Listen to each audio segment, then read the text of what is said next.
Welcome, everyone. This is your friend, the DN What If, here with another exciting fanfiction. Today, we're diving into the story of What If Deku Became a Self-Indulgent Ghost?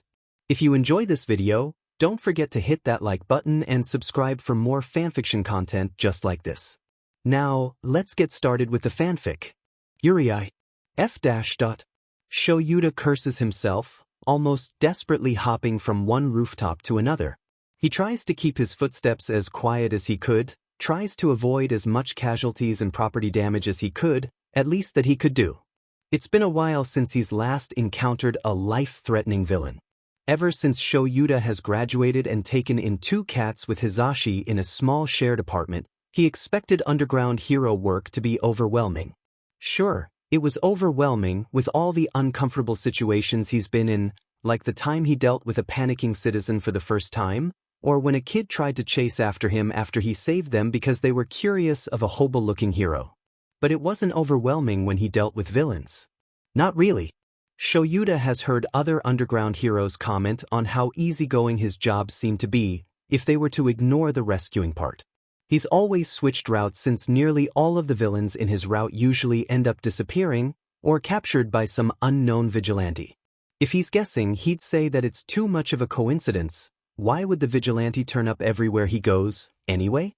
They call it a blessing, someone guarding Shoyuta. Shoyuta calls it a mystery, he wants to figure it out. Right now seems to be a different situation. It's in these rare times that he realizes how much underpowered he actually is, when the criminal he's supposed to capture seems so much more dangerous than what he could handle.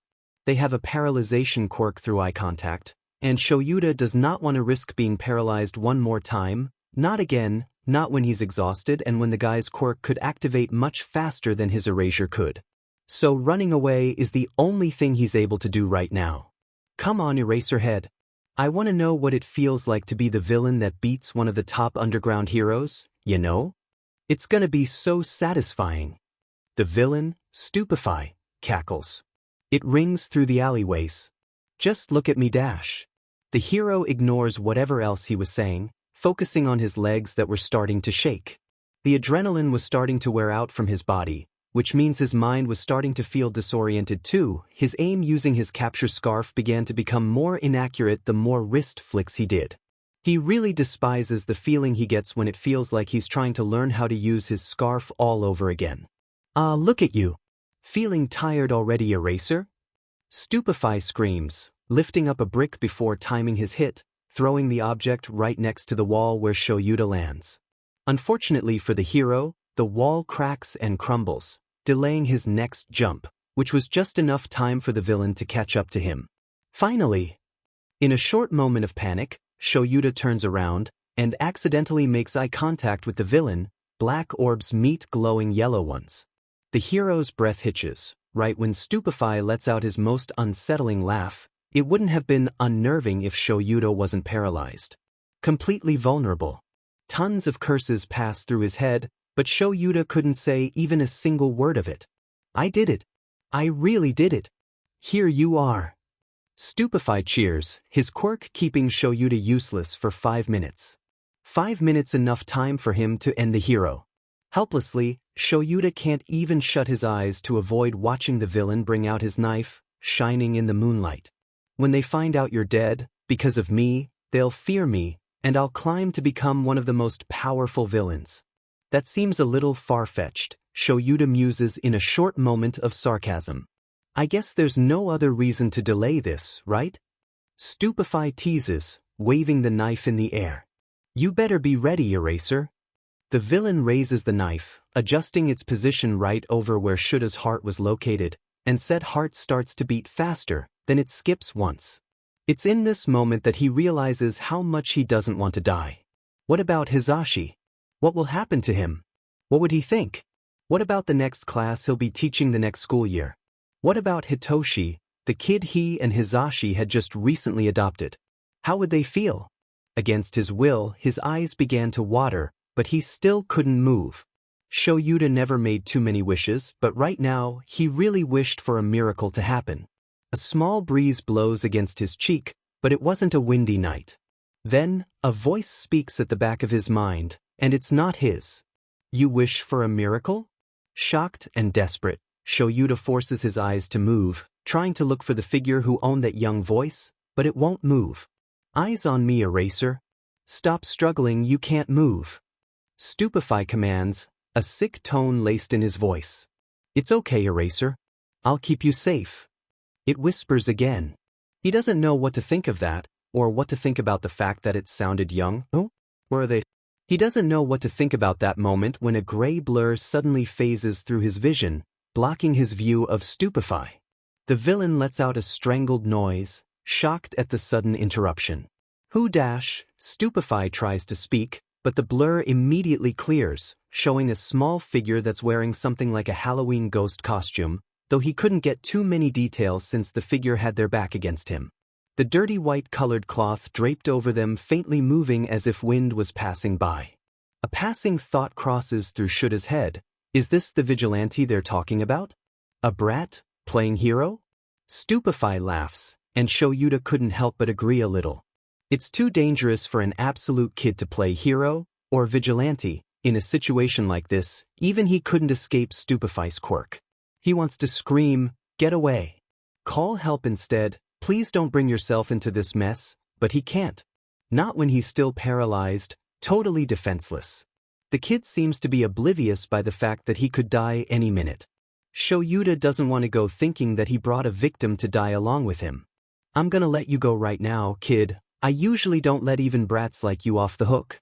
But since I'm extra excited today, I'll give you a chance." Stupefy gloats, a giddy shine in his eyes. "Or do you want to die playing hero too?" Shoyuta really wants the quirk to wear off right now, because he won't just let a kid die in front of him. He would never want that. The kid seems like he didn't get the hint, because he's still standing there. Stupefy looks like he wants to laugh and scream at the same time. "You're a really little dumb dash." Shoyuta barely registers when a sharp sound of a whip was heard. Out of nowhere, the kid in front of him was pulling out a scythe, of all the weapons. He doesn't know how to feel if the vigilante is really into the hero Ghost Reaper role, or if the scythe was actually real, or how the kid knows how to handle a scythe. He doesn't know which of the three he would prefer the most. Shoyuta doesn't want to think about it. Despite how large the weapon was, the kid seemed to swing it around so easily, which concerns the underground hero even more. Sure, he appreciates a vigilante helping him out, but he really doesn't know what to feel when the vigilante is a kid, nearly a teenager. Stupefy yelps, deactivating his quirk on Shoyuta, letting the man leave his paralyzed state. Immediately, the hero springs into action, about to pull the kid away. Stupefy's eyes glow yellow once again, directed at the ghost kid in front of him. Shoyuta tries to call. He tries to pull, but his hand passes through the kid's arm. He seemed unfazed, still holding the sharp end of his scythe right at Stupefy's neck. Even the villain's quirk didn't work on him. What? Why is it not dash? Stupefy tries to speak again, but Ghost Kid just pushes the scythe deeper. Shoyuta immediately erases the villain's quirk, not wanting to take any chances, even if it's obvious that the child wasn't affected by his quirk. Is this his quirk, perhaps? "Leave my person alone." The kid speaks for the first time in a while. "My person?" Shoyuta shakes his head. "Whatever. I can still fight without my quirk." Stupefy tries to escape, but Shoyuta quickly wraps the man around using his binding scarf, using every last drop of his strength to keep it tight. The kid swings, enclosing the curve of his scythe around the villain from behind his neck. "I don't know if you're the vigilante or whatever, kid, but I'm gonna have to bring you with me and we'll talk," Shoyuta says, finally taking a look at the kid's face. "What? Shoyuta tries not to let a gasp escape through his mouth, staring at the child in front of him with building uncertainty in his guts. There's a large scar on the kid's right eye, from his forehead to his cheek. He clears his throat and tries to ignore the sudden wash of coldness settling on his body. He turns back to the villain captured in front of them. "Let's get out of here," Shoyuta mumbles, tugging onto the scarf to fully lift the villain up. "Whoever you are, I suggest you come with me and keep this peaceful." The kid doesn't move his scythe, but turns his head towards the hero. Innocently, he says, "I've always been with you, Eraser." Now isn't that reassuring? The underground hero turns to the kid, an incredulous and unsettled look on his face. His voice sounded less echoey, not like how it did when he spoke in his mind? Probably, since Stupefy didn't seem to hear his words earlier. Also, he sounds ridiculously young, the kid's a teen. Now that Shoyuta can see his look, the kid's wearing some ghost costume that had a hood with a witch hat attached to it, and by his neckline settles a simple green ribbon with 2 thin white stripes, a skull placed in the middle. The cloth had purple, orange, and yellow square-shaped patches stitched from random places. The other one looked like a yellow skull. Under it, Shoyuta has no idea, but a little bit of his chest is exposed, and they're bandaged along with the hand that's gripping on the scythe. He's wearing red-colored rubber shoes that looked a little too big for his feet. Shoyuta looks up again, meeting the kid's dull, forest green eyes, lacking the life a human's eyes should normally have. The hair matches his eye color, though a little darker, closer to black. His skin is nearly light gray, if not white, making the freckles on his cheeks more prominent. The kid looks dead in simple words. A ghost, Shuta's head whispers. But the look he sends him as he said those words showed nothing ominous or dangerous, so while Shoyuta should be alert, his guts are almost always right, and right now it's telling him to let this kid do whatever he wants for the time being. If you say so. He mumbles, and the kid smiles brightly, all elegance and formality gone. Like a child who got praised by his parents. Then, all of a sudden, smoke poofs in front of his face. Shoyuta chokes in surprise, waving his other hand around to put the smoke away, and he sees a different figure in front of him. Stupefy lets out the same sound of surprise and confusion. Kid! Shoyuta looks at what once was the kid, who was now a literal ghost, the white cloth and all that. The size of the little thing was as tall as Shuta's capture weapon piled up around his neck. Just what is your quirk? It looked the same as it did when in his teenager form, but now the cloth was glowing a little from inside, and outstretches 2 green sashes, one shorter than the other, that looked exactly like the ribbon in his previous form. It had the same patches, but now the skull patch was replaced with a small lightning bolt. The small ghost doesn't respond, instead it floats away, heading towards the direction of the police station. Shoyuta huffs a breath, shooting a short look towards the villain before pulling his phone out to dial the police department to bring in some officers to take the villain in. He watches the small ghost stop a few meters away from him, finally noticing that he was leaving the rooftops alone. It turns around to look at the hero expectantly, staring at Shoyuta with a look that clearly asked, "Aren't you coming?" Shoyuta raises a hand up to signal for him to wait, and surprisingly, the ghost does. Once Shoyuta puts the phone down, he rips a zip tie from his pockets and quickly detains the villain from moving away, the ghost still waiting in the corner of his eye. Then he starts hopping on the rooftops all over again, catching up with the little thing. The ghost does a little satisfied wiggle before turning around to continue floating away. Shoyuta finds it oddly endearing. It doesn't take too long until they leave Shuta's route and reach the police department. The underground hero takes note of how the police don't seem to be noticing the small ghost floating just beside him, occasionally peeking over some police officers' shoulders, curious of the files they're holding, before lingering on Sansa, who doesn't seem to be doing anything interesting, so Shoyuta assumes the kid likes cats in general. Fantastic, really. The said officer turns his head and meets the hero's eyes. Eraserhead. He greets. Shoyuta just nods, a little distracted at the ghost spinning on the cat's head. Is Tsukachi available? Shoyuta asks. Yep, on his desk. As usual. Is it a new case? Sansa asks. No, it's about the vigilante that's been following me. He answers, nodding again before turning away, hoping the ghost would follow him. He lets out a huff when he feels a breeze against his arm, and in front of him the ghost floats, still in the tiny ghost form. He's done questioning everything at his point. When they arrive at Tsukachi's desk, the detective is already sitting there, eyes focused on the screen in front of him, typing a few words or more. He sees Shoyuta and hums as a greeting. The underground hero accepts it. Shoyuta notices that no one could really see the ghost just settled on the detective's desk, watching him work as he stares at the screen in wonder, as much wonder as you can see in black cartoonish eyes, like Mirio's. Are you busy? Shoyuta asks. Just about to finish this file. Do you need anything? Tsukachi asks, clicking his mouse a few times, before lifting his gaze from the monitor again. Well, Shoyuta lets out, staring at the ghost on the desk. It stares right back at him, wiggling a bit before floating towards the ground.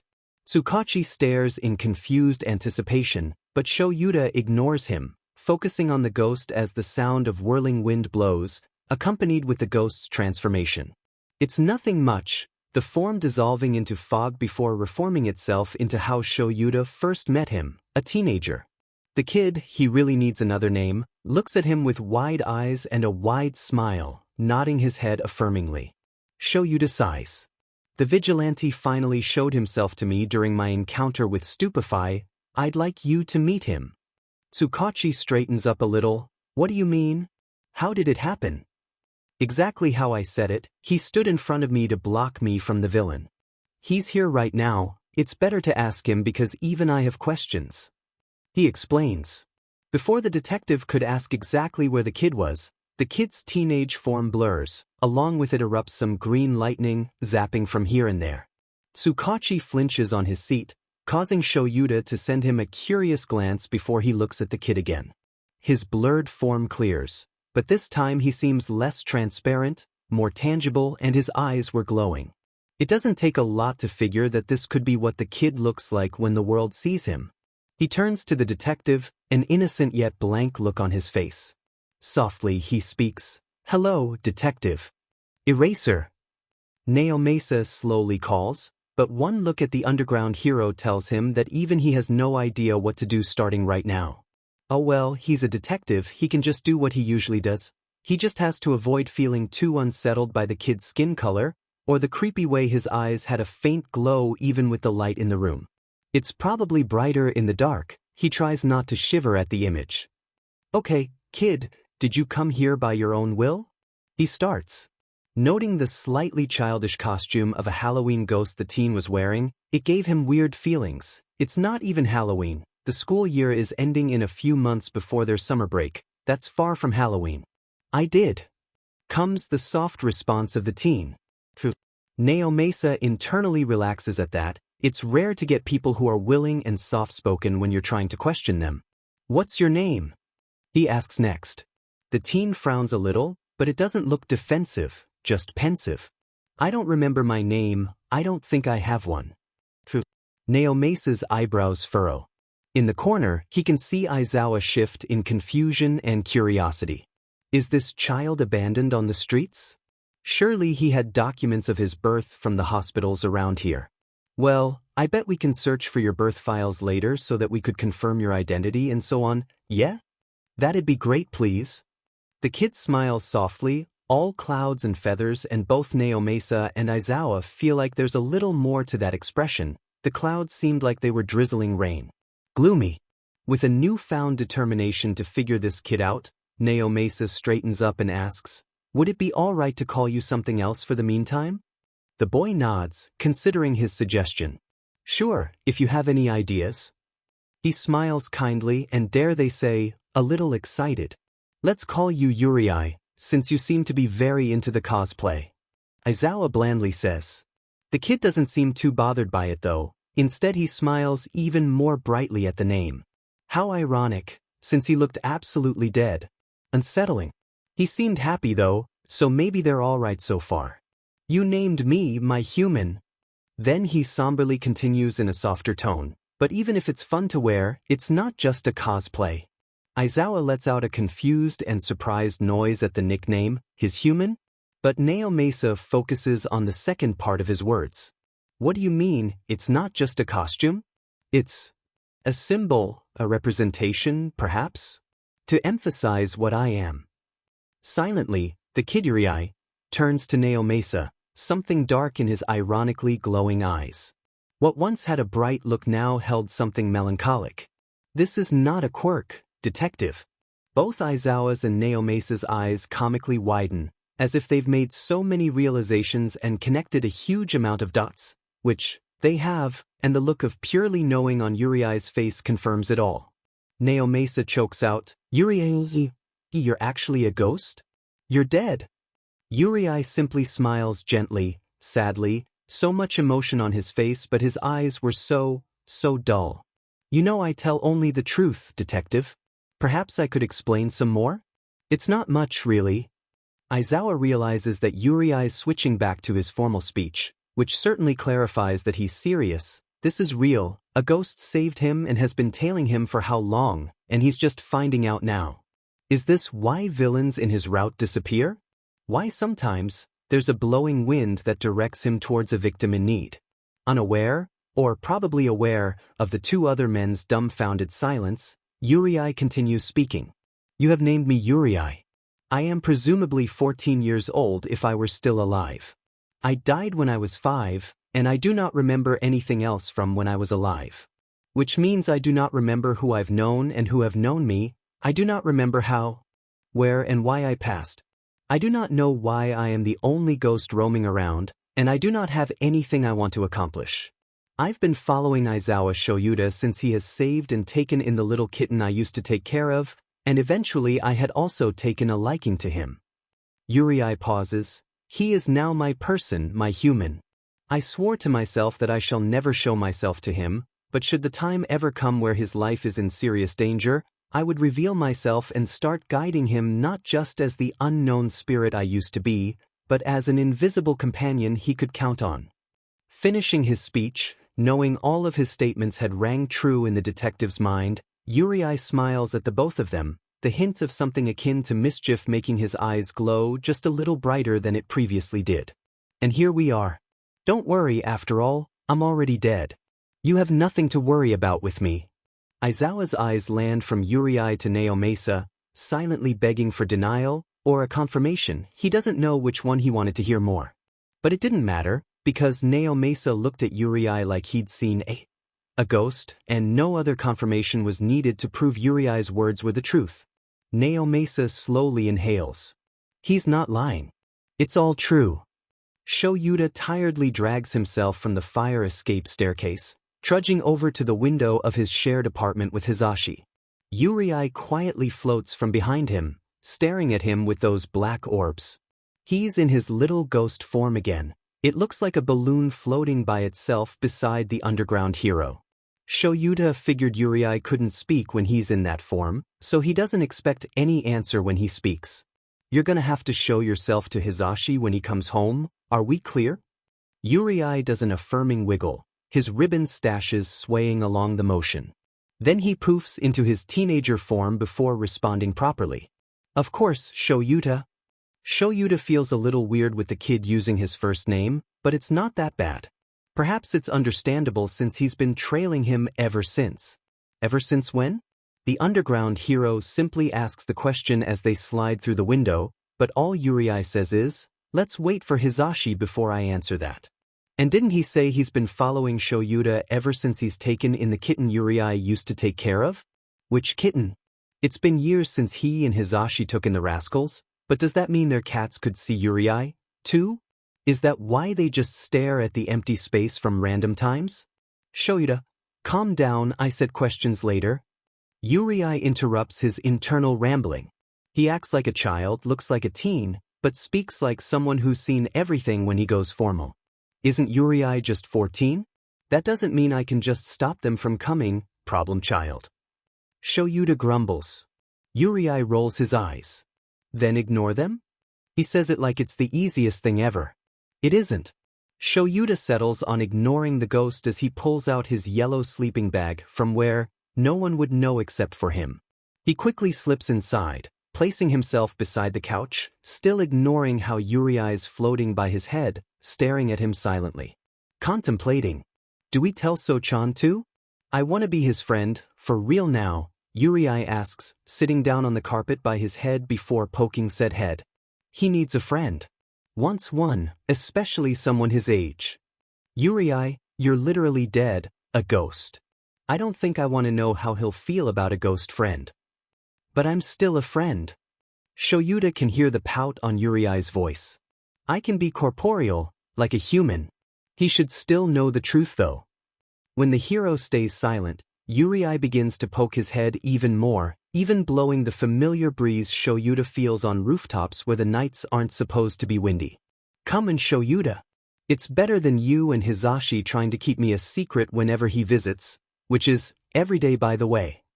I don't know how he'll handle talking to a dead person, Yurei. Then let's find out. Shoyuta groans, it's not that easy. Yurei huffs, crossing his arms. Whatever, you hobo. What's not easy? Shoyuta shoots up from his position, ignoring the startled yelp from Yurei as he stares at the doorstep. There stands his husband, Hizashi, wearing his casual outfit and carrying plastic bag in his hand, the other holding on the doorknob. Who were you talking to, Sho? Hizashi asks, confused and concerned. Great, now his husband thinks he's going crazy. Oh well, Yurei looks at the hero. Should I just?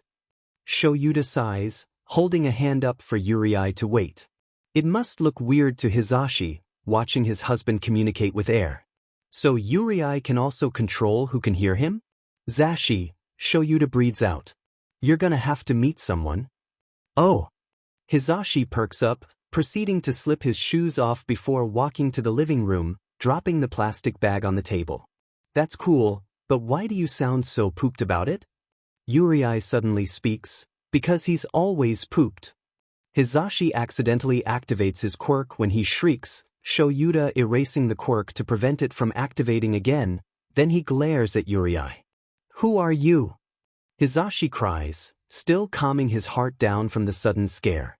Shoyuta finds it slightly amusing. That's him dash. I'm Yurei, I don't know my real name so Shoyuta named me. You're Yamada Hizashi, also known as Present Mike. Nice to meet you. I'm a ghost. He rambles, small green lightning zapping from his excitement. To see another hero or to finally be seen, Shoyuta doesn't know, but it saddens him a little when he realizes how long Yurei must have been alone, watching the world go around him without anything or anyone even knowing he's just there. He doesn't have any more time to dwell on it though, because Hizashi suddenly lets out a small squeak before his eyes roll back, then he passes out. I didn't know he would pass out. Yurei panics, looking at Aizawa then back to the unconscious hero in his arms. Shoyuta, I've never made anyone faint how dash. Calm down, he'll wake up, Shoyuta sighs. We'll just have to wait. Help me out. Right, yeah, okay. Yurei mumbles before letting himself become tangible, arms reaching out to lift Hizashi's legs and carry him on the couch. Shoyuta feels a touch of Yurei's fingers, and he shivers at how cold they felt. A short silence falls between the two as they stare at Hizashi for a little bit, then Shoyuta decides to let at least one question slip. Why didn't you show yourself to me years ago? You could have done this sooner. Yurei looks at him as if Shoyuta just asked something dumb, though he still looked a little sheepish about it. Shoyuta, why would I just show that to a human I barely know? I just stayed with you for Coco or Brick, that's still a dumb name by the way, and thought that if you didn't take care of her properly I would have just taken her back and disappear. Then you turned out to actually be a good hobo, so I just told myself I'd protect you from everything, 'cause you're a great person and a great hero and dash. Yurei suddenly stops talking, looking at anywhere but Shoyuta, almost like he's embarrassed of admitting it. And it's like about Sochan, I was scared you'd push me away if you thought I was creepy or scary or something, so I decided that I'll just reveal myself when you're almost dying and that happened so, but you didn't actually push me away even though you were wary of me and now I feel less scared about revealing myself to Sochan and Hizashi. 'Cause they trust you and you're tolerating me, so if you tolerate me and they trust you then they'll probably tolerate me too? Shoyuta stares at the ghost in front of him for a few moments. Yurei's hunched in over himself, playing with his hands as he waits for his response. He lets himself think carefully of the ghost's words, because Yurei has a point, if Hizashi and Hitoshi don't trust him, they trust Shoyuta, and they're already as involved as he was, so together the three of them would have to try and figure out Yurei's case. If Tsukachi ever opens one when he finds something about Yurei's identity. A grumble is heard from between them and they both turn to see it's Hizashi, finally coming back to consciousness. The blonde slowly opens his eyes before he stares at Shoyuta, then he stares at Yurei. The ghost simply smiles gingerly, trying not to startle the voice hero all over again. Hisashi blinks. Wait, so I wasn't dreaming. Hisashi whispers, eyes slowly becoming wider. Shoyuta snorts. Shoyuta, this isn't funny. Are you saying there's a ghost in our apartment? We're haunted? Hisashi shoots up from his position. Yurei looks concerned. Meet Yurei. Shoyuta tiredly says, ignoring all of his questions. I swear I'm not a bad person, Hisashi. Yamada? I can explain. If I wanted to eat you then I could have done so years ago, but here you are, alive and safe. Yurei says. You can eat humans? Shoyuta looks at the ghost, a little horrified. Yurei quickly shakes his hands in front of him, shaking his head along with them. No. I never even considered that, it's just an example. Years ago? Hisashi asks, now a little confused. If you tried to listen then we could have been explaining this already. Shoyuta says. Well, forgive me if I'm a little scared, 'cause this is my first time seeing a ghost. Is he the only one? So, sorry if I seem scary to you. Yurei shrinks even further. Shoyuta shoots a glare at his husband, who's currently stammering over and unsure of what to do. Before the underground hero could reassure the ghost, it poofs, Hisashi squeaks. Then Yurei's in his tiny ghost form again. This is not what a scary ghost looks like at all. Yurei floats behind the armrest, hiding himself from the two heroes. Kid, Hisashi's just processing, he's not scared. I know you won't hurt us. Shoyuta tries to coax the boy while Hisashi stays silent, watching the interaction with wonder, his wariness lessening a little once his mind starts to clear. The ghost seems to be staring at him, and Shoyuta realizes that Yurei wants Hisashi to be the one to confirm it. He stares at the blonde, watching his face turn from scared to confused, then soften a little. Oh well, at least he doesn't have to tell Hisashi that the harmless little thing is, well, harmless. Oh my god. Little listener? It's okay, I think I can listen now. I'm sorry about that. If Sho trusts you then there's no reason to be wary now, right? The living room stills in silence, both of the humans waiting for the little ghost to leave from his hiding spot. Upon seeing Hisashi's understanding eyes, Yurei slowly floats away from the armrest and back on the couch. It floats right in front of Hisashi, slowly and carefully, then bumps his head gently on the voice hero's forehead. Shoyuta hides a small smile when he watches Hisashi shiver and melt, completely taken aback from the ghost's gentleness. Oh no, why did I feel scared in the first place? You're the cutest little thing I've ever seen, Hisashi softly coos, cupping the ghost with his hands. Yurei does a small little wiggle, a little shy, and the hero turns to Shoyuta with fresh tears in his eyes. Sho, did you see that? He wiggled. He can't communicate when he's in that form, so he does that if he's happy, I guess. Confirming Shuta's words, Yurei does another wiggle. Do you feel comfortable enough to change back to a teenager, Yurei? Yurei answers by floating down to the carpet before his form blurs like a fog. Green lightning erupts from the smoke as it turns bigger, and when it clears, there once again stands Yurei's teenager form. He still seems a little shy, but the awe in Hisashi's eyes makes him smile. Okay, now that we're done with that dash. Holy shit, I knew it. Hisashi activates his quirk again, muffling out Yurei's yelp. Weren't ghosts supposed to be the ones scaring people? Maybe Yurei's too kind for that. Shoyuta instinctively activates Erasure and directs it at the intruder, who suspiciously turns out to be a certain purple-haired boy clad in his middle school uniform with a phone out in display. I knew I saw you before. You were talking to Brick in the kitchen once and you disappeared right when I called her. I knew this place was haunted. So-chan? I mean Shinso. Yurei stutters, looking at the two other heroes, confused of the teen's reaction. Hitoshi raises an eyebrow at the nickname. Can we please go on without getting interrupted? Hitoshi, you don't seem too shocked about this. Shoyuta says, amused. Hisashi gasps. You knew? I'm not really shocked, but no, I didn't know. It's just dash, Hitoshi points at Yurei. He's the reason why Brick meows at the wall. He's also the reason why I hear whispers every time I ramble to myself. I thought I was going crazy. Oh.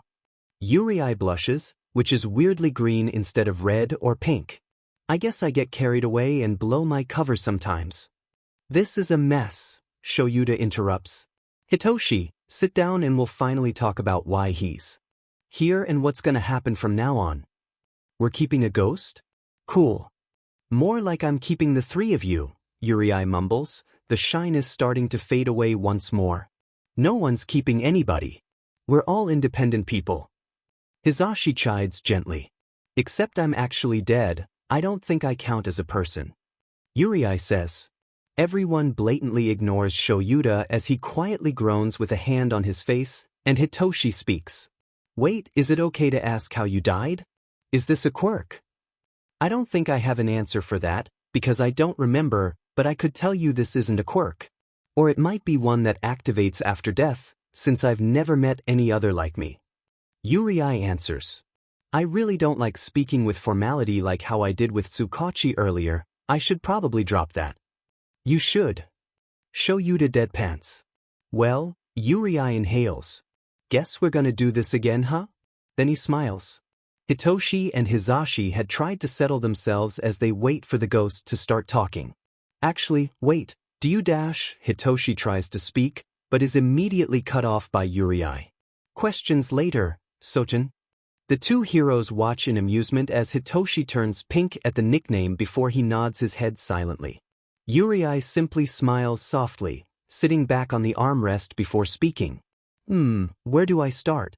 I guess I'll tell you I'm Yurei, and that's not my real name, 'cause I don't remember it at all. I do remember that I died when I was 5. Hizashi and Hitoshi seem mildly horrified at that part. And I was probably 7 when I've been trailing around heroes before I met Coco.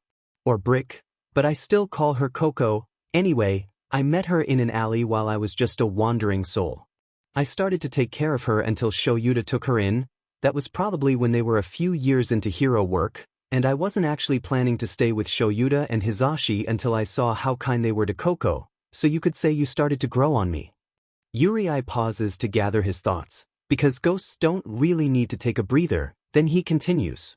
Then you met Sochan when he was around 11, which means I was also 11, and I noticed how he seemed to get bruises after Shoyuta met him, so I kind of followed him? Unbeknownst to the two heroes, Hitoshi's eyes widen at the discovery, looking like he just realized something big, although he still decides to stay silent. Yeah, and then I saw his bullies planning to ambush him on his way home, so I may or may not have scared them? Yurei scratches the back of his neck. That's why nobody bothered me for the rest of the school year. And the years after that. Hitoshi says, mouth agape. Yurei smiles brightly at him. Yeah. I also did it every start of the school year so they could leave you alone. I'm so glad it worked. Wait, so that means you know my quirk? Hitoshi suddenly stops talking, staring at Yurei with confusion in his eyes. Listen, Sochan, Yurei rolls his eyes, they sek, and quirks are only villainous if you use it to do villainy things, and you don't, so your quirk isn't villainous. He says it like he's teaching a kid the color red, which he kinda seems like it. Aizawa does an approving little nod while Hizashi lets out a hum of agreement. Even a ghost gets it. The voice hero exclaims. Yeah, I get it alright, but anyway, continue please? Hitoshi shyly dismisses. Oh right. Then after that I told myself I'd just show myself when Shuta's nearly dying, so here we are. Hizashi yelps in confusion and worry while Aizawa groans at the poorly explained situation. Hitoshi just stares at his dad with an incredulous look. Wait, I meant I was gonna do that to save him and eventually reveal myself, because I'd rather risk him pushing me away after seeing how creepy I was than risk him dying. So, yeah, he trails off to silence, and then it continues when no one tries to say anything. Yurei chuckles awkwardly, waving his hands around. It's funny how this whole thing is one-sided, but it is what it is, you know. Hizashi coos, shaking his head. I know, you small bean. I never knew we've had a secret family member ever since we took Brick in. It was a package deal all along. This is a lot to take in. But I've literally seen a person with chicken wings as hands, so a ghost is kinda part of the norm, I guess. Hitoshi mumbles to himself, but he's still staring at Yurei as if he fought the whole world for him. And you're cool, so I'm calling you Rei now, it just seems right. You're taking this well.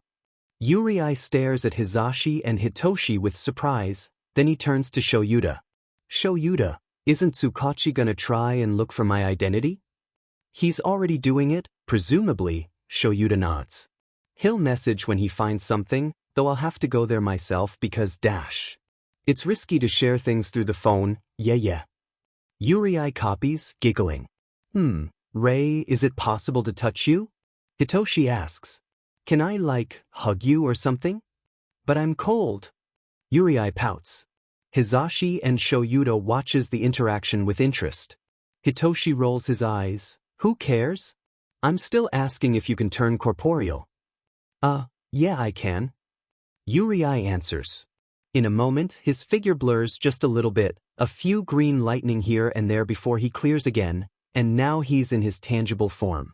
Almost immediately, Hitoshi puts an arm around Yurei's shoulders, delighted at how the ghost seemed a few inches smaller than him. What's the point of acting cautious if he's been our self-proclaimed protector for years? Hisashi nods his head. He has a point, Sho. I'm gonna teach him memes. Hitoshi smirks. Please don't. Shoyuta groans. I've been in this household for years, I know memes. Yurei smiles cheekily.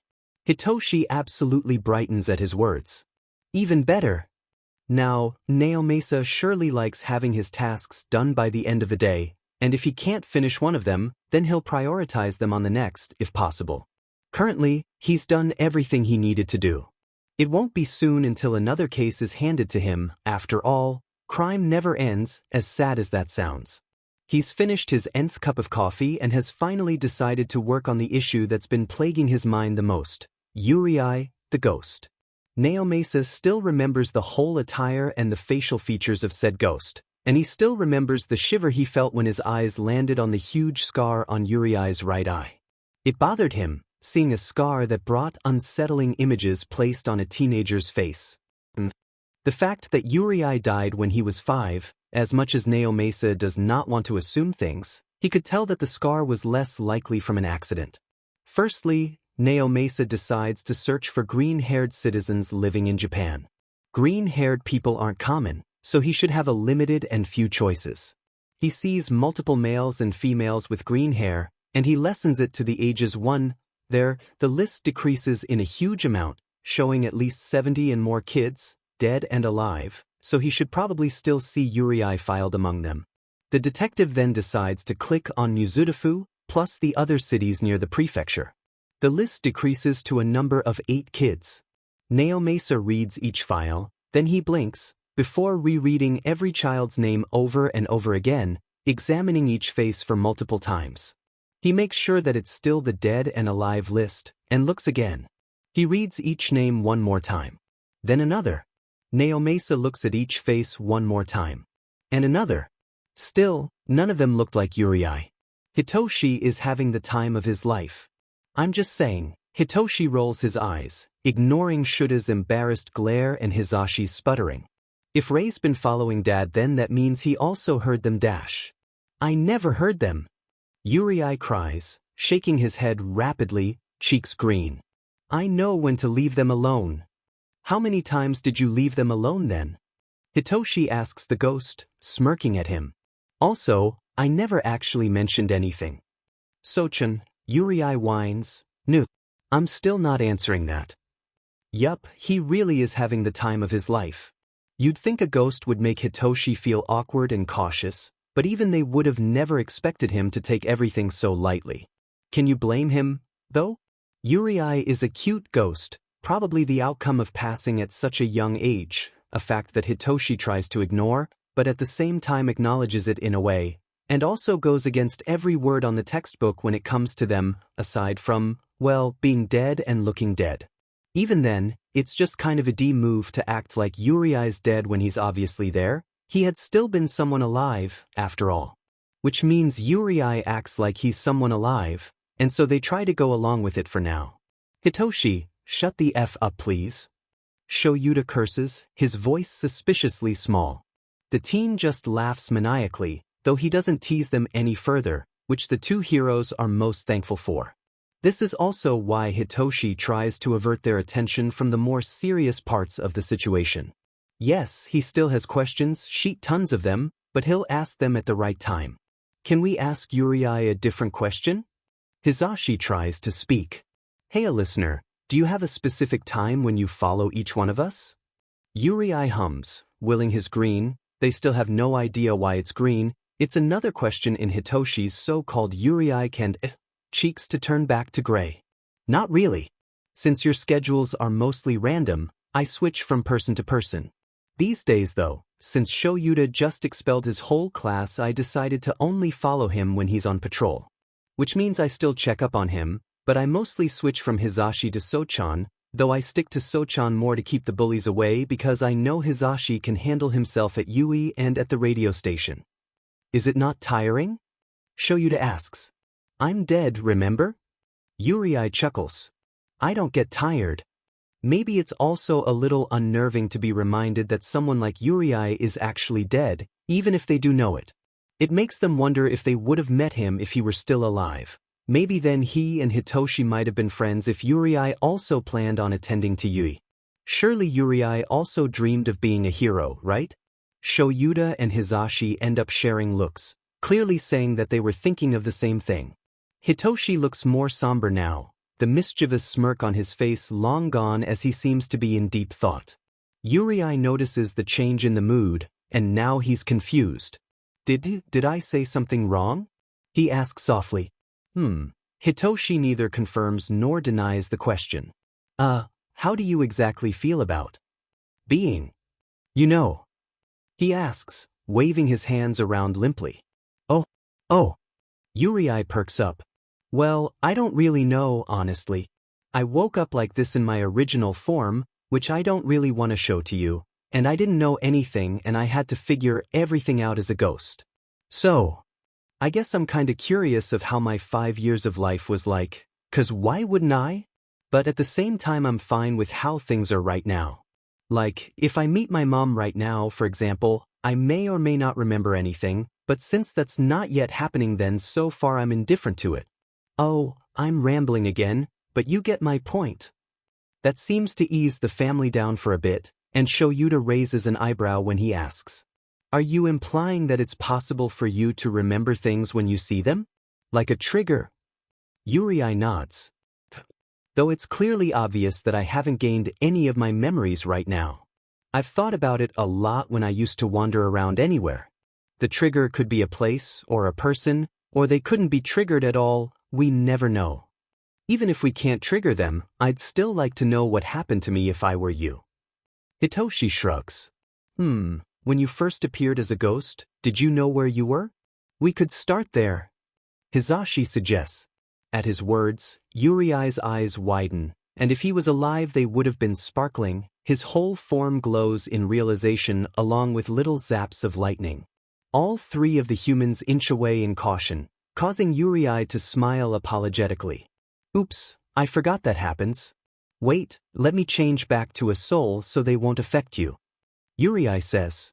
Without waiting for their response, his figure blurs and turns to fog before clearing once more, but he's now more transparent than a few moments ago. Weren't you in your soul form when you rescued me? I remember not being able to touch you, but your scythe seemed tangible. Shoyuta asks. Hold on, hold. Hitoshi raises up a hand. You have a what? A scythe, Toshi. Hisashi gently repeats. Then, his eyes widen before turning to Yurei. You have a scythe? Yurei lets out a loud giggle. What about it? I'd show you, but it's gonna get cramped in here. Also, why do you act like I have such a weird weapon? Doesn't Nemi-chan have a whip? That's because we did react the same way when she revealed her weapon, but that's not the point, Hisashi mutters. Why does she have a cute nickname? I want one too. Yurei squeaks, the green blush creeping up on his cheeks again. Can I call you Hai-chan then? Hisashi just outright cries at the question, startling both Hitoshi and Shoyuta, but they really don't find themselves surprised anymore. The voice hero tries to hug Yurei, forgetting that the ghost wasn't tangible at the moment, so he lets out a sound of shock and confusion when his hands go through the teen's figure. Yurei just ends up laughing again. That seems a bit different from his name, Hitoshi hums. But he accepts anything from cute things, I guess. We're getting distracted. Shoyuta grumbles. Oh right. Yurei says, poking Hisashi's cheek, even if his finger goes through said man's cheek and ends up making it a cold spot instead. Hisashi appreciates it all the same, anyway. Actually, about that, it's harder to make myself tangible while in my soul form, so I avoid it most of the time and turn to my, human form. If I want to make myself tangible, it's to spend less effort trying to maintain being a soul and being touchable at the same time. It's also way much easier to control who could see and hear me though, so that one's not really a problem for some reason. Nothing makes sense with you at all, Hitoshi muses. That's a compliment, by the way.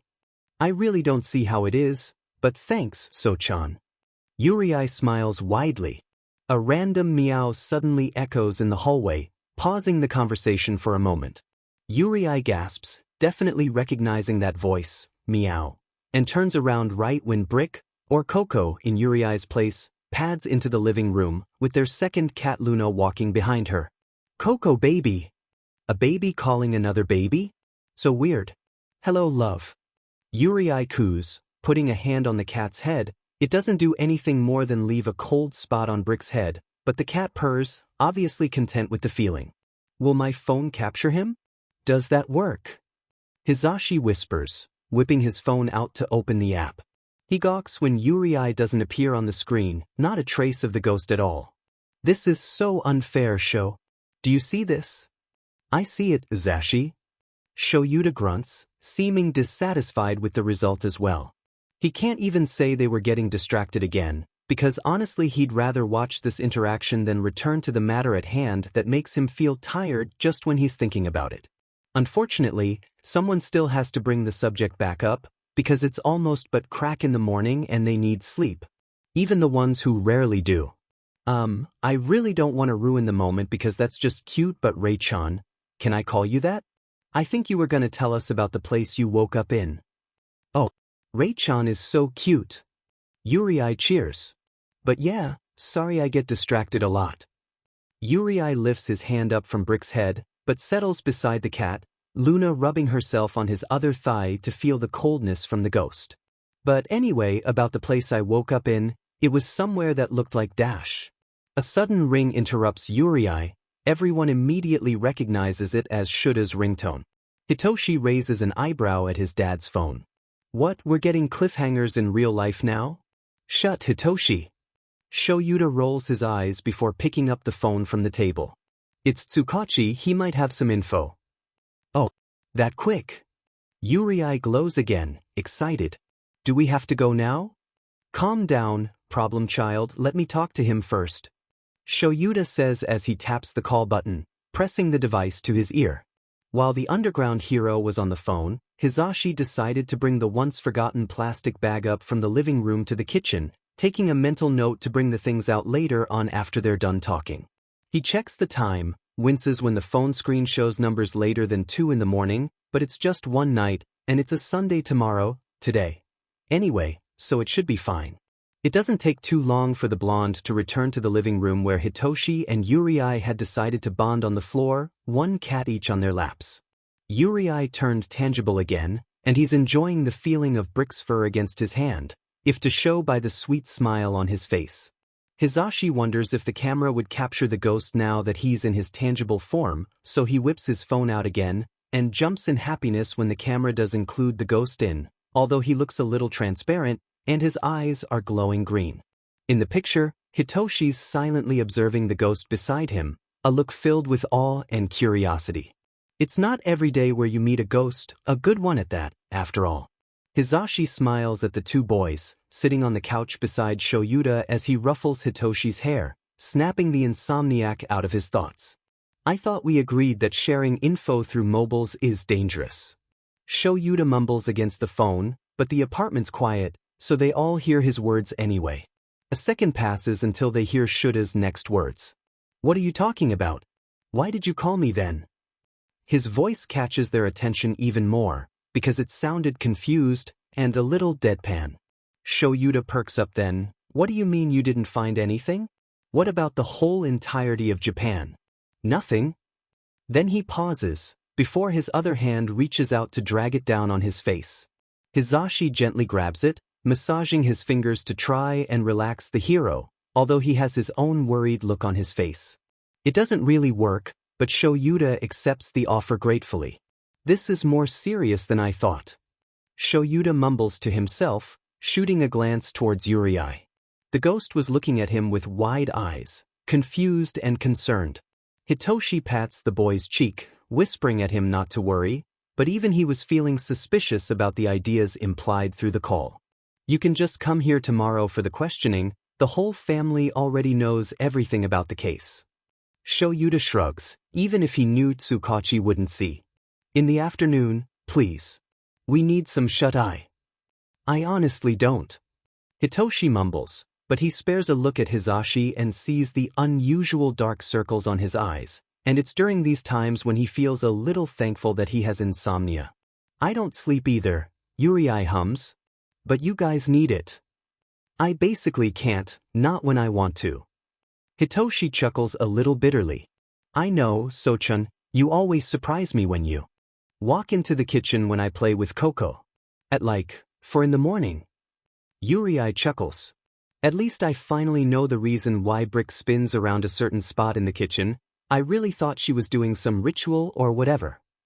Hitoshi huffs.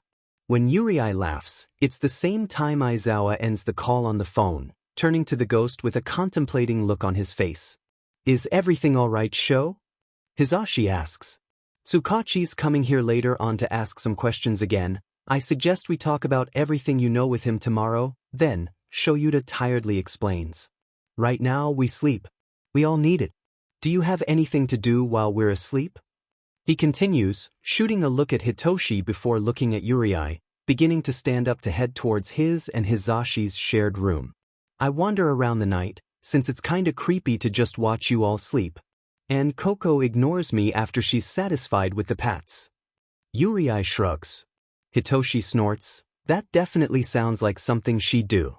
Are you saying you patrol at night? Shoyuta asks. Yurei nods quickly with a reassuring smile on his face. If you could call it that, it's not like I'm in any danger, anyway.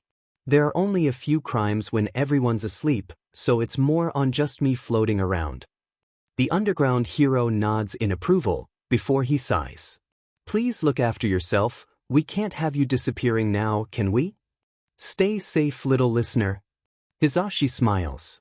I don't care that you're dead, come back here in one piece at 5, I'll be awake then. Hitoshi squints his eyes at the ghost, before patting the boy's head. It's cold, but his hair's fluffy like he imagined.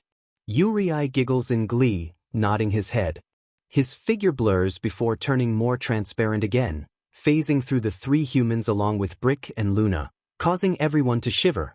Of course I will. Good night, So-chan, Hai-chan, Sho-chan. He's oblivious to Hizashi's coos along with Hitoshi's and Shuta's soft looks as he proceeds to pet Luna and Brick for the last time. Bye-bye, babies. He gently greets.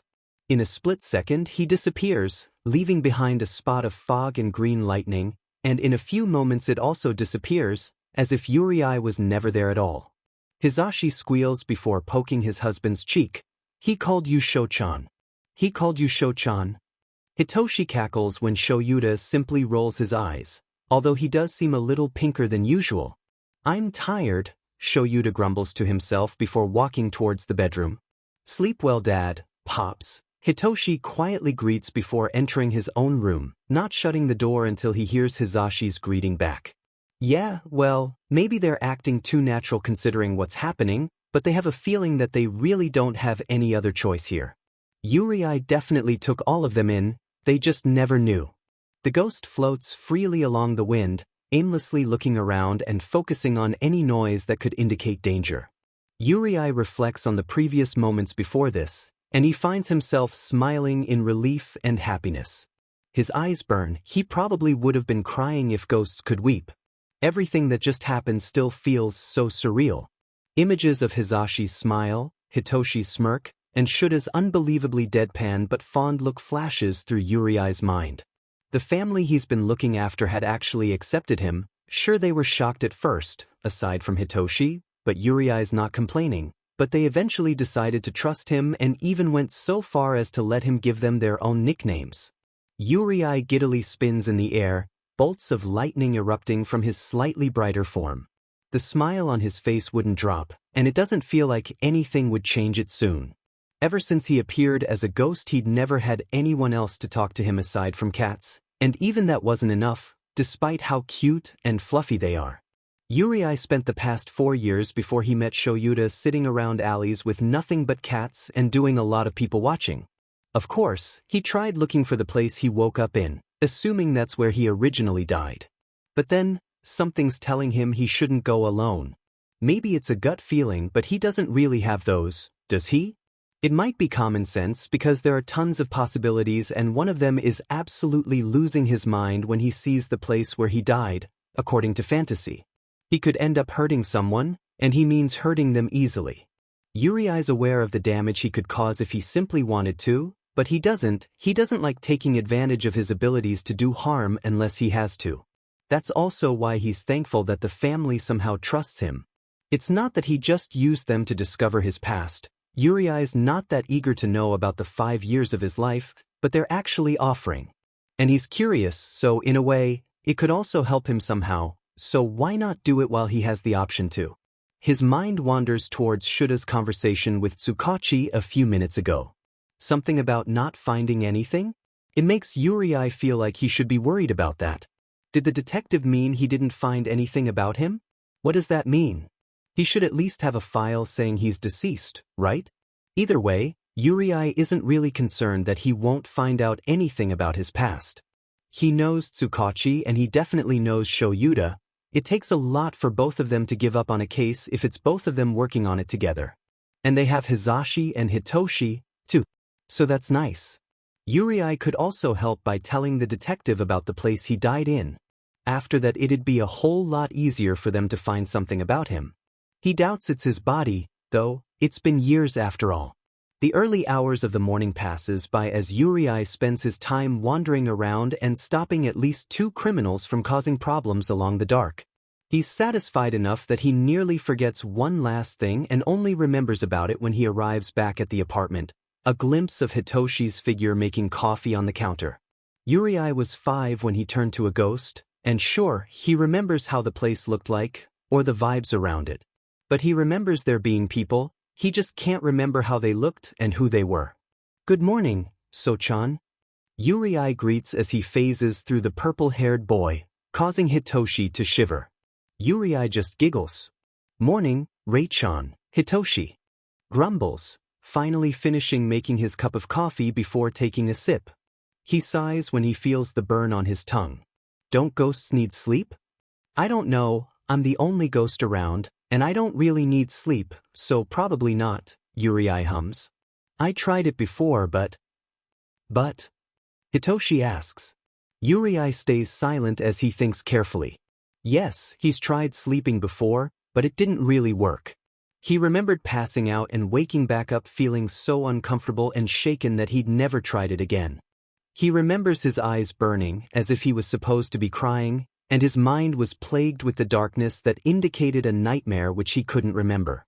doyoe.bels.kate.h.dro? redastresatHwitHwid.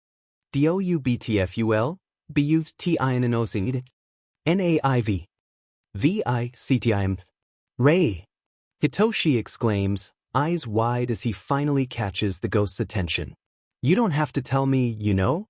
It's okay. Huh. Yurei blinks, staring at the teen in front of him. Hitoshi flinches as they made eye contact, which confuses the ghost even more. What's wrong? Hitoshi dumbly says. You kind of flickered. And, your eyes glowed brighter and everything, not in the cool way. You looked, haunted? Oh, Yurei whispers. I never knew that happened. Well, anyway, I guess I'd have company if we both don't sleep, right? Hitoshi tries to change the topic, smirking at the ghost. So-chan, You still need sleep. Yurei sighs. Hitoshi waves him off, grinning at Yurei's pout.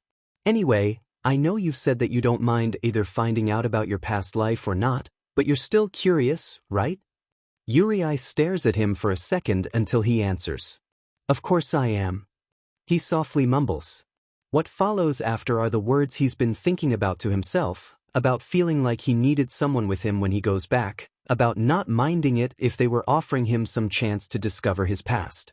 He also tells Hitoshi about how limited his memory of his death place was, only remembering how it looked like, remembering someone standing near him as his afterlife started, but never and still hasn't remembered anything about the cause, nor the person's face or features. Hitoshi nods, looking thoughtful. Well, at least you remember the place. Do you still remember how to go there? Hitoshi asks. Not really, as I told you I just wandered around carelessly. Ugh, I should have taken note of them. Yurei whines. That's okay. Hitoshi tries to ruffle the ghost's hair, but forgets that Yurei's still in his soul form and huffs before bringing his hand back down. You're not alone anymore. Yurei stares at him with wide eyes, the once forest green orbs glowing emerald in emotion. Even his whole frame was glowing, erupting a few little green lightning bolts. Hitoshi stares at him a little fondly, figuring that maybe Yurei needed to hear those words the most. I mean it, Rei-chan. Hitoshi smiles cheekily. He yelps when Yurei turns to his tangible form before he's suddenly jumping onto the insomniac, clinging onto him in silence. How dare you? You can't just say that out of nowhere, So-chan. Yurei's eyes were burning. I wish ghosts could cry. I really feel like crying right now. Hitoshi cackles, wrapping his arms around the ghost's middle. I feel like you'd be bawling already if you weren't a ghost. So emotional. He softly teases. Whatever, So-chan. Yurei grumbles, still not letting go. Hitoshi doesn't find anything wrong with it. The ghost was light anyway, and instead of the coldness unsettling him, it ends up grounding. They end up staying like that in the kitchen, but Yurei now shifts a little, so he's still trapped between Hitoshi and the counter, his face into the crook of the insomniac's neck, arms now wrapped around Hitoshi's waist as he settles between the boy's legs. The purple-haired boy simply continues sipping on his coffee as he scrolls on his phone, taking advantage of the extra height on the stool to lean his cheek on Yurei's bushy hair. If the married couple walks in on them and they make eye contact with Hitoshi, the insomniac silently warns them not to startle the ghost, completely ignoring the fact that they're cuddling in the kitchen. Yurei gives good ghost cuddles, sue him. Good morning, listeners. Hisashi greets gently after snapping more than a dozen pictures of the scene, still in his sleepy haze. Good morning, Hai-chan. Yurei mumbles, words still muffled into Hitoshi's neck. Morning, Pops. Hitoshi greets. I already made coffee for you both, just reheat them. Shoyuta grumbles something incoherent that was probably supposed to sound like a thank you before grabbing one of the cups and putting it in the microwave. Hisashi ruffles both Hitoshi's and Yurei's hair, smiling at them. Yurei lifts his head from his hiding spot and smiles even brighter, something ironically warm pooling up where his heart would have been. Get ready, what time is it anyway? Shoyuta asks. 10:39. Hitoshi says. Oh, can we just order food? I really don't feel like cooking today. Hisashi says. I don't really mind, Shoyuta answers. The voice hero nods before getting his phone, dialing the fast food resto they usually order from. Shoyuta turns to Yurei. Do you eat? No? I don't feel hunger, Yurei shrugs. So I haven't tried it yet. I could have done it before, but stealing just feels wrong. Well, at least this ghost has morals. Shoyuta mumbles to himself. Yurei chuckles. All right, I've ordered. Hisashi cheers. For the meantime, we should probably tell Tsukachi he could come earlier? If that's all right with you, ghost listener. Ghost listener, really? Hitoshi deadpants. Yurei ignores the insomniac and nods. That's fine, Hai-chan. I'd honestly like to get this done sooner. All right. Shoyuta says before pulling his phone out, sending a quick text to the detective. It's not too long before Tsukachi sends a message back. He should be here around 12. Can I train for a while? Hitoshi asks when Yurei finally detaches from him, although the ghost still sticks close to him. Even an idiot could tell Yurei felt the closest with Hitoshi, they're the same age after all. No, don't train with an empty stomach. And didn't I always tell you Sunday is our rest day? Shoyuta scolds, tapping his son's forehead, ignoring the semi-pout on Hitoshi's face. Yurei starts to stray away from the two before settling beside Hisashi, giggling at the hero when he stares at his bickering husband and son with a fond look on his face. Hisashi turns to him before pinching the ghost's cheek. They're so cute, aren't they? Have I told you that you and Toshi look like a mini version of me and Shoyuta? The teen blushes, shaking his head slowly. Hisashi only smiles. Well, now you know, listener. When the food finally arrives, it brings Hitoshi and Shoyuta out from their small bubble. They all settle down to eat their brunch while Yurei gets the cat food to feed Luna and Brick to avoid them from snatching any of the fast food deliveries. Tsukachi eventually messages the underground hero to inform them that he'd be arriving at around 12, so they all take the free time to get ready and Yurei eventually settles on watching Hitoshi complete the last pages of his assignment. The boy's in his third year of middle school, which means that during the summer he'd focus on training with Shoyuta to get ready for the entrance exam in Yui. When the doorbell rings, it's Hisashi who opens the door to let the detective in. Tsukachi scans the place, eventually greeting Shoyuta with a nod before his eyes land on Yurei, who's already staring at him with wide eyes and a welcoming smile. Hitoshi continues to do his homework, only closing the notebook once Tsukachi's been settled on the couch by Hisashi. I've been told you all know what's happening? Tsukachi asks, receiving nods in return. I'm going to inform you that this is a case only we know about, since we don't have any idea what Yurei's situation could be, whether he is known as deceased from murder, an illness, or self-inflicted, so what's been shared here will stay between us. When he gets another round of nods, he continues. The reason we're having this questioning today is because I haven't seen anything related to Yurei nor related to his death. This makes him an unsolved case. I'm going to ask you questions that hopefully you could answer truthfully, yeah. He turns to Yurei. Of course, detective. Yurei smiles. Tsukachi nods in approval. Good. This won't take too long, anyway. Let's start with the first question.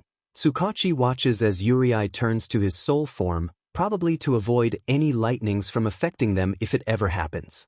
When the ghost is settled, Tsukachi asks. Just to clarify, do you not remember anything about your past life? None at all, detective. Yurei answers. True. Have you possibly gained any memories or visions during your current afterlife? None. Do you have any ideas that could lead us to discovering your past? Yurei perks up then. Yeah.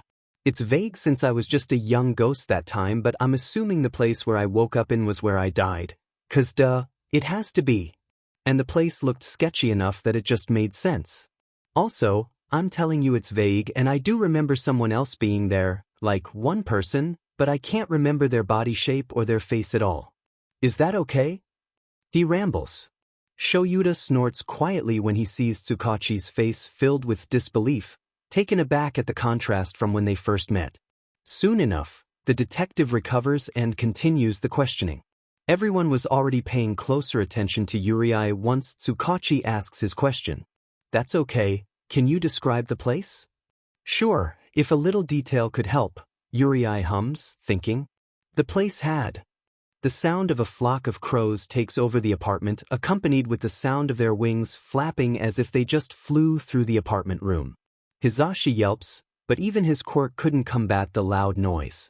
Shuta's eyes flashed red and his hair shoots up, alerted as he looks around for any threats. Hitoshi and Tsukachi just stares at Yurei with wide eyes, face mixed with realization and horror.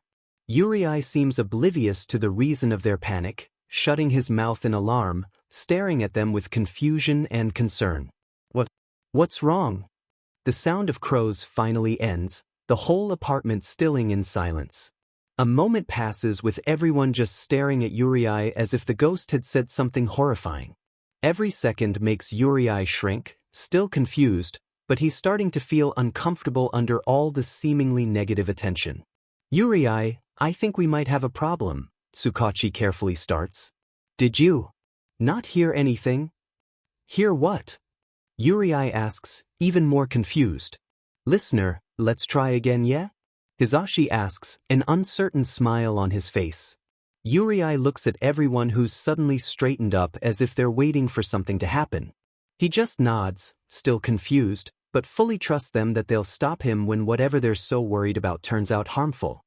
He opens his mouth to speak again, in a whisper this time. The place I woke up in, it looked like. Everyone shoots up once more when the flock of crows return, screeching together. They look at Yurei to see him shut his mouth once more, but now it looked like even he could hear it. The ghost pushes his hands against his ears, eyes glowing, the lightning around his form more violent than the previous ones they've seen. Probably. Yurei, calm down. Shoyuta shouts, the sound of the crows finally disappearing, but the ghost still seemed so troubled. Just as Hitoshi was about to reach out, Yurei's form flickers, his features changing, glitching. He still has his hands against his ears, shaking his head frantically as if he was hearing something they weren't. Everyone scrambles back to give the ghost some space, waiting for Yurei to calm down, but nothing good was happening. It didn't look like it was about to end sooner. What's happening? Tsukachi exclaims. This never happened before. Hisashi says. His scar. Hitoshi whispers, pointing at the ghost's face. Yurei's form was still glitching, his cloak disappearing to reveal the bandages wrapped around his whole body, from the neck to his ankles. His red shoes were gone, and the bandages were starting to fall apart as if it was loosened. Everyone watches with bated breaths. The bandages that were once clean had red staining them, the unsettling amount of open wounds gushing out some pitch-black thing in almost every part of his body. The biggest one was the huge gash on his front, starting from his collarbones and stretching out to the lower part of his stomach. It was open, and even though it leaked more of the black liquid, no organs were inside, like Yurei was just a container filled with so much of the black goo. The scar on his eye was split open, showing them how it used to look like when Yurei first got it. Listener dash. Hisashi chokes out, so much horror and sorrow on his face. What the F? Hitoshi breathes out, and there were tears in his eyes. The underground hero and the detective were just speechless. Even then, the ghost still didn't hear them. Yurei was still trying to fight whatever battle he was in, his hands shooting up to grip his hair. His eyes were tightly shut, letting out whimpers as he kept shaking his head. DONTSAYANYTHING /BADWO.RDS BADWORDS VDWKRAS DOYOUWANTTOBLI.KE YOURFAVORITEHERZO REDACTD VICTIMD. Yurei lets out a heart-wrenching, distressing scream. Everyone covers their ears and watches as Yurei's form blurs, turning to fog before it becomes smaller. Small zaps of green lightning erupting the clouds. It clears when Shoyuta screams his name. The small figure of a ghost bounces on the couch, laying limply on the cushion. The ribbon stashes that were once green had been colored red. Yurei's smaller ghost form lacked the green glow inside him. The black beads were leaking the same black liquid from earlier. Yurei looked like a lifeless doll. It's been 3 hours. 3 hours has passed and yet the same lifeless form laid still on the couch. They have no idea if Yurei could see or hear them, but they've certainly agreed to avoid touching the ghost even if he was visible. The situation was delicate and they're trying to avoid any more damage to the ghost and possibly to themselves. Approaching this afternoon, everybody had a talk about where to go from now. The only lead they had just quite literally lead them to a dead end, before being reluctantly reminded that that was the only idea Yurei had left. Tsukachi decided to leave the apartment, but not before coming to an agreement within the family. Tsukachi had told them that for now, they really don't have anything else. The 3 males eventually told the detective that while Yurei was still here, he could stay with them. If they come to a point where Yurei would never find out about who he used to be, then they'll cross the bridge when they get there. The detective told them that he would try harder. He has to. He would look into more possible ways and he would update them if he finds anything. It's really not much, but they could only hope that something would come out of it. Once the detective had left, a heavy silence falls onto the whole apartment. It's so uncomfortable, and Hisashi had to nudge Hitoshi out of his trance when he just blankly stared at Yurei. Even Luna and Brick stay as far as they could from the ghost's limp form, probably knowing that it wasn't a good idea. Shoyuta settled on helping Hisashi with grading his students' papers on the dining table, desperately trying to distract himself from looking over at the little thing on the couch. Hitoshi eventually grabbed a book before sitting just by the table in front of the couch Yurei was on, making sure to stay at least a few steps away, just in case anything happens. The faint sound of crows still haunts their minds along with the sight of Yurei's previous form, filled with black goo and tainted with dried red.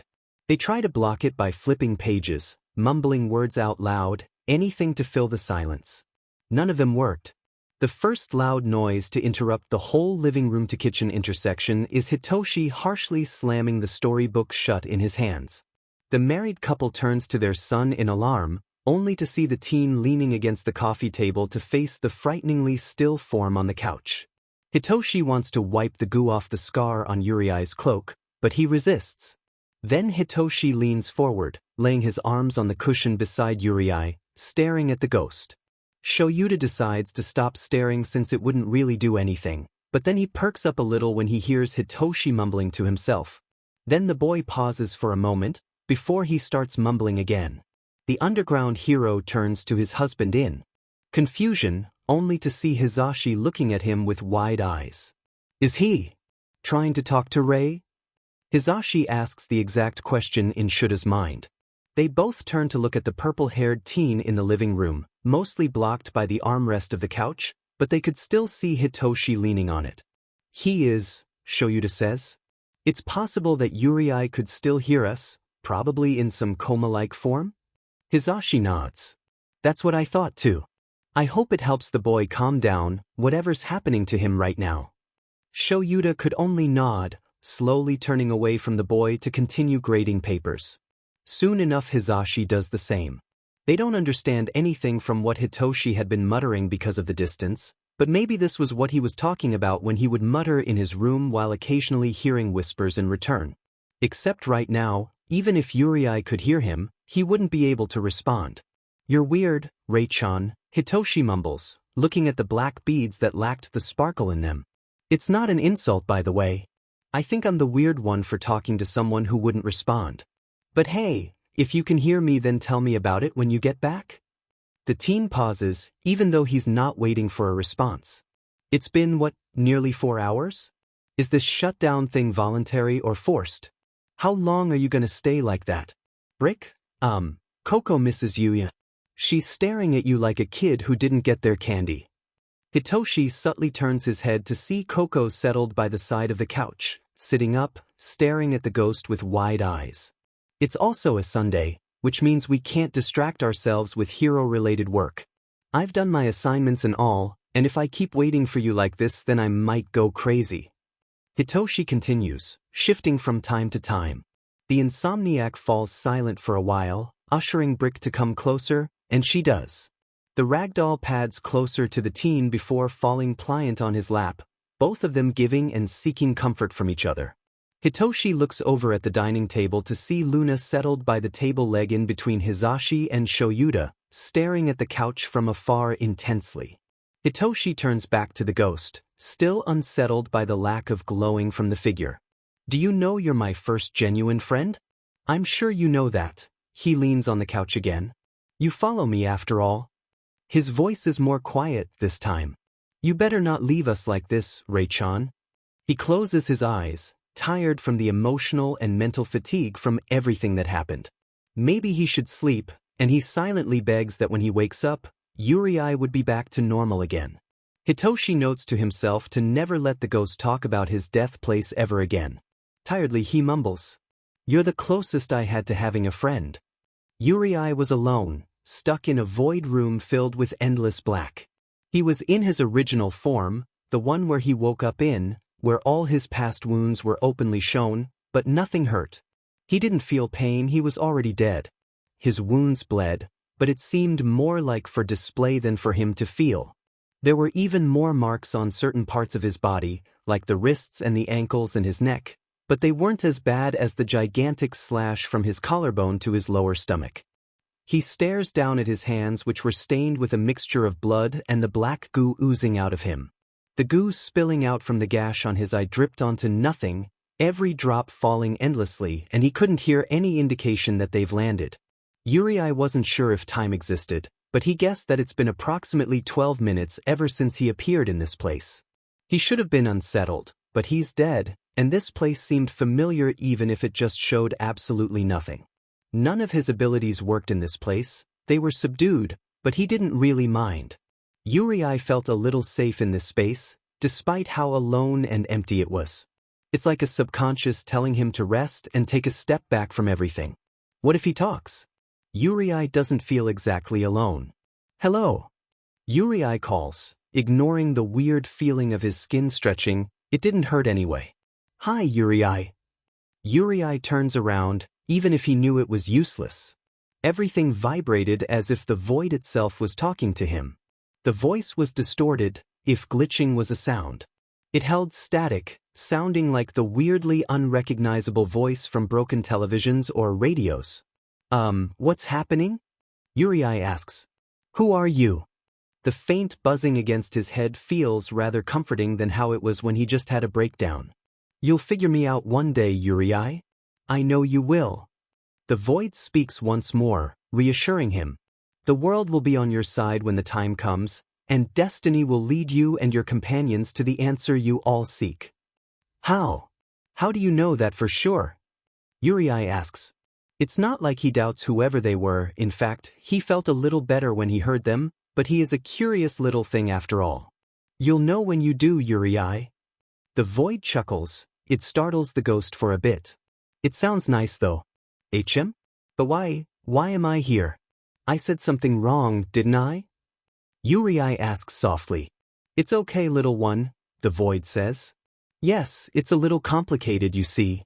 The void was just trying to stop you from saying them, because it gravely affects us as a whole.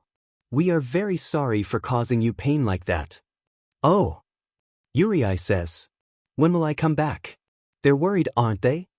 Give yourself at least 3 more minutes, Yurei, the void answers. It's okay, your form just needs to recover. You'll be back in no time. What will I do until then? Yurei asks. Good question. The void vibrates a little louder, as if excited. Would you like to listen to this little friend of yours? The purple one, he's a precious little thing. So-chan. Yurei nods his head excitedly. I want to hear him. He must be so worried. Very well, the void softens a little, before a different voice starts entering Yurei's space. It seems like it was speaking, saying something. It's Hitoshi. He's saying things. Random things related to the situation that had Yurei giggling even if he knew Hitoshi wouldn't hear him. The insomniac also asked some questions even Yurei didn't fully know the answer to, and the ghost made a small promise to himself that he'd tell Hitoshi he was listening when he comes back to the living world. The boy rambled like he usually did when Yurei stayed with him in his room, whispering back responses that he didn't know Hitoshi had actually been hearing them faintly until recently. Right now, though, Yurei was aware Hitoshi wouldn't hear him, and the boy sounded so worn out and tired that he didn't even realize he was starting to drift off. Hitoshi's voice kept getting more quiet as he spoke, and it's his soft words accompanied by his gentle voice that sends the void glowing green for at least one moment when Yurei hears Hitoshi speak. You're the closest I had to having a friend. Yurei feels his form brighten, zaps of lightning erupting from his body. When he looks down, he sees the gash on his upper body just a second closer to stitching itself back together. His body had been returning back to normal while he was listening to his friend. He still can't shift in the void though, but he really didn't care at the moment. Feeling better, little one? The void asks, finally returning back to pitch black after Yurei's sudden outburst.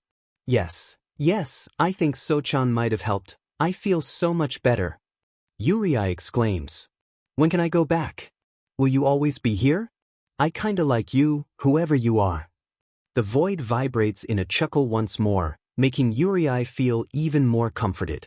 You can go back as soon as you are ready. But I have to tell you that you must not talk about your death place unless you want a repeat of what happened. Yurei nodded, more to himself since the void probably knew he already agreed.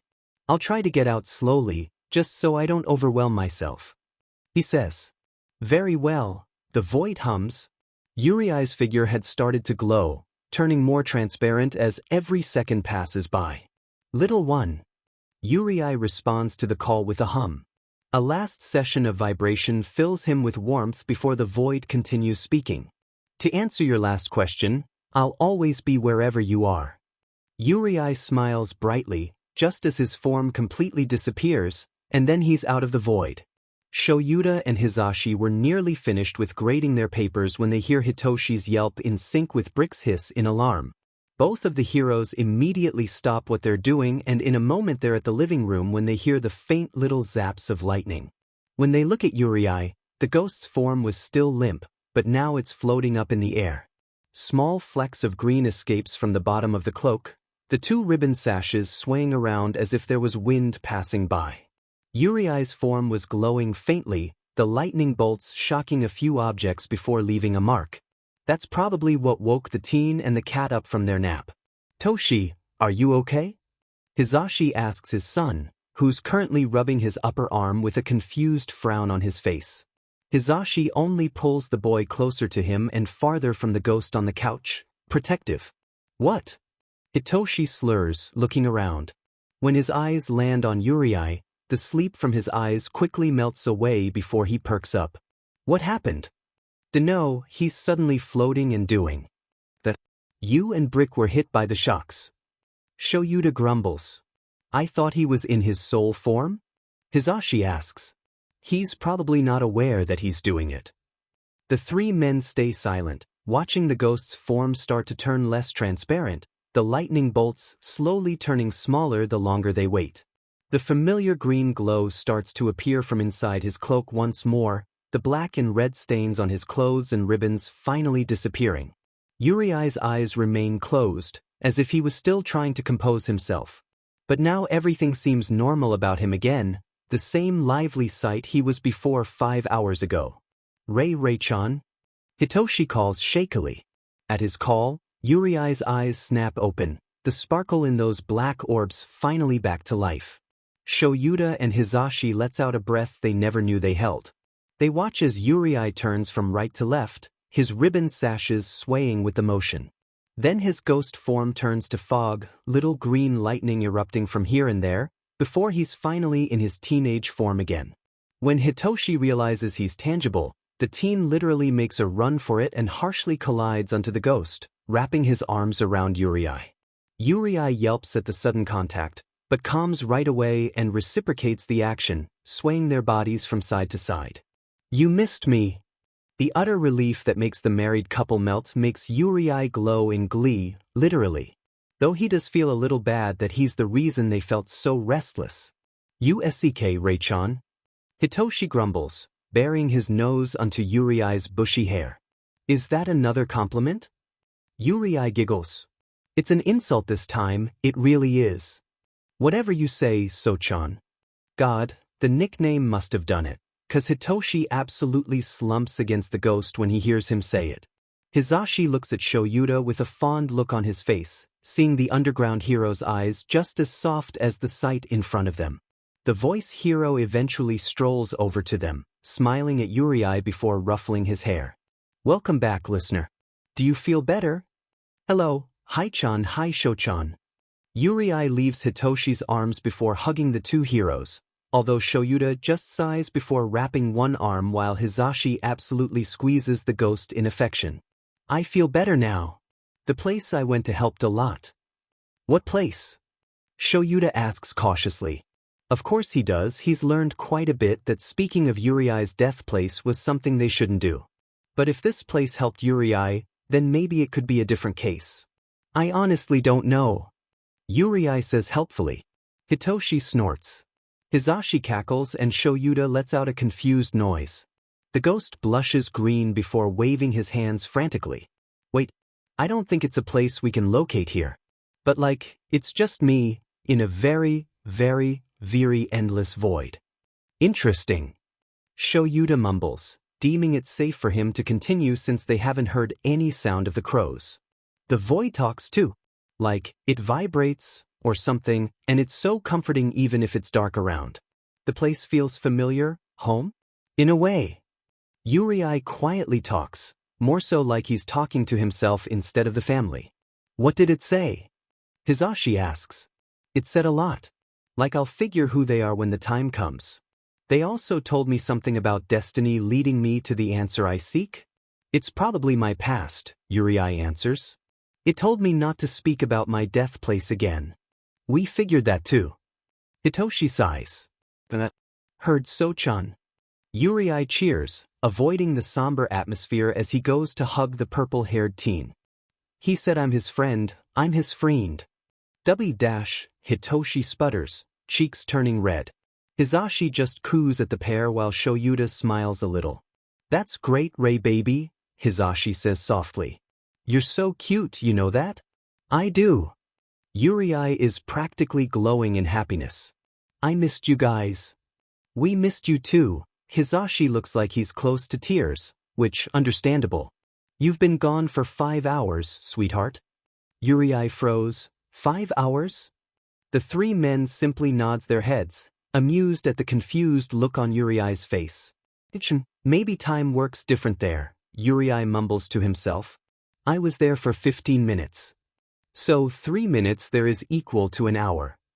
Shoyuta nods his head, then he sighs.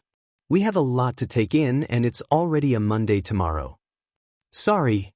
Yurei chuckles apologetically. Shoyuta simply waves him off, a meaning they all knew that meant, I'm not mad, I'm just grumpy and tired. It's just a change in routine, we can handle this. Hisashi chimes, we'll take it slow from now on and we'll think about it when Tsukachi finds something, okay? Yurei just nods his head, leaning a little against Hitoshi. The insomniac wraps an arm around the ghost, still getting used to the fact that Yurei's back and he's okay, trying to remove the image of the black thing, leaving from his open scars. Subtly, he checks an opening from Yurei's cloak, relaxing a bit when he sees his upper body wrapped in bandages, no signs of the previous injuries from earlier. Basically, we meet a ghost that claims he's some protector of our growing family, and now we're looking for his past because it just seems right, but shit happens in the middle of it? Hitoshi deadpans to himself, but realizes that everyone heard him when Yurei sputters in embarrassment, along with Hisashi scolding him half-heartedly for his language and Shoyuta snorting quietly. Yeah, basically. Yurei chuckles. I honestly just wanna watch a movie, Hitoshi sighs. Are you both done grading papers? Almost, you two go on ahead, Shoyuta says, already walking back towards the kitchen, but not before ruffling Yurei's hair a little bit. Glad you're back, problem child. Yurei glows once more at the greeting, smiling even brighter than he was. When Hitoshi looks at his face, he smiles a little bit, ignoring the cold that washes over him when his eyes land on Yurei's scar. Hisashi smiles at them cheekily with a wink before following his husband to the dining table. Hitoshi pokes the ghost's cheek before sitting back on the couch.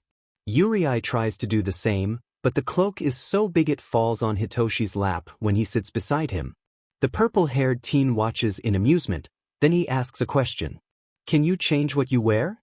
Surely you didn't wake up wearing that, right? Oh, I can. I guess I just got used to wearing this, though. Yurei hums, what should I wear? Whatever you want? Hitoshi answers in a question. You could, make a ghost design on your casual clothes if you feel like it. Good idea. Yurei says, before finally focusing on his clothing, muttering out soft words as Hitoshi tries to find a movie they can watch. In the middle of it, Hitoshi catches Yurei mumble something that sounds suspiciously close to a would it be okay if I wear a witch hat in public? And he tries not to smile at the thought.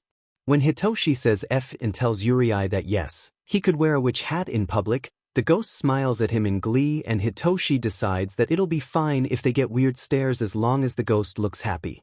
It's not like Yurei would show himself all the time either. Ha!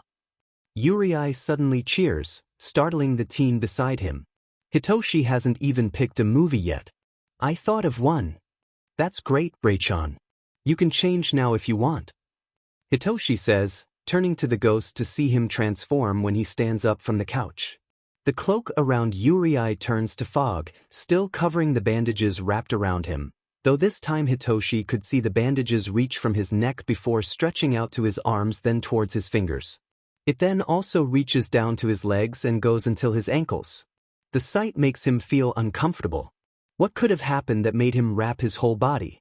The insomniac shakes his head, focusing more on the fog that's moving around Yurei's body, the gray color suddenly being mixed with green and black before it sticks closer to Yurei's body. The fog starts to clear and Hitoshi starts to see the new look that Yurei had for himself. "You look cute," Hitoshi bluntly says, showing a nod of approval. "Thank you, So-chan." Yurei jumps.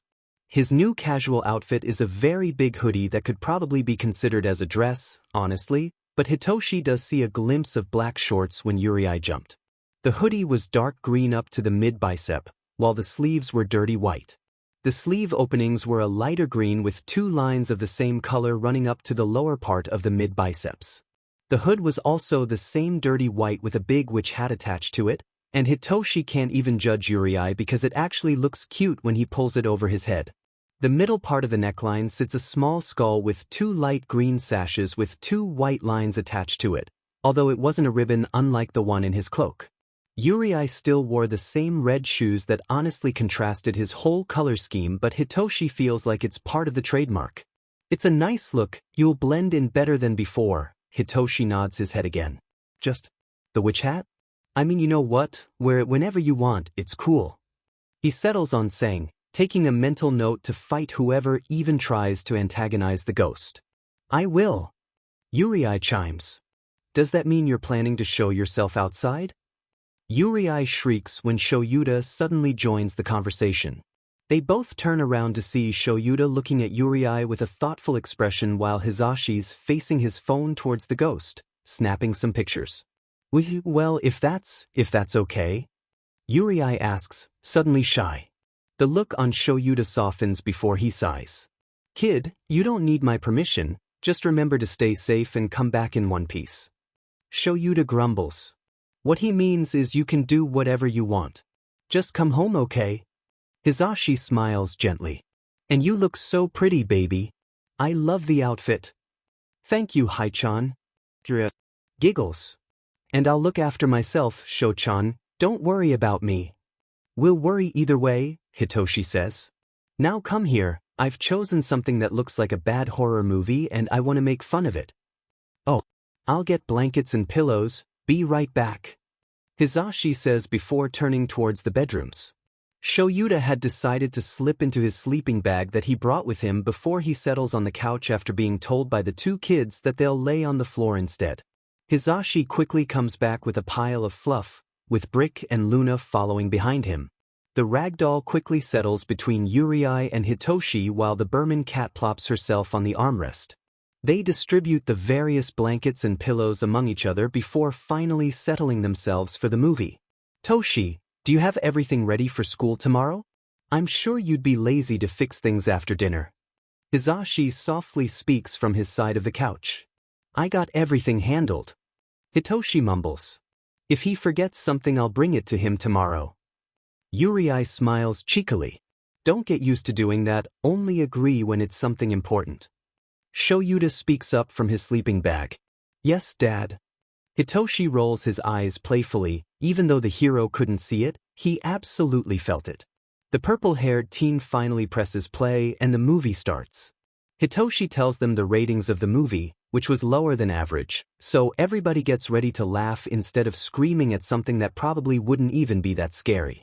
A few minutes into the play, Yurei turns around to see Shoyuta leaning his head on the couch's armrest behind Hitoshi, so he turns to Hisashi instead. "Will my hat block the screen if I wear my hood?" Yurei quietly whispers to the voice hero. "Oh, it's okay, little listener, I'm sure it won't block my vision." Hisashi gently answers. Yurei smiles at him before pulling his hood up and over his head. Something about covering it keeps him comfy, mostly because he got used to the hood on his previous cloak. He'll surely miss that outfit, but it's been years, and maybe it is time for a change. When another jump scare appears on the screen, Hitoshi and Shoyuta lets out a synchronized snort, triggering Hisashi's short cackle and Yurei's soft chuckle. A few minutes later, he feels a soft tug on his witch hat, and he turns around slightly to see the blonde playing with the end of it. Hisashi doesn't seem to notice that he's done it, and Yurei finds it endearing. The silence is filled with Shoyuta grumbling at random scenes while Hisashi responds from time to time. Hitoshi seems happy with antagonizing every detail of the movie, while Yurei's giggles interrupt him in the middle of it. He surely doesn't mind this type of change in his afterlife. Right when the movie ends, Shoyuta lets out a yawn before saying a small that was sheet, and Hisashi didn't even tell him off because he's right. They spend a few minutes gathering themselves, the voice hero standing up to stretch before bickering with Hitoshi when the team calls him old. We all get bone cracks, Hitoshi. I'm not old. Yurei's just there, watching it happen with a small smile on his face. Yurei follows Luna and Brick, who pads over to the yellow sleeping bag where a certain hero lays inside. Shoyuta blinks an eye open, closing it again when he sees the ghost sitting with his legs crossed just in front of him. Hello, Sho-chan. Yurei smiles. Been a while since we last talked. We literally talked yesterday. Shoyuta says. The ghost pouts. That's the point. Anyway, I was just gonna tell you that if you or Hai-chan need me tomorrow, just do anything with the intention of calling me, okay? I'm gonna stay with So-chan tomorrow, but I'll be there right away. Elaborate anything. Shoyuta says. Anything. Yurei says, making hand motions. Knock on wood, rub your hand on your clothes, flip a book page, write my name, write your name, write a failing grade on your student's essay, anything. Except for calling my name, we don't want unwanted people to hear and take advantage of it, okay? I'll keep that in mind. Thank you, problem child. I'll tell that to Zashi. Is that what you want me to do as well? Shoyuta asks. If you could. Thank you very much, Sho-chan. Yurei nods with a smile. Just remember that it's for emergencies, okay? Like when you were dying. Oh, by the way, did you tell Hai-chan and So-chan about that? Of course, it's illogical to call you for something unnecessary, Shoyuta pauses. And yes, we talked about it while you were recovering. Yurei nods again. Good. Then let's get up now, Sho-chan. Dinner time. I'm not a kid, Yurei. Shoyuta grumbles, but he's sitting up anyway. I know. Yurei smiles cheekily. Hitoshi and Hisashi have gone to the kitchen to start dinner when they saw the ghost and the caterpillar conversing, leaving the two of them alone in the living room. Brick and Luna are cuddled together by the other end of the couch. The ghost helps with setting the table up for the family while Shoyuta refills the container of cat food. Hitoshi simply assists Hisashi with cooking while playing with Yurei's witch hat when they both have nothing to do. The dinner is quickly done, they all settle down to eat while Yurei feeds the cats, and something tells everybody that this would be a routine for them. When everyone eventually says goodnight, Hitoshi has been followed to his room by the ghost before said ghost just floats in midair and does a laying down position. You don't patrol on Sundays too? Hitoshi asks. I patrol when I've done everything I needed to do for the family today, Yurei answers, then he turns to the purple-haired teen. I'm not yet done with one more task, but it's nothing too hard. Why are you being so vague? Hitoshi chuckles. Did you need to tell me something? Yeah, actually. It's about your safety. I've told Sho-chan earlier and he's most probably telling Hai-chan about it now. Yurei says. Hitoshi hums. Okay, tell me. So. Yurei turns around in the air. It's about calling me, and it's for emergencies only. I've had a hard time before since I never knew when one really needed help, but I couldn't really just show myself and talk to you all. That's fair. Hitoshi nods. Anyway, to call me all you gotta do is think of me, then do anything to trigger the call. Yurei says, continuing when he sees Hitoshi raise an eyebrow in confusion. Literally anything like do the call motion, or tap on anything or stomp your foot. Anything. Anything? Don't I just have to think about you or something? Hitoshi asks. It works that way the most. If you just think of me then I'll think I'm just a passing thought through your head. I would have actually told you to say my name, but I want to avoid unwanted people hearing my given name, because they could use it for bad things. Yurei explains. Oh, that makes sense. All right then, I'll keep that in mind. Hitoshi says while nodding his head. That's great. Yurei smiles. You're really into this protector role, huh? The insomniac smiles back softly. I still can't believe that you're real. Well, you gotta get used to me. Yurei pokes the other's cheek. I gotta go, Sochin, the town needs watching. Do you like it?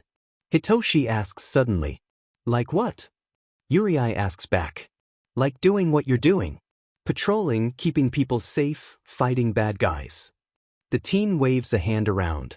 Yurei nods his head quickly, glowing a little. Of course. I like helping people. That's great, Rei-chan, Hitoshi smiles. The ghost can't seem to get why it looks so sad. Why is he sad all of a sudden? Now go, the fam's safe here. Sochin, are you okay? Yurei asks as he floats to the boy, worry laced in his voice. Hitoshi just shakes his head, booping the ghost's nose. Just thinking I'll sleep soon. Meet you back at 5. If you say so. Yurei says before booping Hitoshi's nose back. The purple-haired teen recoils playfully. Good night, Sochan. Yurei says before disappearing, probably to teleport somewhere. Hitoshi figured that he'd probably turned back to a soul once he left the apartment to avoid anyone keeping track of any of his features. Hitoshi lays on his bed, staring at the ceiling with a sigh leaving his lips. He wonders how good of a hero Yurei would have been if he was still alive. It's been weeks ever since Katsuki's mark on the last 3 months of this DMN school year. Everyone never even changed, continuously praising him for every little thing he does while letting him get away with everything he does. It's to make Aldra a proud school when he gets into Yui, they said. Katsuki wants to scoff at the bullshit. If he didn't have such an amazing quirk, then he'd be treated the same just like everyone else. It's not like he abuses the power. He just thinks everyone in this school is below him and he'd never planned on being friends with anyone. Everyone is an extra, and the only one worthy of his attention was gone from his life approximately 10 years ago. Not like Katsuki could dwell on it, anyway. Ever since the disappearance of the whole Midoriya family, Katsuki remained alone for the rest of his years. The only people who knew them were their co-workers, along with Katsuki's preschool friends. But as time passed by, nearly everyone had forgotten about them. Everyone except the Bakugo family. Katsuki could never forget Izuku. He also knew Demon well. His mother still thinks of Inko from time to time, and his dad was close friends with Hisashi. Basically, the Bakugis and the Midoriyas were a tight-knit family. A few weeks later, they were considered dead and their case was practically abandoned. Midoriya Inko and Midoriya Hisashi had their deaths registered after weeks of not finding them, and when you ask any police department or the hospital for a Midoriya Izuku, they simply tilt their heads and say, Midoriya Inko and Midoriya Hisashi are the only Midoriyas in Mizudafu. There are no files about a Midoriya Izuku. It left Katsuki so confused, because Izuku should be there. When he asked his mom and dad about it, even they didn't have an answer to it. It was the first time he saw his mother cry so openly in front of him. He was 4 years old then, and seeing his usually brash mom so vulnerable and filled with a different type of anger made him feel just as bad too. That day, the Bakugo family cried together in the living room. That was also the day Katsuki swore that he'd be the best DMN hero in the world. He would double his efforts, and he even thought to mellow down his attitude. Izuku would be so disappointed if he ends up cursing another person with ill meaning. That doesn't mean he stopped cursing other people though, just, he doesn't have to mean it, and if they can't accept that then they won't earn Katsuki's respect? Friendship? What? Anyway, the reason why he's suddenly thinking about the DMN nerd again was because apparently someone called his mother and they were planning to talk to the whole family about a case they were working on. It didn't really imply anything about the Midoriyas, but what else could they possibly help with? Ever since that day, they've been less interactive with their other friends, not like they had anyone else they were that close with. Get ready, Kat. They'll arrive any minute now. Mitsuki's voice reaches him from downstairs, urging the blonde to get up from his bed. Whatever, hag. Katsuki screams back, just in case the woman thinks he didn't hear her. He doesn't really have anything to do, It's a Friday and he already finished all of the assignments he had to do. He can wear whatever too, this is his home anyway, and the visitor has probably encountered something worse than a plain shirt and shorts. Turns out, any minute later is actually somewhere about 10 seconds from when his mother just spoke, because Katsuki faintly hears the sound of their doorbell ringing. He decides to go downstairs and decides that he's either deeply involved or not at all. Katsuki hears his mom and dad greeting the visitors. Judging from the two unfamiliar voices that greet back, one sounding professional and the other just sounding very tired, Katsuki sympathizes with the second man. "Brat, come here dash. I'm effing here." Katsuki grumbles, glaring at the two visitors with no heat. One of them looked like the detective, and the other looked like some hobo clad in dark clothes, his head engulfed in some weird toilet paper or bandage-looking thing. Once they've settled on the couch, the detective introduces himself. "I am Detective Tsukachi Naomasa. This is Aizawa Shoyuda. He is also investigating in this case. Do you have any ideas to why we decided to question you today?" "Not in particular, Tsukachi-sen. Should we be worried about something?" Masaru asks politely. "You don't, actually. I will go straight to the point here." Tsukachi pauses. "We want to ask you questions about the old case of the Midoriya family." A short silence passes by the whole living room, the detective and the hobo looking at their faces for their reactions. Mitsuki's body stiffens at the mention of her best friend's last name, Masaru straightens up, and Katsuki's eyes narrow at the visitors, analyzing and curious. "What about them? It's been 10 years. Mitsuki asks, her voice uncharacteristically quiet. "We just want to know about your relations with the family." Aizawa smoothly joins the conversation. "I'm afraid we can't tell you the reason why we've decided to go back to this case again. Not yet, since we're still unsure about the situation, and you, the Bakugas, are the only lead we have so far.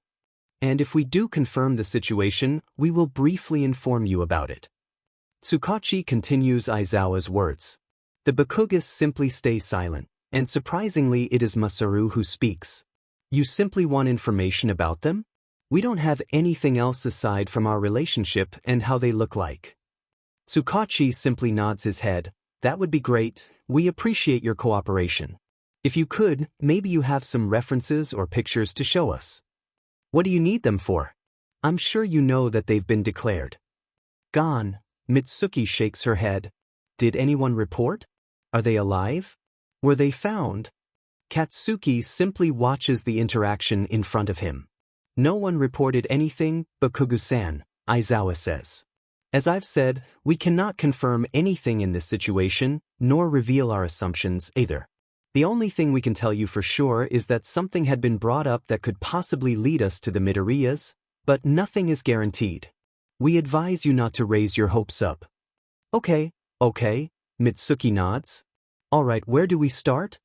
"A simple description of the Midoriyas, if that could help." Tsukachi smiles gently. "Katsuki, maybe you could get some of our pictures with them. You know where they are, right?" Masaru asks quietly, turning to his son. The blonde simply huffs before standing, turning around to leave the couch and head to his parents' shared bedroom. He squats down the side of the queen-sized bed, reaching out below to pull out some dusty box that's been left unattended ever since. Well, 10 years ago perhaps. Katsuki stares at it for a long time before pulling the cover off, trying to keep as little dust as he can from dirtying his hands. Inside are all the various photographs they'd had from those many years ago. Katsuki can already see the familiar shade of green in one of them, a little dulled from the quality of the photos. He shuffles through them and tries to get the best pictures he could, the ones where each Midoriya could be recognized. One that contained Mitsuki and Inko smiling with barbecue sticks in their hands during the last New Year gathering they had together, the second one being Masaru and Hisashi looking up from their squatting positions while their hands were covered in soot, both fathers fixing Katsuki's and Izuku's bikes. And the third one, where Katsuki and Izuku were doing some power poses, both clad in a mini All Might costume their parents bought for them. Katsuki wipes each picture clean on his shorts, not caring if they got dirty, while trying to will his watery eyes to dry the F up because he can't have himself go back there with red eyes and a runny nose. He can't. Once he's gained composure once more, He stands up and leaves the room, walking back downstairs towards the living room. He starts to hear a few of their words before picking up on who he assumes to be was Tsukachi speaking. Believe you truly, Bakugo-san. I should inform you that my quirk is lie detector, and I can simply tell whenever a person is telling the truth or not. We believe what you're saying about the Midori as having an only child, and it also confuses us why we don't have any trace of him in our department files. I'm back. Katsuki grumbles his arrival, reaching out the 3 photos towards his parents. Mitsuki practically snatches it from his hands, eyes immediately tearing up when she locks them on her picture with Inko. She holds herself though, clearing her throat. Here, detective. We hope we've been a big help. She hands the photos out towards Tsukachi, who gently takes it out of her hand before examining it. Katsuki watches his face carefully, noting the brief widening of his eyes before shifting back to a normal look again, nodding his head as he looks up from the photo while handing it to Aizawa. You've done so much, Bakugo-san, we're very thankful for your immediate cooperation. Tsukachi says, right when Aizawa reaches the 3rd picture and he completely freezes. It's not noticeable to any of them, since he's been a trained underground hero to know that he should not give out what he feels through facial expressions and body language. Are you reopening the case? Masaru asks. I believe not. We don't want this case to gain any form of attention as it will be suspicious to the media. It would be great if you keep whatever happened in this house between us. Aizawa says, standing up slowly. He places the photos on the coffee table, bowing a little. Tsukachi follows him before bowing as well, greeted with the same action from the 2 Bakugos. Katsuki simply nods his head. If it's okay, we'll be heading out now, Tsukachi smiles. Thank you very much for having us. Wait, if Mitsuki pauses, looking at the pictures on the table. I don't know if it'll be of any help, but you could take the pictures if you need. Katsuki stares at the way Tsukachi and Aizawa look at each other, having a silent conversation before eventually looking away. The hobo-looking man nods his head, half of his expression hidden by the scarf around him. If that's okay, we'll be taking all 3 of these for a while. We promise to return them eventually. Aizawa says, staying in his position. It seems like he won't be getting any of them unless Mitsuki allows him to. The blonde woman smiles politely and nods her head. Aizawa bows once more before grabbing the 3 photos, slipping all of them inside his pocket. Thank you. He flatly says, although the family had probably figured that this was just how he was. Katsuki let himself leave the living room and go back to his room, letting his parents walk the 2 out of their house. They're having a conversation, but it's already too muffled for the blonde to hear. It's not like he cares anyway, it's possibly just them passing out greetings before they leave. Instead, his mind unconsciously drifts back to his green-haired childhood friend, wondering what he would have been doing if he were still alive. Probably collecting some All Might merch. Katsuki huffs to himself, a small smile gracing his lips. Please tell us immediately if we're still connected to this case or not, Mitsuki pleads. I don't want to hope too much. Katsuki and Izuka had been friends since they were in their diapers and he might not look like it, but I know he's hopeful about this and I just can't dash. Masaru places his hands on both of Mitsuki's shoulders, squeezing them gently. Don't worry, Bakugo-san, Tsukachi says. We'll inform you about it immediately. I apologize for having to be vague about it. That's all right, it's your job. Masaru smiles politely, bowing a little. Tsukachi, let's go. Shoyuta says to the detective. Tsukachi nods his head before bowing one last time towards the parents. Shoyuta nearly looked like he was rushing towards the car, and honestly, he didn't care if Tsukachi caught onto it. He slips into the passenger's seat, bringing out the 3 photos from his pocket to check the missing family's faces once more. Tsukachi arrives just when he's on Inko's photo, watching him silently. The kid looks like him, it has to be him.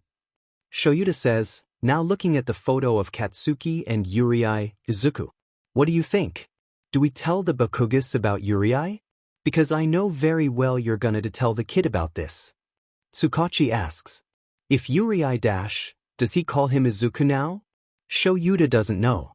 If he wants to meet them, he could. I think it'd be best if we tell the truth to the family, There's no reason to hide this from them. We can at least let them know they have one member of the Midoriya's back. Tsukachi nods his head slowly. So, Midoriya is Zukuta. Shoyuta hums. Now we only have to figure out what happened the day they went out for court counseling. It's been nearly a month since they first met. Yurei was back from floating around the town to see Hitoshi doing his homework in the dining room. Hizashi and Shoyuta were still outside, the voice hero busy on his after-school patrol while the underground hero was called to the police department. Tsukachi's last call was a little long ago, so calling again meant that they probably had a possible lead towards Yurei's case. He wasn't able to follow them, mostly because there were some annoying kids trying to bother Hitoshi on the way home, and Yurei knew Tsukachi and Shoyuta could handle themselves, and he trusts Shoyuta to call him when he's needed.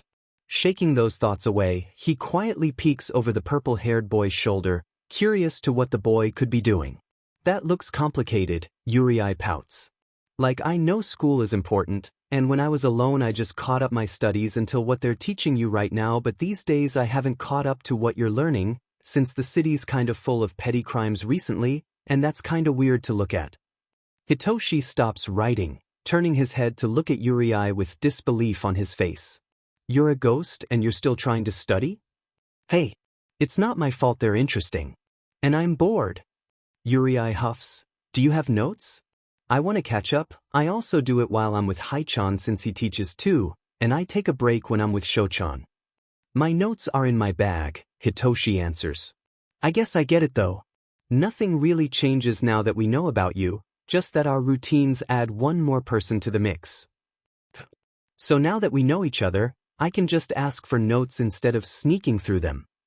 Yurei smiles cheekily. Hitoshi rolls his eyes fondly before getting back to his work. Time to time, he looks up to see Yurei absolutely immersed with his notes, and he figures that maybe the ghost was a curious little being even during his past life. It's impossible not to see it. The door opens to Hizashi greeting the house with his loud voice, quirk not activated. Yurei whips around to greet him back with the same enthusiasm, Hitoshi drawling out his own. Hizashi flips the tip of Yurei's witch hat, walking over to Hitoshi before placing a kiss on the boy's forehead, ignoring the teen's half-hearted protests. They continue to work in silence while they hear Hizashi singing in the bathroom, silently enjoying the voice hero's self-proclaimed concert. Hitoshi hears Yurei humming along sometimes, and he silently hoped that his dad was here to listen to both of them together. The voice hero steps out of their shared bedroom not too long after before walking out to the kitchen. Sho should probably be home any minute now, he said we have something to talk about. Hizashi says while getting the ingredients ready for dinner. They got something? Yurei exclaims. He did, ghost listener. Hizashi nods with a soft smile. I'm not sure if it's something good or bad, but it's surely helpful if Sho has something to tell us. Right when Hizashi stops talking, they hear the window slide open from the apartment's balcony. Speaking of the devil. Hizashi jokes. I'm home, comes the grumbled greeting.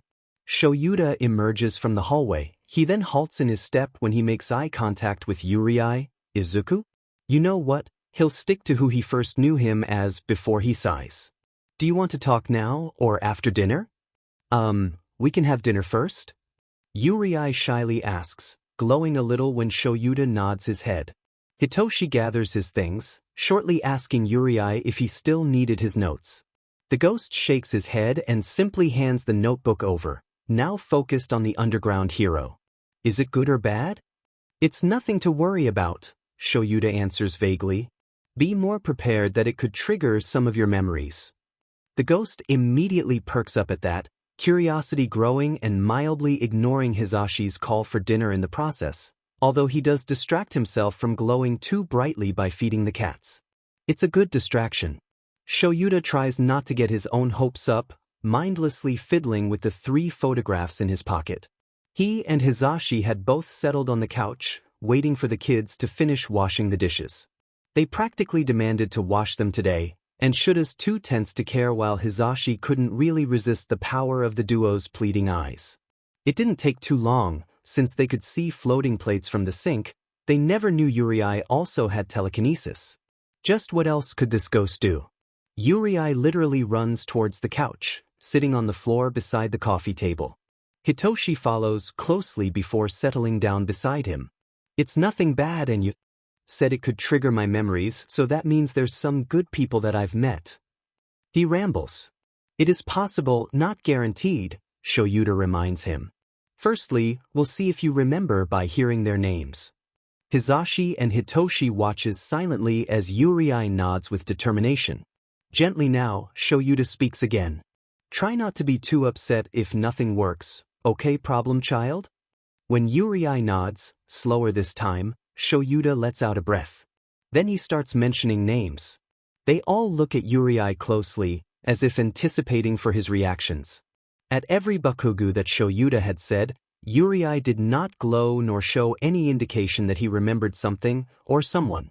When Shoyuta pauses, Yurei mutters the three unfamiliar names over and over again, but he just shakes his head with a small frown.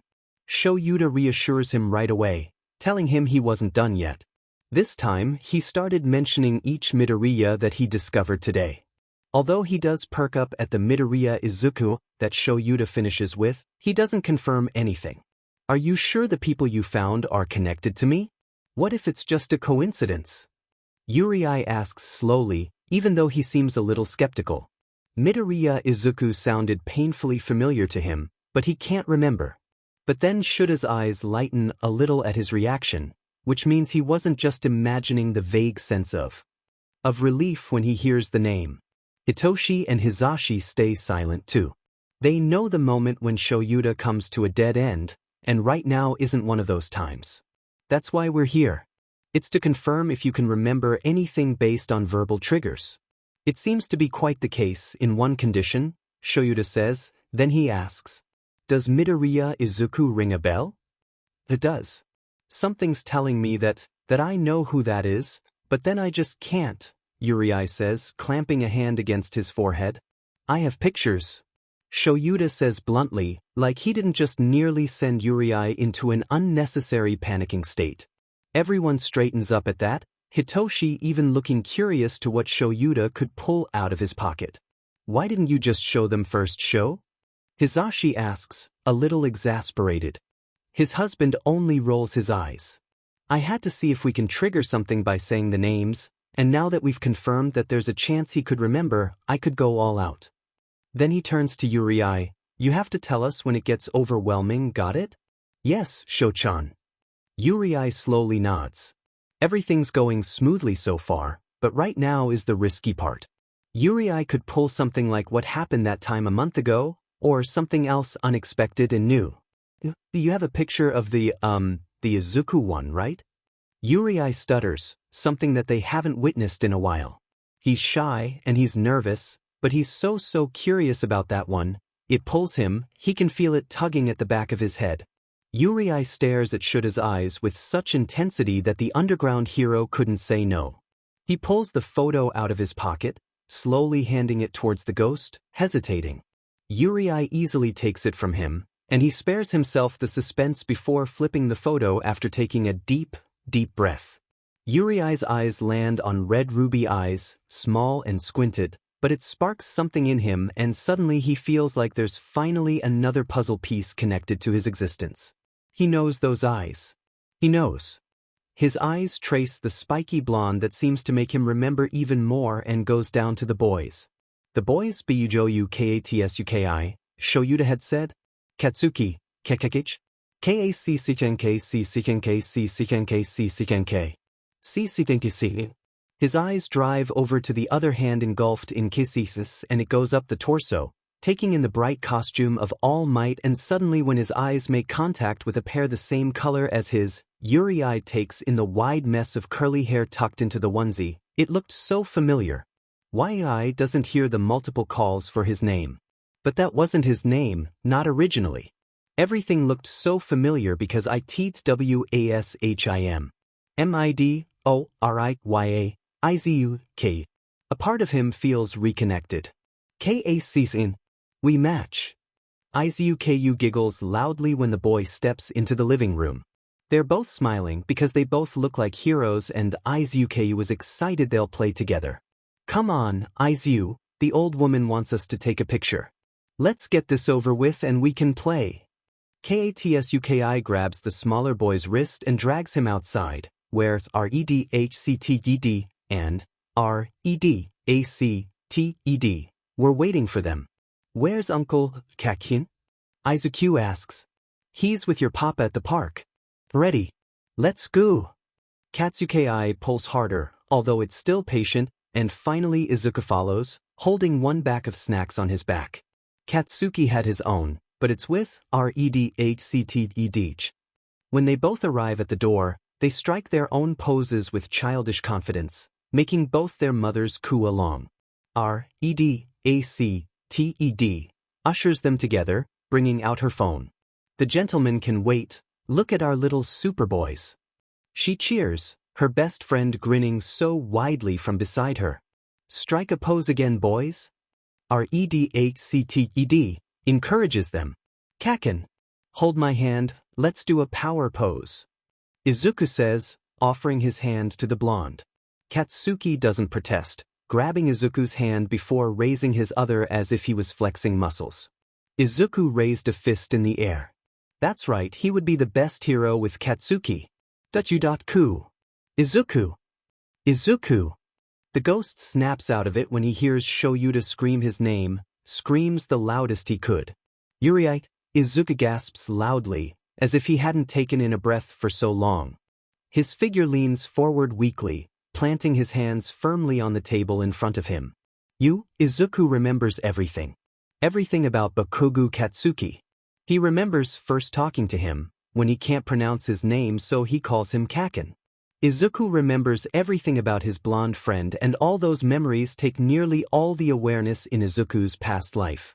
He doesn't know how, but he has a feeling that he was one of who made the most memories with him in his past life. Izuku, that's him, stares at the hands in front of him, glowing so much brighter than when he usually does. He looks like the sun, except he was green and the tiny little flares are replaced with small lightnings. With every memory that becomes distant in his head, Izuku takes in his surroundings once more, taking in Hitoshi who was once beside him now standing up beside both of his dads. They're all cautious, staring at him with wide eyes and a careful distance between them.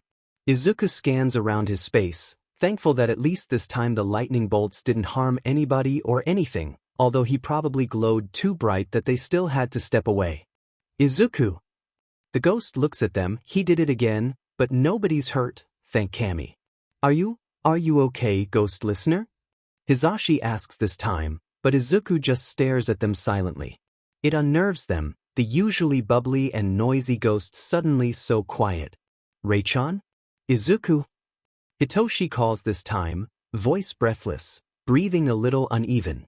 That's Dash, Izuku drawls out. That's me. He says thoughtlessly, eyes landing on the photo again.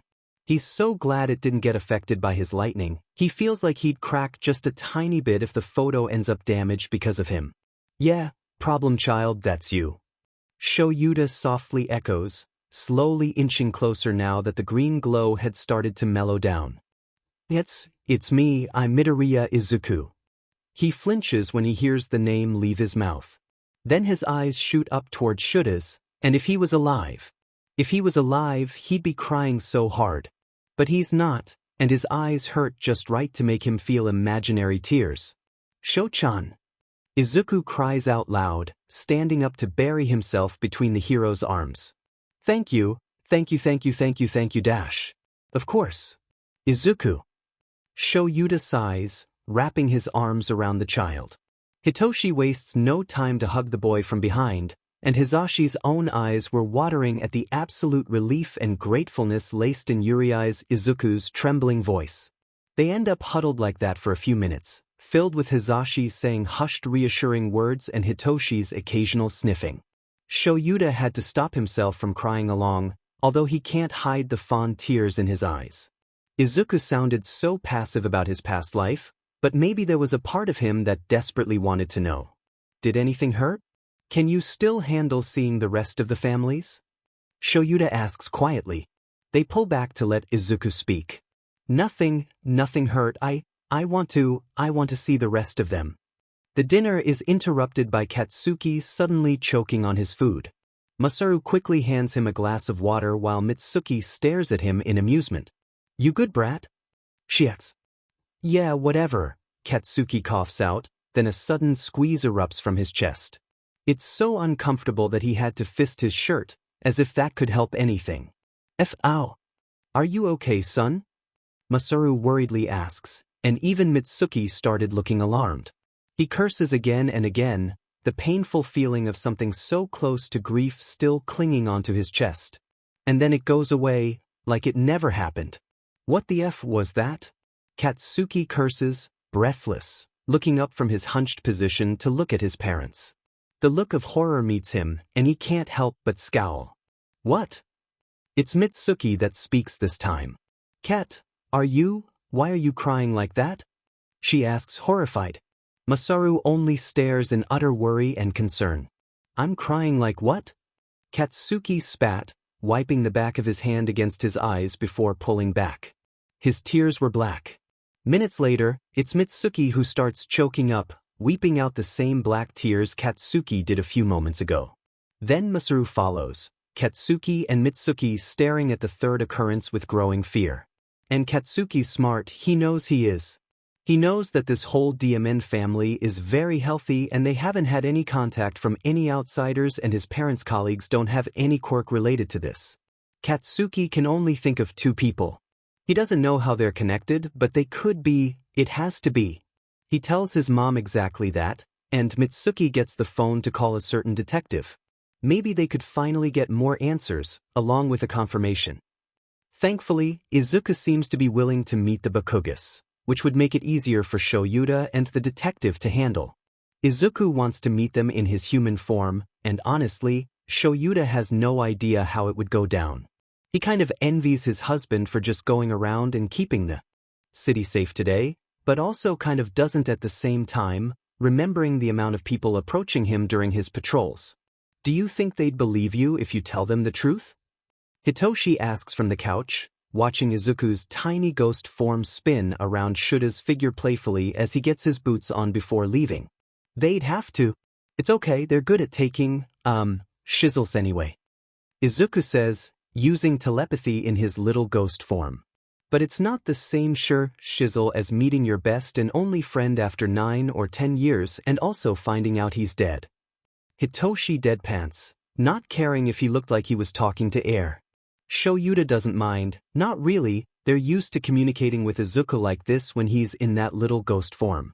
They've decided to tell the Bakugas the whole truth, they deserve it anyway, and Izuku had also reassured them that the family was good at keeping secrets. But even though they've agreed on that decision, Shoyuta still knows something was about to happen. He thinks he needs more coffee before he's ready. Come on, Sho-chan. I want to meet them already. Izuku whines in his head, spinning around giddily. I'm kind of nervous though. Change back to a human before we go, brat, Shoyuta chides, a little softly. Hitoshi watches his dad talk to literally nothing in amusement. You can do this. You know them the best, don't you? They watch as the ghost stops spinning to quickly turn into his human form, letting his feet touch the ground. Well, I guess, but it's been years. Let's go, problem child. Shoyuta says, turning around to head to their balcony. Izuku gasps in excitement, catching up to the underground hero. We're gonna go on the rooftops? Yes. Okay. Izuku turns to Hitoshi, who's already following them to wave them off, and hugs the taller boy before squeezing. Stay safe, So-chan. I think I should be telling you that, the purple-haired teen scoffs, but he's smiling. Ruffling Izuku's hair, he says, I'll call when I need to. Satisfied, Izuku nods his head before releasing the insomniac, finally turning around to join Shoyuta at the balcony. The heroes already crouched down on the railings, balancing perfectly. Izuku leans back on the railings before swinging his legs up, pushing his upper body to stand on the metal bars. Stretching his arms wide, he spins swiftly to turn around, and Hitoshi had to refrain himself from grabbing him and putting him down because he knows Izuku won't hurt himself like that. They see the sun cast a shadow against the balcony's ground, and honestly, they're not used to Izuku having a shadow at all. Well, small details. Let's go, Sho-chan. Izuku cheers, taking a leap to grab onto the balcony just above theirs. Izuku can't float in his human form. Hitoshi simply watches the two leap away from their apartment, eventually landing on the rooftop beside their building. The pair takes another leap and finally escapes his sight. Hitoshi shakes his head before returning back inside. The pair had stopped hopping on rooftops and eventually landed on the sidewalks leading to the department. Shoyuta notes a few people staring as they walk along. Some are either curious, confused, interested, or plainly incredulous, as if they couldn't believe that there's a kid with a large witch hat attached on his hood. Well, it's not like Izuku looks bothered, so Shoyuta leaves them be. It's also better now that they wouldn't suspect anything from the teen's gray skin, since quirks could be as strange as they could get, and they could just play it off from that. So that's another worry off of Shuta's shoulders. Once they arrive, some officers and detectives look at the unknown presence beside the underground hero. Izuku shuffles a little closer to Shoyuta, protecting himself from the uncomfortable attention. When they reach the door to Tsukachi's office, that's when Shoyuta feels a grip on his sleeve. Wait, I'm actually even more nervous now. What do we do if they freak out? What if Uncle faints? What if Auntie faints? What will Kaken do? Oh God, how would he feel about having a ghost, a dead friend? How do we tell them that Mom and Dad dash? Shoyuta cuts Izuku's rambling by putting a hand gently on his head. Kid, please calm down. We can explain it to them slowly, and when they finally get it, then that's when we listen to their decision, or what they want to do from there. Okay. Izuku intelligently answers. But what if we enter and they're already inside? I can go inside first. Shoyuta offers. Izuku seems pleased with the idea, his hand still clutched onto the hero's top, but at the back this time. The underground hero can't help but hope the Bakugas aren't here yet, but considering that this is about one of their long-lost family friends, his expectations are low. Detective. Izuku peeks from behind the hero, thankful for the height blocking him from whoever could be inside. Eraserhead. Izuku hears the detective greet back, along with chairs being moved, and his eyes widen at the indication of the Bakugu family. Eraserhead? Is that a hero name? A familiar voice speaks. It's rough and deeper than how Izuku remembered it, but it's familiar and he knows that tone. Apologies for not introducing myself properly before, Shoyuta drawls, but not impolitely. I am Eraserhead, an underground pro-hero. Anyway, going back to what we came here for, Tsukachi interrupts smoothly, we have only found one of the Midoriyas, and I hope that whatever we reveal in here stays between us. You can also meet the other people who knows about his current situation now, but that's more of your decision than mine. He explains. Izuku stills at the mention of himself, trying not to just show himself right away and do something stupid, like give Masaru a heart attack. Where was his enthusiasm when he first met Shoyuta? He does not know, but he really wants it back. Where is he? Is he okay? He hears the voice of Masaru, his uncle. As okay as he can be, Shoyuta responds. Izuku, come. He reaches out to place a hand on the ghost's shoulder, giving it a gentle squeeze. Izuku takes a deep breath in, subconsciously ignoring the sharp intakes of breath from the family inside. Shoyuta gives him a look, gently removing the hood from his head before ruffling his hair. You can do it, kid. Slowly, Izuku steps aside, the shy kid within him and his memories taking over as his eyes first meet Mitsuki's. The woman gasps at the sight of him, or Izuku probably guessed it could partly be because of the scar on his left eye, which was the first thing revealed from his face. He looks at Masaru next, and the man looks so close to tears that Izuku kinda wants to cry as well. Auntie, uncle. Izuku stutters, trying to calm down when Shuta's arm wraps around his shoulders. Zuku. Izuku's eyes had never moved so fast, immediately landing on the last person of the Bakugu family. He's staring at the ghost like he's seen a ghost. Izuku tries to smile, but it's shaky and quickly blocked when Mitsuki pushes through Shoyuta and engulfs him in her arms. Oh no, little broccoli, you're oh my god. Mitsuki cries, her hand buried deep into Izuku's bushy hair as the other pulls him against her. Izuku could feel the woman's whole figure shaking, and he finally wraps his arms around her. He feels another pair of arms around him, and he guessed it was Masaru, If he went by the way the uncle kept repeating words like it's really you or Izuku, Izuku, Izuku. They're both a crying mess now, but this time Izuku looks at Katsuki, their eyes meeting. For the past 5 years of his past life, Izuku had never seen Katsuki's eyes this shiny, this soft. Izuku smiles at him, and it's probably the blonde's last straw, because he finally breaks out of his trance and surges forward.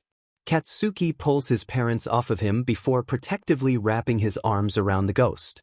They stay silent for a while, everybody watching the two teens revel in each other's presence. Izuku had never felt even more complete during his afterlife. Then Katsuki slumps against him, and he hears the boy start to sniffle, before muttering curses that Izuku finds heartbreakingly amusing. You, Zuku, Katsuki pushes back, finally taking a look at the boy's face. How the hell are you not crying? I can't exactly do that. Izuku answers quietly. I hate to break the moment, but there are things we have to explain. Shoyuta tries to start. The Bakugo family finally starts to compose themselves once more, all three of them taking a seat while Shoyuta and Izuku stand beside each other. Katsuki sends them a calculating look, noticing the weird closeness of the pair. I think it'll be easier if we get straight to the point, Tsukachi sighs. If you would, I suggest bracing yourselves. This is classified information, which means the start of this conversation should not be discussed with outsiders. The parents nod their head quickly, starting to turn serious. Katsuki merely straightens a little, all three waiting for the detective to start speaking. Izuku is. Tsukachi pauses, suddenly having a hard time to find the right word. He turns to the ghost in statement, who looks extremely nervous. He's not exactly alive, not anymore. A tense silence fills the atmosphere, and Izuku could see just when it all sinks into their heads. Katsuki shoots up from his seat, a conflicted look on his face. Huh? What do you mean he's not alive? You're seeing him right there right now, aren't you? Izuku tries to approach the blonde, flinching when he whips his head towards him. Why are you not denying him, nerd? Because it's true, Shoyuta says, right on the dot. If you would let him explain? He's right. This is my quirk, I guess, Izuku tries to say. It makes me, stay here after I die. You died? Mitsuki asks, her voice filled with horror. When? Shoyuta places a hand on Izuku's shoulder, trying to give the ghost as much comfort as he could. It's almost been 10 years. I don't remember how I died. That's what they're, trying to figure out right now. 10 years. Masaru repeats, gaping. Mitsuki was just staring at him, finally taking in the features of the boy in front of him. The scar, the gray skin, the dullness in his eyes, the weird coldness of his body temperature that she primarily ignored during their reunion. Katsuki was just staring at him. So you're dead? A ghost? Izuku avoids eye contact, scared of how they could react. Shoyuta gives his shoulder another squeeze before stepping up, speaking. Please know that Izuku had only started to remember you yesterday. His memories had been wiped out ever since he became a ghost, and the only way we triggered his memories were the photos we borrowed, Shoyuta says, all while pulling out the said photographs from his pocket before reaching out to Mitsuki, who quietly takes it from him. Both sides are in an extreme emotional state right now, please be aware. Izuku stares at the ground, fiddling with his fingers. The silence is even more intense now, but then Mitsuki asks another question. Something Izuku doesn't know if he could answer. If you're a ghost, what about Koko? Izuku almost looked at her in confusion, before remembering that Mitsuki actually calls Inko that nickname, and suddenly he's even more subdued than before. The silence was almost an answer enough for the Bakugo family. Izuku. What happened? Mitsuki asks this time, Masaru and Katsuki evenly silent. You don't have to answer, Izuku. Shoyuta reminds him, and while the ghost does appreciate it, he knows he can't keep this from them forever. When I remembered everybody, Izuku starts slowly. I remembered what happened to Mom and Dad on the day of the court counseling. I don't know who did it or how or why, because it's so vague, but they dash. HEH8.BLEQUIRK. Stay away from him. HELLBEUS.L. It's okay, baby. Mommy's alright. Run, Izuku, run. HOWANNOYING. Problem child. Shoyuta breathes out gently. Izuku shakes his head. They're gone. Izuku's words were merely a whisper. He remains oblivious to how his figure had flickered. I used to, not really care about my past. But now I want to find them, and then I'll make sure they pay. They won't know what's coming. Otusan. Okayasan. Yurei. Izuku flinches at the different name. He lifts his head up to see Shoyuta in front of him, his hands on Izuku's shoulders. Yurei, calm down. You're flickering. Sorry, Izuku says, lightly patting his cheeks to snap out of it. I mean it though. I know. Shoyuta looks at him softly, as soft as he could for someone who has half of their face covered in capture weapon. Is he okay, Eraserhead-san? Mitsuki nervously asks, such a big contrast to the usual behavior Izuku sees from her. Shoyuta lets out a breath before patting Izuku's head. You can wear your hood if you want, he mumbles before turning around to answer the blonde. He's all right. Mitsuki nods her head, the worried look on her face mellowing a little, even more so when she sees Izuku reach out to pull his hood up, the adorable witch hat perked up on his head. She's been doing the talking for the three of them while Masaru and Katsuki watch everything silently. Tsukachi clears his throat. Are you okay, Yurei? I'm fine, detective. Izuku smiles gently, the detective nodding his head when the truth registers in his head. I know this is a lot to take in, but we still have more to talk about, Tsukachi says. Don't worry, it's more on what Izuku could do. As well as the precautions of his quirk and the people he's been staying with the past month, or well, for Izuku's case, the past 5 years. The tense atmosphere seems to lighten at least just a little bit when they're distracted with the next conversation. Izuku had been demonstrating all the things his quirk could do so far, while Tsukachi lets him lead and Shoyuta would add random remarks from time to time. The Bakugas are surprisingly taking it well, although they kind of doubt that would remain when everything finally sinks into them. The Bakugas had also informed Tsukachi of their incident the night before, alarming the three when they described what happened during their dinner time. What time did it happen exactly? Shoyuta asks, his face blank in concentration. Around 8 in the evening, perhaps, Masaru says. Why? Izuku gasps. That was around the time I took a look at the photos. Maybe that's connected? Tsukachi nods his head before speaking. That's possible. Izuku's quirk could cause the remembered person to shed black tears, but why? Maybe they're the tears I couldn't shed, Izuku whispers. I can't cry after all, or maybe it's just a random side effect of my quirk. My quirk is weird.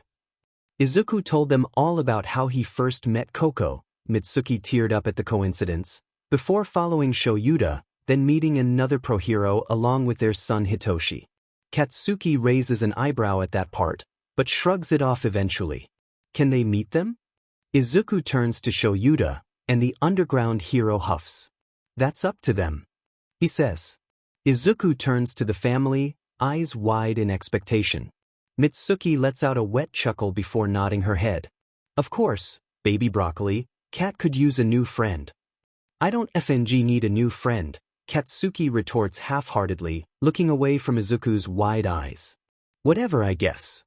We'd love new company, Izuku. Masaru smiles gently, a big contrast from the two blondes beside him. That's great. Can they meet now? Izuku cheers before looking at Shoyuta again. The hero looks exasperated but fond this time, shrugging. I can ask them, they'd love to. Shoyuta answers, pulling his phone out of his pocket. The pair looks oblivious to the audience around them. Tsukachi had let out a tired sigh before facing the Bakugu family with a smile. The parents smile back, but Katsuki has his eyes facing the ground. Everyone not so subtly watches the interaction beside the table with soft looks in their eyes.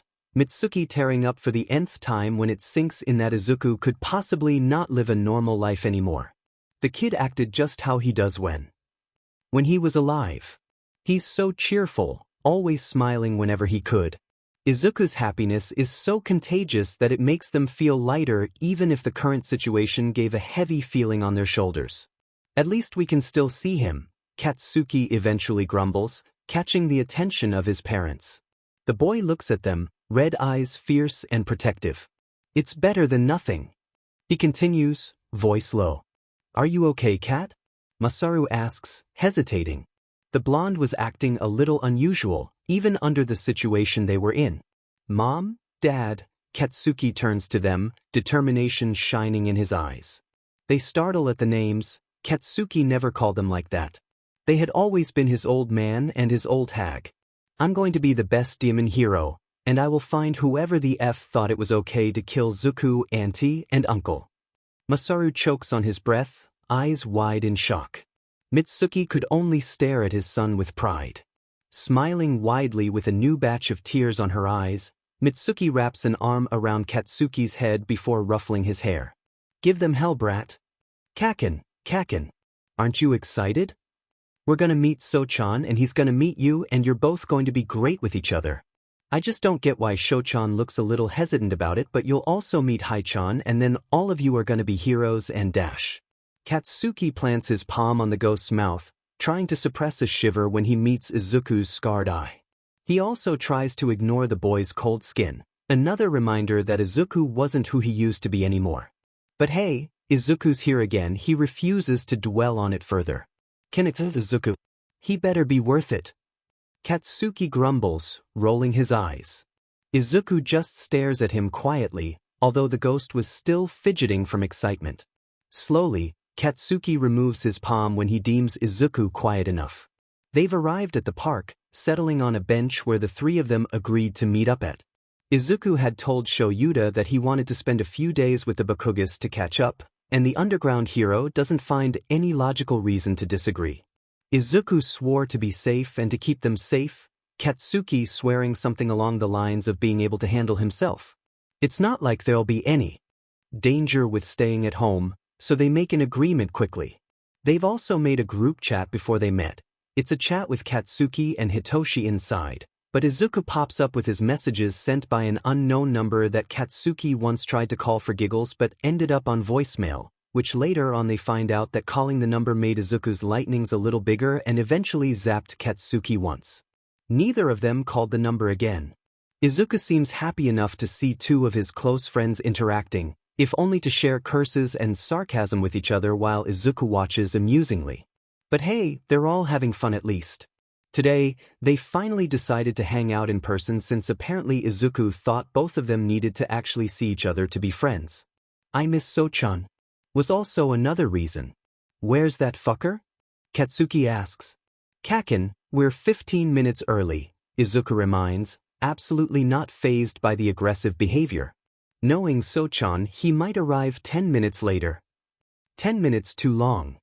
The blonde rolls his eyes before relaxing a bit, slumping against Izuku's smaller side. The tip of his hat buried in the blonde's spiky hair. They spend a few minutes just sitting there in silence, Izuku playing with Katsuki's fingers, massaging them a little to distract himself. They've talked about nearly everything they could after the few days at the Bakugas, as well as shed a few tears and curse a lot of words. And after the many times Mitsuki or Masaru tried to make small talk with him, Izuku just wants to stay in the silence once again after a while.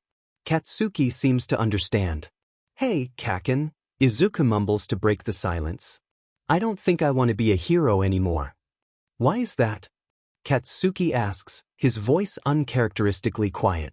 Well, when I was just a ghost wandering around, guarding the other family, I kind of just realized right then that it'd be better if I just guided you all from behind, you know? Izuku softly pats the palm of the blonde's hand. Sure, there are still heroes that could pass, but at least I'm doing my best keeping two of them and another two more potential heroes alive, aren't I? Izuku sends a cheeky smile at Katsuki before continuing. And I'm a ghost that could do anything. You can't really stop me from quirk use since I'm dead, and I'd actually be dead if I stopped this ghost thing. At the same time I really don't know how to stop it. Well that fing sekes, Katsuki sighs. I get it. That doesn't fing mean you aren't a hero anymore though, you hear? You don't need the shitty license for being a self-sacrificial butt. Ah dash? Izuku stutters, offended. I'm not self-sacrificial. That's a lie and you know it. Troll hair would agree. Katsuki scoffs, shoving the top of Izuku's hoodie down to cover the ghost's face. He cackles at the small yelp Izuku lets out. Whatever, Kaken, Izuku pouts, looking away from the blonde after fixing his hood back up. His mouth splits into a wide grin when his eyes make contact with a familiar shade of purple. So-chan's here. Effing finally! Katsuki curses, crossing his arms over his chest as they both stand up. Hitoshi sends the pair a small wave, letting out an oof when Izuku crashes onto him. Glad to see you too, Rei-chan, he says while wrapping his arms under Izuku's legs.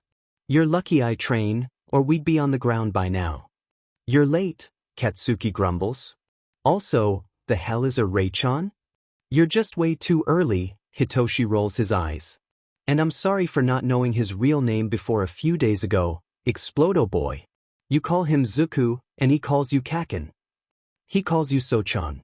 And what the F else am I supposed to call him, troll hair? I don't know, Blasty, why's he the only one with the normal nickname? Izuku just stares at the pair with exasperated fondness in his eyes, sighing a little. They seem excited. Can we get ice cream?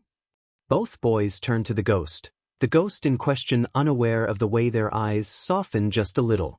Hitoshi shrugs while Katsuki huffs before walking towards the truck. You don't need any more, Zuku. Well, both of you can have ice cream for me. What the hell does that even mean? Katsuki asks. You're even noisier in real life. I shouldn't have come. Hitoshi mutters to himself, amusement in his eyes. What the F did you say, troll hair? Izuku loves having them around. This was way better than the group chat. In the end, they didn't get ice cream. Katsuki said they didn't have lunch yet and having ice cream was way too early. Hitoshi doesn't really care, but he enjoys antagonizing the blonde, so he does, and Izuku had to deal with both of them bickering as they walked around the streets. He subtly ignores the concerned and amused stares from the strangers walking past them. After all, who'd wake up to face the day and expect to witness a group of a ghost-looking cosplayer child, an insomniac whose eye bags could rival 10 people's combined, and an aggressive loud blonde with spiky hair, down the sidewalks? Surely not the strangers in question. At least they'll have something to share to their peers later on. Izuku seems content with continuing the flow of their conversations, the ones where Katsuki and Hitoshi were too tired and taking a break from having a go with each other. They don't mind Izuku's ramblings as well, the blonde missing the ghost's voice after not hearing it for years, while the purple head already used to Izuku's soft words being thrown out of his mouth effortlessly and settled enough with just listening to him ramble. Both of them covered on Izuku's sides, Hitoshi at the left and Katsuki at the right. When they bicker, they have enough inches over the boy's head. Katsuki removed the hood a few minutes ago just to glare at Hitoshi. Izuku has not put it back up ever since, just to make faces at each other. The strangers may be curious, but the circle has radiated a protective aura that made them back away when the three of them passes, the one in the middle oblivious to everything past the two at his sides. And they're at it again. I can't believe you're a dog person. Hitoshi's lips spread into a thin line, playfully looking bothered. Well, it kinda makes sense. You, dogs are great? Katsuki rolls his eyes. Then he turns to Izuku.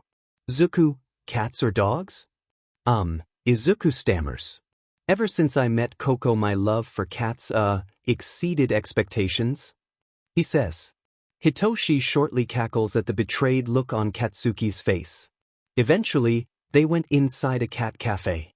Nearby, much to Katsuki's dismay, all of the cats coming over to the blonde and rubbing themselves against his ankles. Hitoshi watches with an amused smirk before pulling out his phone, capturing the moment where Katsuki finally relents and starts petting one cat that suspiciously looked as fluffy as his hair. It's good blackmail material. Before they settle down, a waitress briefly comes over to take their orders and thanks them before leaving them alone once again. She did seem amused when she observes the cats around a hostile-looking blonde. Why do they like you so much? Hitoshi asks, petting a cat of his own. They like Kaken, Kaken's quirk makes him warm. Izuku answers for the blonde. The Katsuki in question curses under the pile of fluff. Hitoshi hums, then he turns to Izuku. Why do the cats like you? Oh. Well, before you met me I've been going to this cafe. Izuku perks up, lifting a cat up to let them wrap themselves around his neck. Then he lowers his voice, as if sharing a secret. The workers think this cafe is weird, since they see the cats gathered up sometimes by the counter and meowing at nothing. You have a thing for scaring people through cats. Hitoshi deadpants. Katsuki cackles at the side. You mean he's done it before? I witness it every night at 4 in the morning, Hitoshi sighs. The only thing stopping me from going back to my room is my need for food. And coffee. You're FING stupid, and also lucky that it's the nerd instead of some other mad poltergeist trying to kill you. Katsuki says, I'm still here? Izuku tries to intervene, fascinated at the fact that the boys in front of him are actually conversing without any bickering. And I haven't really met another ghost, so I don't think you have anything to worry about. It's probably just my quirk that's keeping me here. Cut that sheet out, nerd, that's depressing. Katsuki mumbles, his tone suddenly quieter. Sorry, Kaken. Izuku sighs. Katsuki rolls his eyes and tries changing the topic. Speaking of quirks. Trollface, you never told me yours. Whatever quirk you have could probably never top Izuku's.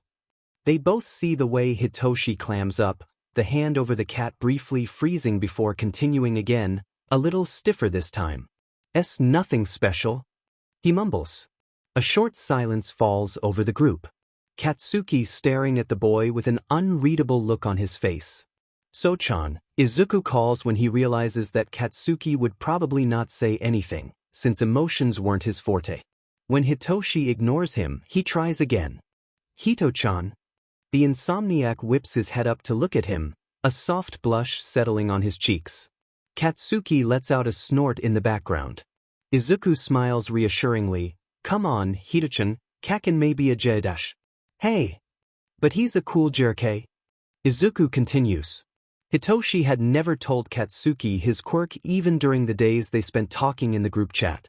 Izuku didn't force him on it, and the blonde didn't pry about it either. But he's curious, and now that he saw how Hitoshi reacted to the question, Katsuki mildly understood the implications of it. DMN right I am, Katsuki huffs. Hey, troll hair, I don't give a DMN what your quirk is. I have FING explosions that could kill anybody and yet people think it's FING heroic, the dumbass. Besides, we literally have the nerd here, nothing could top his quirk. He's right. Nothing could be as crazy as my quirk. Izuku smiles, nudging the purple-haired boy on his shoulder. Hitoshi sighs, mentally cursing before finally speaking. It's a brainwashing. I can control them when they respond to me. Izuku reaches out to interlock his arm around Hitoshi's, letting himself be close enough to give the boy some reassurance. Katsuki raises an eyebrow at the insomniac, then he sighs. The F, are you moping about? Katsuki says. It's a cool one. He mumbles. Hitoshi stares at the blonde with wide eyes, before smirking. Izuku could notice how his shoulders relaxed, the tense line disappearing. Izuku's right. You're a cool JRK. F you. No thanks, I'm not interested in general. Hitoshi shrugs. Katsuki stares at him for a long time before he nods his head. Same. I actually talked to Dad about you. Hitoshi speaks up once they're now walking back to Katsuki's house. The F, are you saying about me? Katsuki asks. He said he could train you for the last month and a half before we go to Yurei. You know, we could be sparring partners or something. Izuku starts bouncing. Oh, I want to try to fight Kaken, too, he says. Ever since they talked about Izuku playing his quirk down once he starts showing up as a human, Shoyuta decided to train the ghost just so he could get used to another form of defense and offense tactics rather than relying on floating around and swinging his scythe out of the blue. Hitoshi and Izuku had been sparring partners since then, so a new fighter would be nice. You can fight. Katsuki asks the greenette, staring at him incredulously. Hitoshi snorts. Don't underestimate him, he's small but he can and he would kick your butt. It helps him a lot that he doesn't feel tired anymore. Izuku pouts. I've been watching Sho-chan and Hito-chan fight each other during their training. I was curious so I tried doing it on my own. I guess I learned half of the stuff that way. That's cool, Katsuki mumbles to himself, and then, count me in. Izuku cheers, jostling the blonde and the purple head around when he wiggles in glee, since his arms were clutched around one each of theirs. Hitoshi lets out a fond sigh while Katsuki cackles at the ghost's antics. The hag won't mind. She'll probably do anything to force me out of my DMN room. Katsuki says. And you'll finally meet Hai-chan. Izuku says. Who the hell is that? That's Pops. Or well, present Mike. Hitoshi answers for him. Oh, him, Katsuki shrugs. How the F, do you have two pro heroes as your parents? You curse a lot, Hitoshi huffs, then he awkwardly continues. They adopted me, my biological family didn't really take my quirk well, I guess. And now Hito-chan's happy while I fight off the other baddies from his school, Izuku grins proudly. You should visit sometime, Kaken. What? His DMN school? Katsuki asks. That place sounds like it SC Kiss to me, but okay. We can kick but when I get there. I meant at his house but the school works, too. So that both of us can keep the meanies away. Izuku smiles, the two boys shivering a little when it turns out a little mischievous than kind. What about you? Rei-chan? Hitoshi asks. You can't just teleport around anymore since we decided that your quirk would be psychokinesis. Where will you stay? I can stay at yours. Since Auntie would love to let Kaken leave the house, we could just tell her he'd come to hang out with us. Izuku says. Stop dictating my life, nerd. Katsuki retorts, but he doesn't deny anything. Oh well, I guess that's decided then, Hitoshi shrugs, looking ahead of them. Right on time. The house of the Bakugas appear at a few meters away. It's nearing the afternoon when they arrive. Hey Trollface, wanna come over? Katsuki suddenly asks. The hag wouldn't mind. Ah, does Explodo Boy like having me around? Hitoshi teases. Shut up. We can stay for a while. Come on, Hito-chan. Izuku shakes the purple-haired teen. Fine, I'm texting Dad. Hitoshi says while pulling his phone out. Izuku silently nudges Katsuki on the side, giggling when the blonde pulls his hood down before ruffling his hair aggressively but not without care. Hitoshi eventually puts his phone back in his pocket before watching the pair in front of him with amusement on his face. They're a weird combination, but a combination they liked all the same. Only bros, no hoes. Random number ghost. Thanks for having us over. But Rei-chan keeps saying he might teleport back and I'm actually going to believe him if he did. Explosion God. Don't teleport, nerd. Leave me alone, I'm tired. Random number ghost. Oop, sorry Kaken. Oh right, it's almost 8 though. Let's go Rei-chan, let the prince have his beauty sleep. Explosion God. F you. I thought we agreed we weren't interested. Random number ghost. Come on Heidekin. Let's do it before I leave for patrol and both of you still have school tomorrow. By Blasty. Random number ghost. Sleep well Kaken. Explosion God. Whatever. Good night chapter text. Izuku listens to Hitoshi and Katsuki let out different tones of groans from the ground. Shoyuta stays standing beside him, huffing in amusement. Again, he commands. Stand up. Wait the dimmin' minute, hobo man. Katsuki grumbles on the concrete floor, trying his hardest to get up from the ground. Hitoshi remains unmoving beside him, looking at the high ceiling of the Yurei training ground as if that itself had done something wrong to him. Why don't you train Rei-chan anymore? This is unfair. Hitoshi speaks slowly, trying to catch his breath. He already knows the answer. Because he already has unlimited stamina, and he's skilled enough as he is. He already knows the answer, but it doesn't mean he had to like it. Aren't you torturing them too much, Sho-chan? Izuku asks, looking at the pair in front of him with deceiving innocence. He's been doing that a lot. Even more ever since he hung out with Hitoshi and Katsuki for the past month and a fourth, to the point that he somehow got Hitoshi's traits of sarcasm and a little bit of harmless estism, while he and Katsuki shared the trait of being a little too intimidating, except Katsuki was more aggressive while Izuku leaned more on the quiet side of just glaring. Honestly, Shuta's a little impressed. He has a feeling Izuku's quirk helped a bit. That was if he faced strangers, though. Shoyuta could remember the time Izuku sassed Vlad and he had to stop a snort from coming multiple times. Around them, he nearly forgets how much of a demon Izuku could be since he's less snappy, if not gentle at all.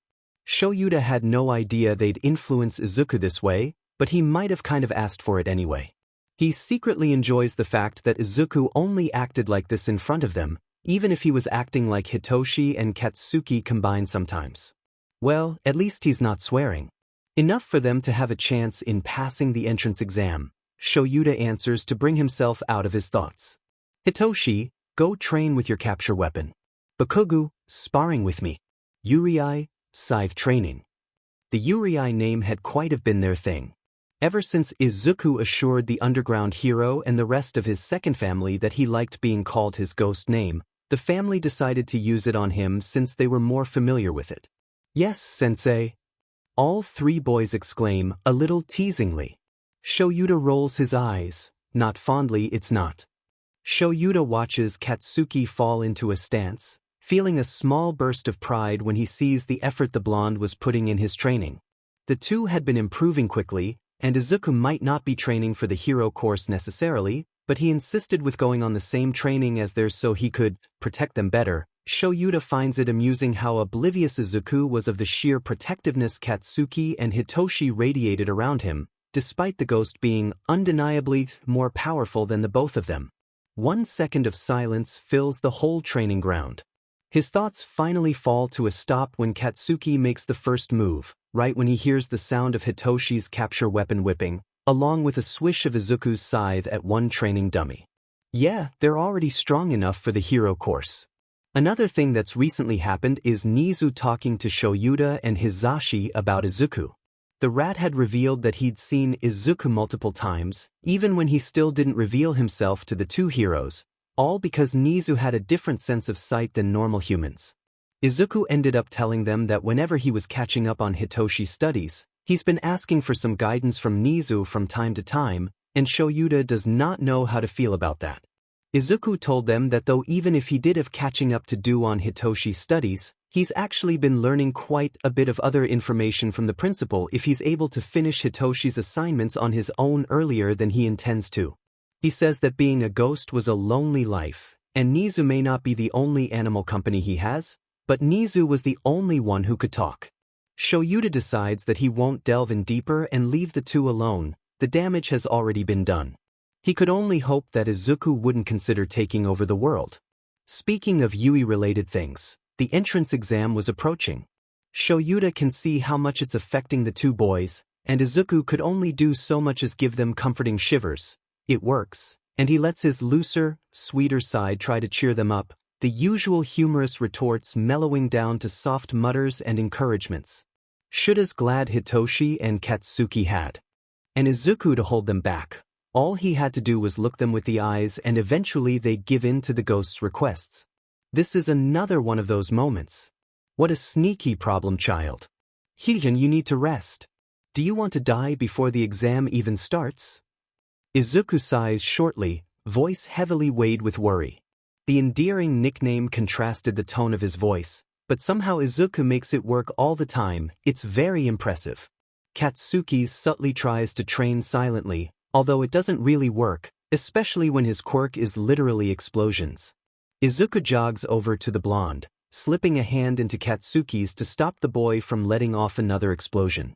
The blonde turns over to him, a scowl on his face, but he's immediately met with dull wide eyes that makes him shiver a little, and he automatically lowers his other hand down, huffing. Izuku shoots a look at Shoyuta, his expression filled with such mirth and cheekiness. The breath. Shoyuta only sends him an approving nod. Only Izuku can stop somebody like Katsuki from training that quickly. Hitoshi's still a little stubborn, shooting one end of his capture weapon towards a dummy from a few meters away. Izuku leaves Katsuki alone to stop the purple-haired boy. Hito-chan, I'm going to tell Coco and Luna to leave you alone for the rest of the week if you continue like this. Oh, Shoyuta muses. That is absolutely cruel. And the horrified look on Hitoshi's face seems to share the same sentiment. You wouldn't. And I will, Izuku continues, as if he didn't just threaten to take half of Hitoshi's life from him. You know they listen to me more than you. Fine. The insomniac exclaims, and Shoyuta was nearly offended when the purple-haired boy decides to throw the capture weapon away from him as if it was the one who tried to take his cats away. He wasn't, it was close though. At least Izuku seems satisfied while Katsuki let out short tired cackles from the background. Shoyuta decides to speak then. Since the exam is held this Saturday, I'm deciding to let the two of you off for the day before the exam. Which means tomorrow will be the last day you train for it. Katsuki's cackles abruptly stop. What? Aren't we supposed to be training even harder instead of slacking off? It's not slacking off, I'd rather have the two of you tired and rested before the exam than tired and stressed, Shoyuta grumbles, and then he shows a vicious grin that makes them shiver. Besides, do you really think I'd let you slack off under my class? You're pretty confident with us getting to your class. Hitoshi scoffs, not unkindly. Are you saying you're not confident you'll get in? Izuku asks. The purple-haired boy stares at him silently before answering, I'm not exactly expecting it. Who cares about that? Izuku asks, an unusual serious tone in his voice. Whatever you're expecting, exceed it. If that's what'll make you feel satisfied, that's what you do. The three males stare at him silently, each face holding a different emotion of their own. Hitoshi has his eyebrows raised, taken aback. Katsuki was smiling a little too ferally, and Shoyuta could guess he had a small smirk on his face, proud and expecting. Izuku seems to snap out of his own trance before looking at all the three around him. What? Nothing. Hitoshi smiles. It's small and yet conveyed his fondness very well. You seem really determined even if you're not a participant. Izuku's eyes widen, perking up. That's because I'm just excited. And I know you'll do very well. I sure damn hope so. Hitoshi huffs, then he yelps when Katsuki hits the back of his head. You're not gonna pass if you think like that, dumbass. Katsuki says. But Kogu's right, Yurei too. Shoyuta suddenly joins the conversation, the blonde preens a little at him. Don't let those doubts cloud your skills. Either way, if you fail, there's still the sports festival option. Izuku tilts his head when he sees the contemplative look on Hitoshi's face. There was still some of the uncertainty there, of course. It's not easy to make it go away after having the first multiple years of his life have everyone against him just because of his quirk, but Izuku knows it's not as bad as it used to be like when he first met Hitoshi. If you don't pass, I'll kill you. Katsuki grumbles, his own way of saying stop worrying, you'll be fine. It cheers the purple-haired boy up a little, nodding his head sharply, now more determined. Hizashi will pick us up soon for lunch.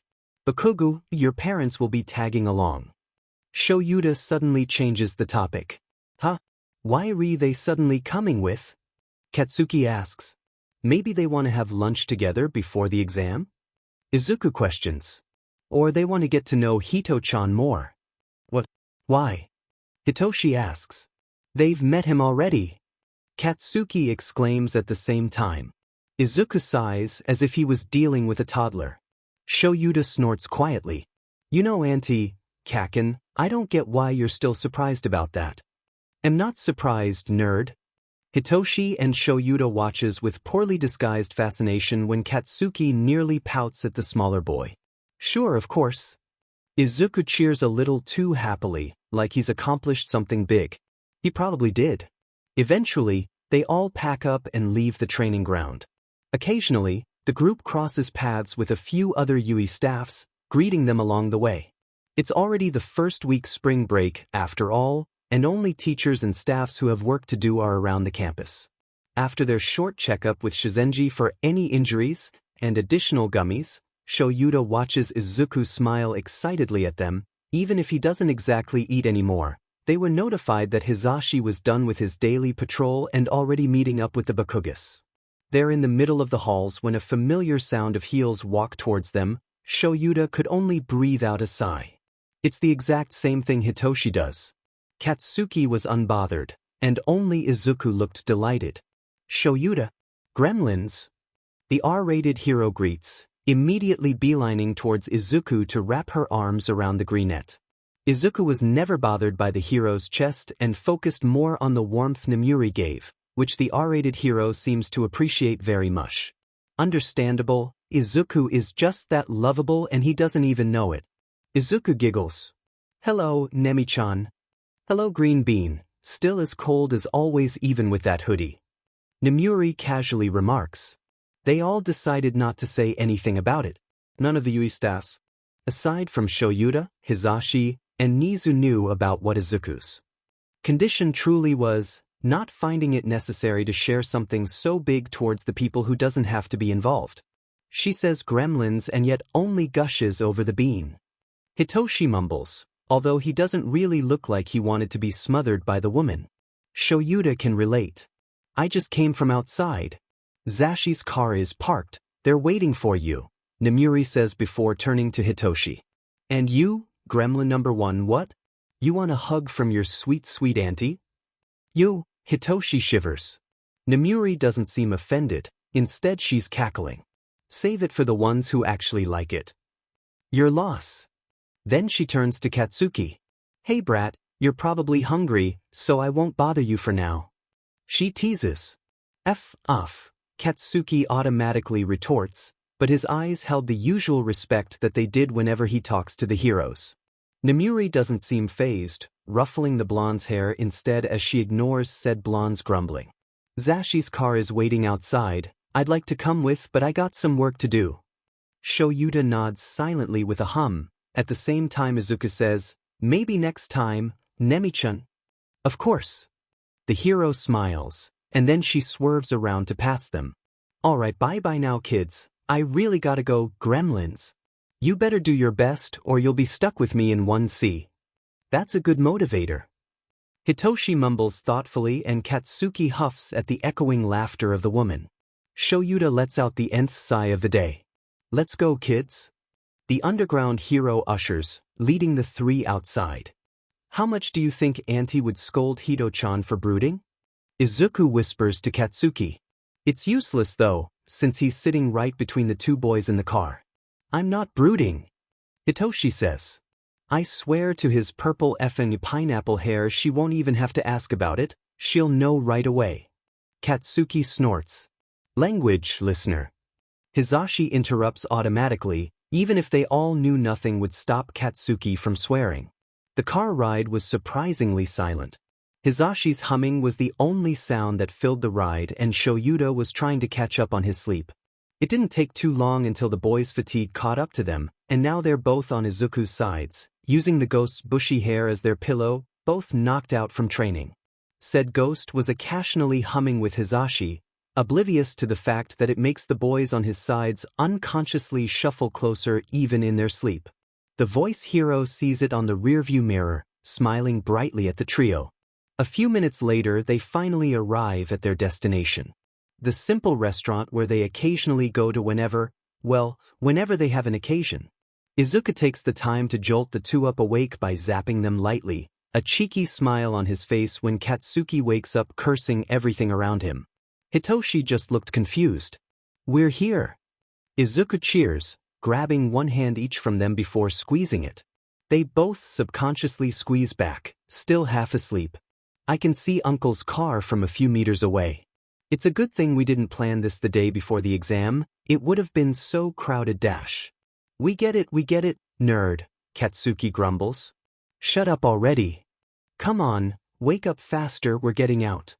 Izuku rolls his eyes. Hito-chan, you awake? Yeah. I think. Hitoshi answers. Oh, we're here, right? He mumbles to himself, opening the door to his side to step out of the car, letting go of Izuku's hand for a while to let the pair inside follow him. Purple brat. Izuku. They hear a woman greet from the other side of the road. It's where Mitsuki and Maru had parked.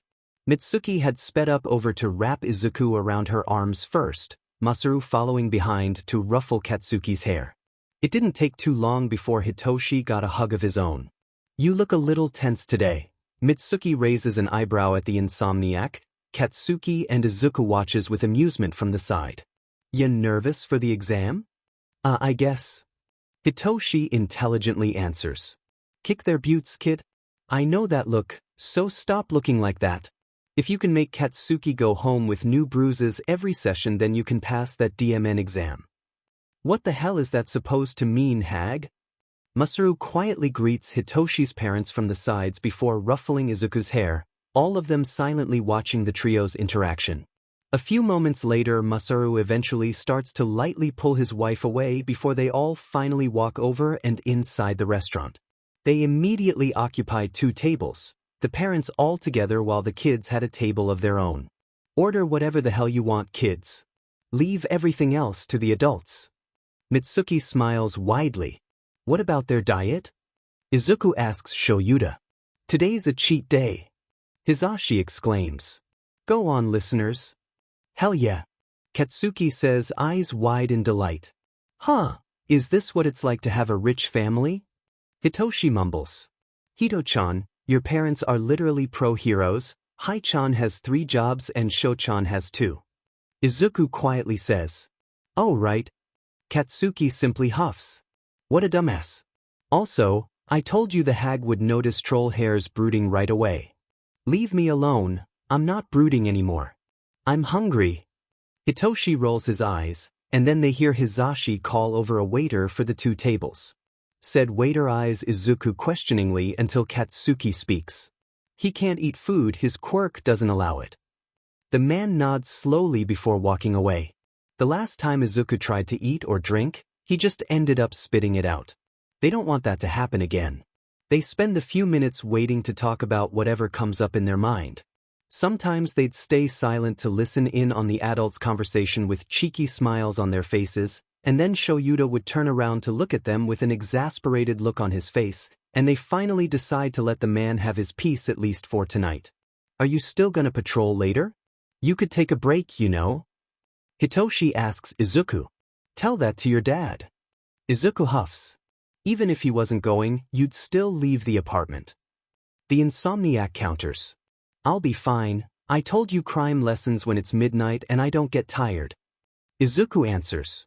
I can call him in the middle of the night. Katsuki smirks. No, Kaken, I told you that's only for emergencies. Izuku rolls his eyes. Katsuki grumbles half-heartedly. He doesn't seem to be upset about it though. What do you guys plan to do? This Friday? Hitoshi asks. I honestly think I'll just hang around at home. I don't feel like going out. Me neither, Katsuki shrugs.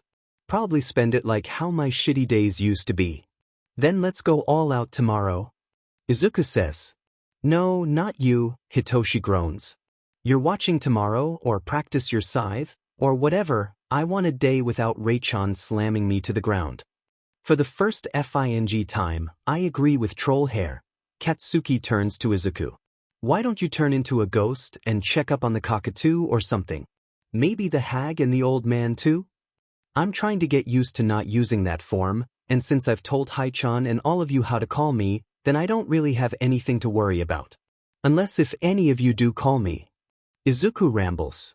The food arrives a few minutes after, finally silencing the boys once again as they start eating. Izuku decided to spend the whole time people watching from inside, making a few remarks about random outfits and one about a cat that decided to pad over to the other side of the glass and place their paw on it. Izuku felt like crying, even if he couldn't. He could make Hitoshi snap a picture though, so he does that instead. For the rest of their lunchtime, Izuku could just imagine all the various scenarios that could happen when both of his friends get into the hero course. He finds himself smiling softly at the 2 oblivious boys eating. When they get into the hero course. Not if. Katsuki catches his dopey grin later on, cursing the ghost out for being sappy as F, while Hitoshi silently continues eating his food. Even then, Izuku's still smiling at the end of it all. Izuku jogs from the purple-haired boy's bedroom, bringing Hitoshi's bag for him as the insomniac wears the gym uniform of Yurei. He and Katsuki had changed in front of Izuku and each other for enough times to not care about seeing each other without clothes. Hitoshi sends him a grateful look, his eye bags more prominent than usual, and isn't that worrying? When Izuku returned from his patrol, Hitoshi was already preparing himself a cup of coffee in the middle of 5 in the morning, which wasn't unusual, but Izuku noticed the boy's movements being stiffer than usual, so he decides to offer the insomniac some comfort by sticking close to him, sending the boy some occasional shivers that Hitoshi sends him even more grateful looks for. Izuku figured this exam mattered to Hitoshi very much as, for what he said, it would prove his worth, if not to the people who already knew his strength then to the world who kept shunning him down. Izuku's proud, he really is, but sometimes he just wants to smack the older teen and tell him off because proving himself to the world does not equal to spending the most of his time worrying in his head. Hitoshi's doing it right now, pacing around the apartment to let off some steam. It'll be a few minutes left till Hizashi and Shoyuta wake up, and the teen already cooked breakfast, but that's even more concerning because he rarely cooks breakfast alone. Hito-chan, I swear to Kami, you look dead. And that's saying a lot coming from me because I should be the one who looks dead. Izuku sighs, stopping the boy from walking around by cupping his cheeks with his cold hands, tilting the boy's head down to meet his eyes. What are you so worried about? Izuku asks softly. Instantly, Hitoshi melts against his hands, closing his tired eyes. Hitoshi stutters. I know you guys believe in me, I really do, but then, the voices just, I'm really nervous, that's all. Aren't you the one who always says not to care about what anyone else says? Izuku smiles teasingly, bumping his forehead against Hitoshi's, even if he had to stand on his tiptoes to do it. The purple-haired boy automatically wraps his arms around the ghost's waist. You should listen to yourself more, Hito-chan. I know it's not easy, but you know what's easier than dealing with those voices in your head? Hitoshi doesn't say anything, but he hums in question. Izuku answers. It's listening to our words because we know you better than those voices, and what we also know is that you'll do great, and you will pass, not because we expect you to but because we also know that you can. Have you seen the proud looks Sho-chan and Hai-chan give you? I do, even Kaken does. At his words, Hitoshi opens his eyes, letting out a soft sigh as he shivers a little at the eye contact. He then nods his head, letting out a small smile escape his lips. His arms around Izuku wrap tighter, causing the ghost to fall forward with a small sound before wrapping his arms around Hitoshi's neck. Izuku lets out a light chuckle when he feels the side of Hitoshi's head nuzzled against his. You're the best, Rei-chan, Hitoshi quietly says, his chest rumbling against Izuku's. I shouldn't be glad to meet you because that meant Dad almost died, but I'm really glad we met you. He bluntly continues. Izuku snorts. We would have been doing this earlier if I wasn't so scared to show myself. Izuku whispers into the silence of the living room, trying to give as much comforting coldness he could while Hitoshi gives him warmth. I think your fears were justified, Hitoshi mumbles before pulling away, patting Izuku's head gently. Now where are the old people? It's breakfast time. An offended squawk interrupts the gentle atmosphere, startling the ghost and the purple-haired teen. Izuku lets out a small bolt of lightning in accident and zaps Hitoshi in the process, the insomniac flinching again, although he's starting to grow accustomed to the feeling, as concerning as that sounds. Pops? Hitoshi exclaims, his cheeks going red while Izuku's go green when they also see Shoyuta beside the voice hero. Both of them are looking at them with the same look they had when they see Coco and Luna wrapped around each other on the bed. We're not old. Hizashi crosses his arms over his chest. Shoyuta only rolls his eyes before walking to the kitchen, not addressing the NTMT moment they just witnessed. Izuku appreciates it, Hitoshi looks like he does as well. You're older than us, so you're old. Hitoshi counters. Izuku giggles from beside the still half-asleep Shoyuta, who's now leaning against the ghost when Izuku steps closer to the underground hero. He's pretty sure Shoyuta was too out of it to realize he's doing it. He doesn't mind either way. That's not how it works, Toshi. Hizashi shakes his head. It really is though. Hitoshi huffs before taking a seat in the dining table. Shoyuta just grumbles quietly to himself when the two continue bickering, Izuku finds himself patting Shuta's head since he's currently taller than him with the hero sitting down. "Good morning, Sho-chan." Izuku greets quietly, not wanting to add unnecessary volume to the background noise. "Morning, problem child." Sho-yuta grunts and starts eating, as if he didn't even realize he spoke. It's enough for Izuku, turning around to shoot a short greeting to Hisashi, only for the hero to greet back enthusiastically before continuing his banter with Hitoshi. Izuku giggles, walking to the cabinets to get the cat food for the felines, smiling wider when he sees Hitoshi finally calming himself down as he shoots out retorts to the voice hero. Coco and Luna pads closer to the ghost, both meowing as he fills their bowls on the counter. Izuku gently sets both bowls down before giving them a few pets, offering out soft greetings as they purr in delight. He stands back up, planning to get Shuta's capture weapon for the tired man when he makes eye contact with Hitoshi again. The purple-haired boy secretly sends him a gentle smile, a small thank you for what happened earlier. Izuku turns up smiling brighter to himself when he re-enters the living room with the underground hero's scarf. None of them find it in themselves to disrupt that wide smile. "Took you both long enough," Katsuki huffs, stepping away from the gates. "I'm starting to look like a demon creep with how long I took just standing there." "And yet you'd still wait for us even if we arrived later," Izuku teases. "Come on, Kaken." "Shut up, nerd." There's a tint of pink on Katsuki's ears as Hitoshi snorts. "Let's effing go. Where are you guys taking your tests? Are you going to be in the same room?" Izuku asks. "I'll be in room 1C, Hitoshi says. Gen Ed department. 1E, Katsuki tilts his head lazily. Also the Gen Ed department. "Oh, that's great, you're in the same floor. In different rooms, though," Izuku hums. "I also doubt they'd put you in the same grounds for the practical exam, since you know each other." "Guess we'll have to pass on our own," Katsuki grins, and then turns to Hitoshi. "Oi, troll hair, you better not start beating yourself up over nothing or I'll kill you." "Yes, sir," Hitoshi sarcastically answers. Katsuki deems it a normal enough response, so he doesn't say anything more. They start walking towards the general education department, passing by a few other participants who eventually stare at them curiously when they walk through the hallway. Izuku looks around and loses count of how many times he made eye contact with strangers looking at him with poorly hidden confusion. Hitoshi sighs from his left side, feeling fidgety even if he was aware the attention wasn't focused on him. Katsuki, on his right side, glares at whoever stares for too long. Both of them stick closer to the small boy between them. Izuku tilts his head. "Why are they looking here? Are we doing something wrong?" Hitoshi snorts a little humorlessly, most probably from under all the anxiety.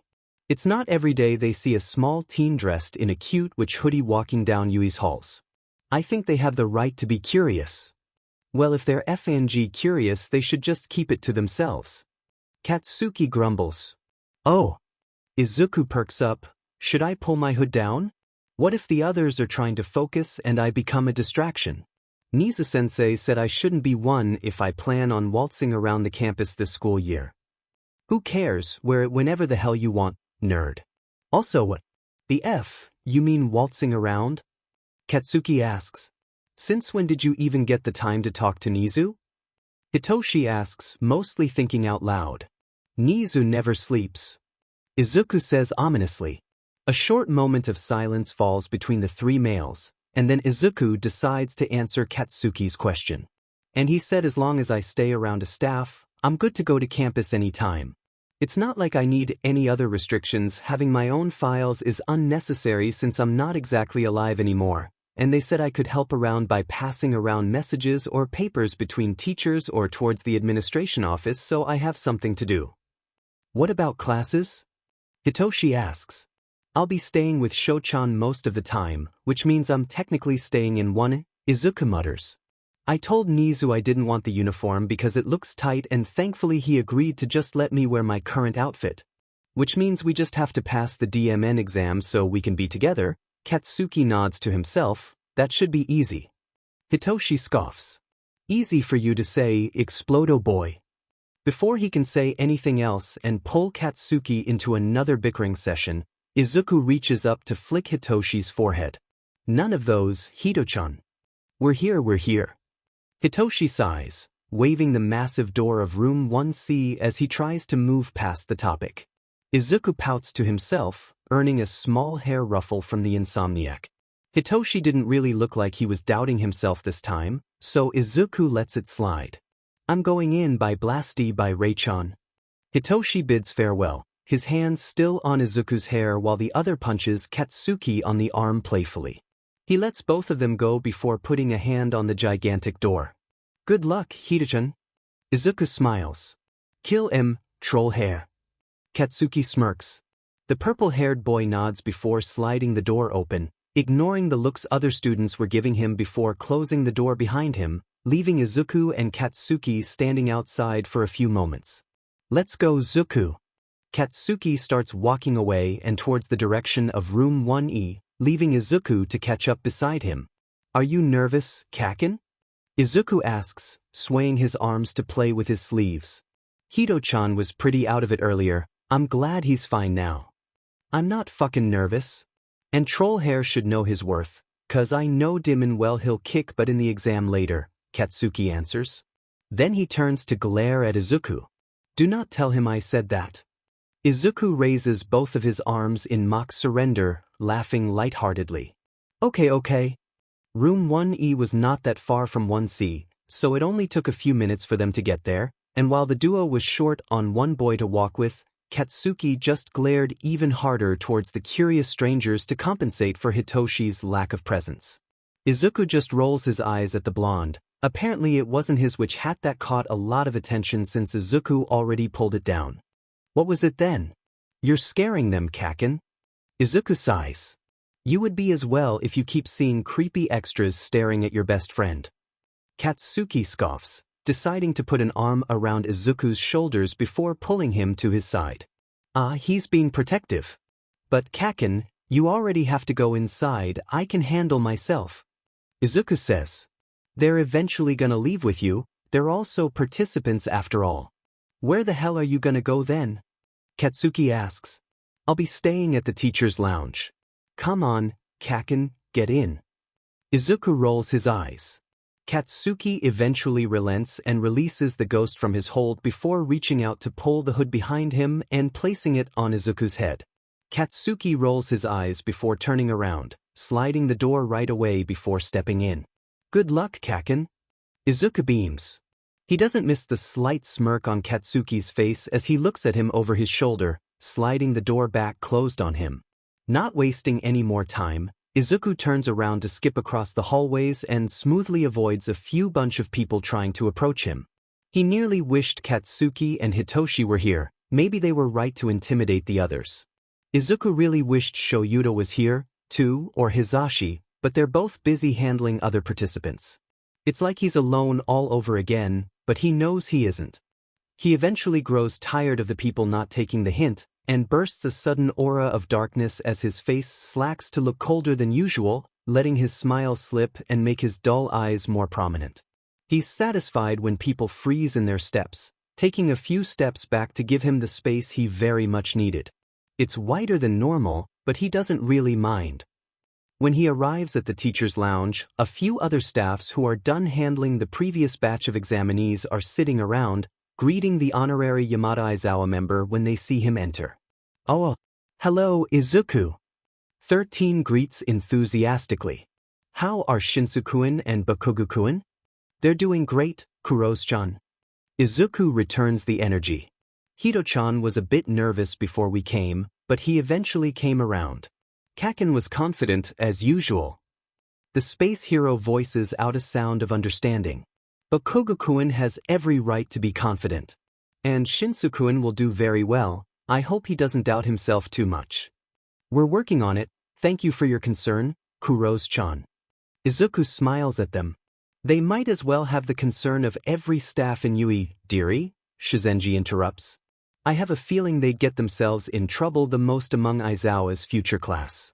Please tell them to lessen the amount of times they go to the clinic when the school year starts. They listen to you the most.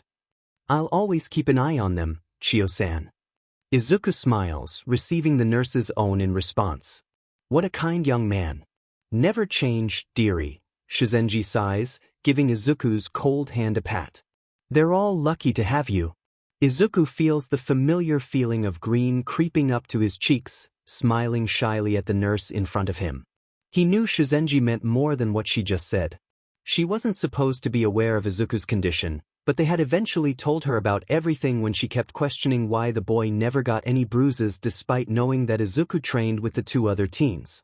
In the end, Shizenji made Izuku the one to watch over them in case they tried to hide any injuries. She didn't have to, Izuku would have done it either way, and give them the scolding that Shizenji would have. I'm lucky to have them, too, Chiyo-san, Izuku mutters softly. That's why I'll do my very best to keep them safe whenever I can. Good morning, Izuku greets when he enters the room. Kin grunts a little warily in reply while Shuta's eyes soften a little. Hello, Izuku-kun. Nizu greets from his chair, giving a small wave. Come, the exam's about to start. Yamada-kun is about to finish explaining the rules. Who's going first? Kaken or Hito-chan? Izuku asks. Bakugu's going first, sit down, Yurei. Shoyuta nudges a wheeled chair towards him, and Izuku quickly settles before staring at the screens in front of him. Wah, I'm so excited. I know Kaken would do great, but maybe I could catch on to a few other interesting quirks, too. Izuku mutters to himself, rubbing his sweater paws together. It's starting. Nizu cheers, clapping his paws together as the gate of ground beta opens in the cameras. Izuku stares in silent confusion when nobody dared to run forward, not until Katsuki started sprinting over towards the entrance. He hears Hizashi exclaim something along the lines of battles not having any countdowns before all the other students started to run along inside. Izuku watches with fascination when he sees multiple quirks being displayed as everyone tried to gain as much villain points as they could. Occasionally he checks over to see Katsuki either blasting a robot's head off or harshly pulling another examinee away from danger. It's still considered as rescue points, much to Izuku's amusement. He also stares wide-eyed when he sees random people suddenly being pulled away by an unknown force, and he assumed the culprit had an invisibility quirk, seeing from the floating gym uniform passing around. Izuku wonders if this was what it looked like to some of his peers when they dealt with their first encounters with him as an invisible ghost. Izuku takes in more of the less flashy quirks, like the redhead hardening himself before pounding his fists onto the robots to make the metal chipped to trip them down. It's fascinating to see people like them working harder to gain their own points.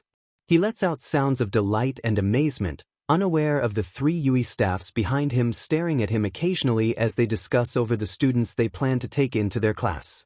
Kaken's getting a lot of points. Izuku mumbles to himself, staring in awe at the drone following the blonde around. Ugh, Ken groans. You take him, Aizawa. I already got one potentially annoying blonde, you take the other. If you say so, Shoyuta says, seemingly satisfied with Katsuki being in his class. Look. Teamwork, teamwork. Izuku points to a screen, showing a girl with pink skin shooting some liquid that caused some parts of the robot to melt, acid, behind the redhead from earlier, who's currently trying to assist an injured examinee away from the chaos. I love seeing competitors work together, talk about sportsmanship. HN. Shoyuta grunts, contemplating. I've read the files, they came from the same middle school apparently. So cool. Izuku exclaims. I wonder how Hitoshi's doing. Are they waiting in their rooms? The exam for this batch would end soon. His batch would be next after a small reconstruction break. Nizu answers. Izuku only nods his head, turning back to the cameras to watch the rest of the exam pass by. A lot of people had become injured, others more than some, and the once clean and proper streets were filled with smashed and detached pieces of metal scattering down the road. The examinees focused more on treating themselves right now, while the less injured people continued hunting down the few remaining robots. Izuku takes a mental note to go to Shizenji later on and possibly assist the nurse in treating the examinees. Thank you, dearie. You're free to go back to Aizawa, you still have another friend to watch, don't you? I can handle the rest myself. Chiyo says before patting the boy's cheek, causing the ghost to giggle. It makes the nurse smile a little softer. Of course, Chiyo-san. I just wanted to check on Kaken on the way as well. Thank you for your hard work. Izuku smiles before turning around, bumping fists with Katsuki, who's sitting on one of the floor mats, before completely departing from the clinic. Chiyo watches with mild amusement as Katsuki shoots a glare at every awestruck examinee in the room, internally chuckling when each said examinee immediately schools their expressions, turning away from the door. Sometimes she wonders if Izuku had another quirk that lured a lot of attraction. But every time the thought passes through her head, she suddenly thinks of Izuku's naturally kind and approachable personality, added with the ghost's cute outfit, and concludes that maybe he didn't need a quirk to do that after all. Hito-chan looks nervous. Izuku frowns, watching the screen as Hitoshi quietly fidgeted with the capture weapon around his neck. It's a replica of Shuda's, which had been approved by the school. He'll be fine, Shoyuta says, and since Izuku knew better than to doubt the hero's words, he finds himself completely believing him. It's not like he didn't know that anyway. When the alarm rings and the gate opens, this time Izuku isn't really surprised to see Hitoshi get a head start. They've both been trained by Shoyuta, and one of Shuda's life lessons were that during your battles, opportunities won't wait for you. Instead you run in and make them happen on your own. Izuku feels immensely proud when Hitoshi decides to use his capture weapon to hop onto one of the rooftops, using his well-earned parkour skills to hop along the buildings as he approaches the first robot he sees. The smile on Izuku's face could practically rival the sun as he watches Hitoshi jump on top of the robot, suddenly whipping out a piece of metal, a pipe. Where did he get that? To stab the top of the machine's head with heavy impact. Izuku whips his head to stare at Shoyuta with wide eyes, mouth opened and forming an O, the pride literally leaking out of the ghost's face. Shoyuta looked even prouder, a smirk on his lips as he watches the screen showing his son. In some moments, Izuku had to pull himself to watch other examinees and tries very hard not to listen into the conversation going on behind him. Izuku doesn't want to hear anything and accidentally blabber it out to his best friends, and the fact that he was able to keep the robot part of the exam a secret from the two was already a mystery in itself. Izuku does not want to do that again.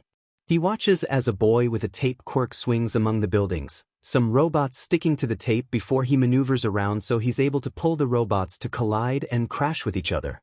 Izuku finds another examinee that had vines for her hair, extending them to incapacitate the robots around her, occasionally to pull a few other teens away from danger as well.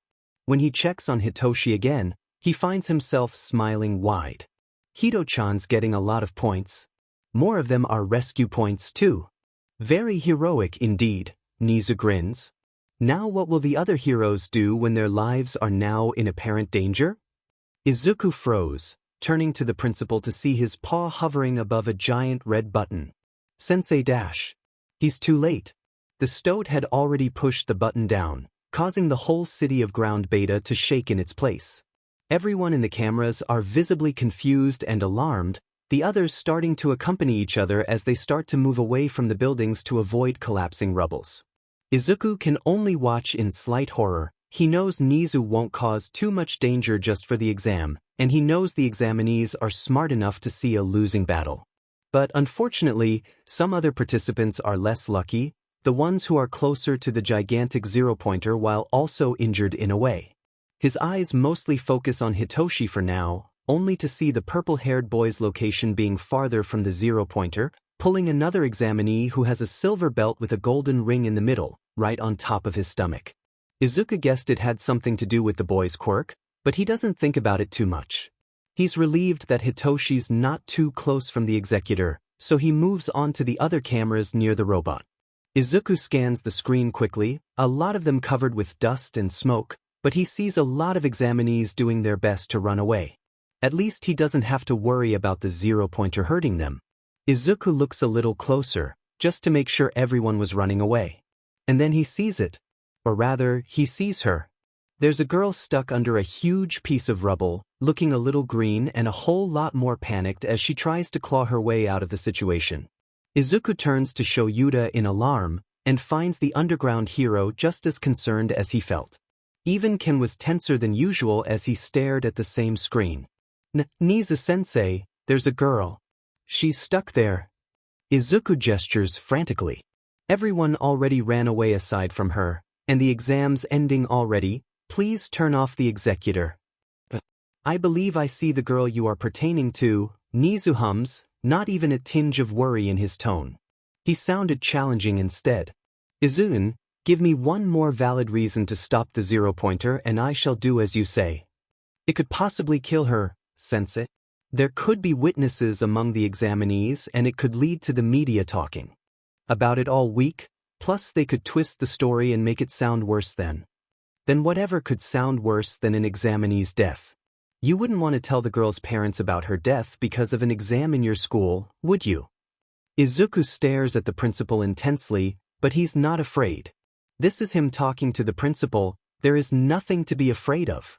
Nizu won't find any logical reason to challenge him using the people he loves against him, and he knows he's making a lot of points in his argument.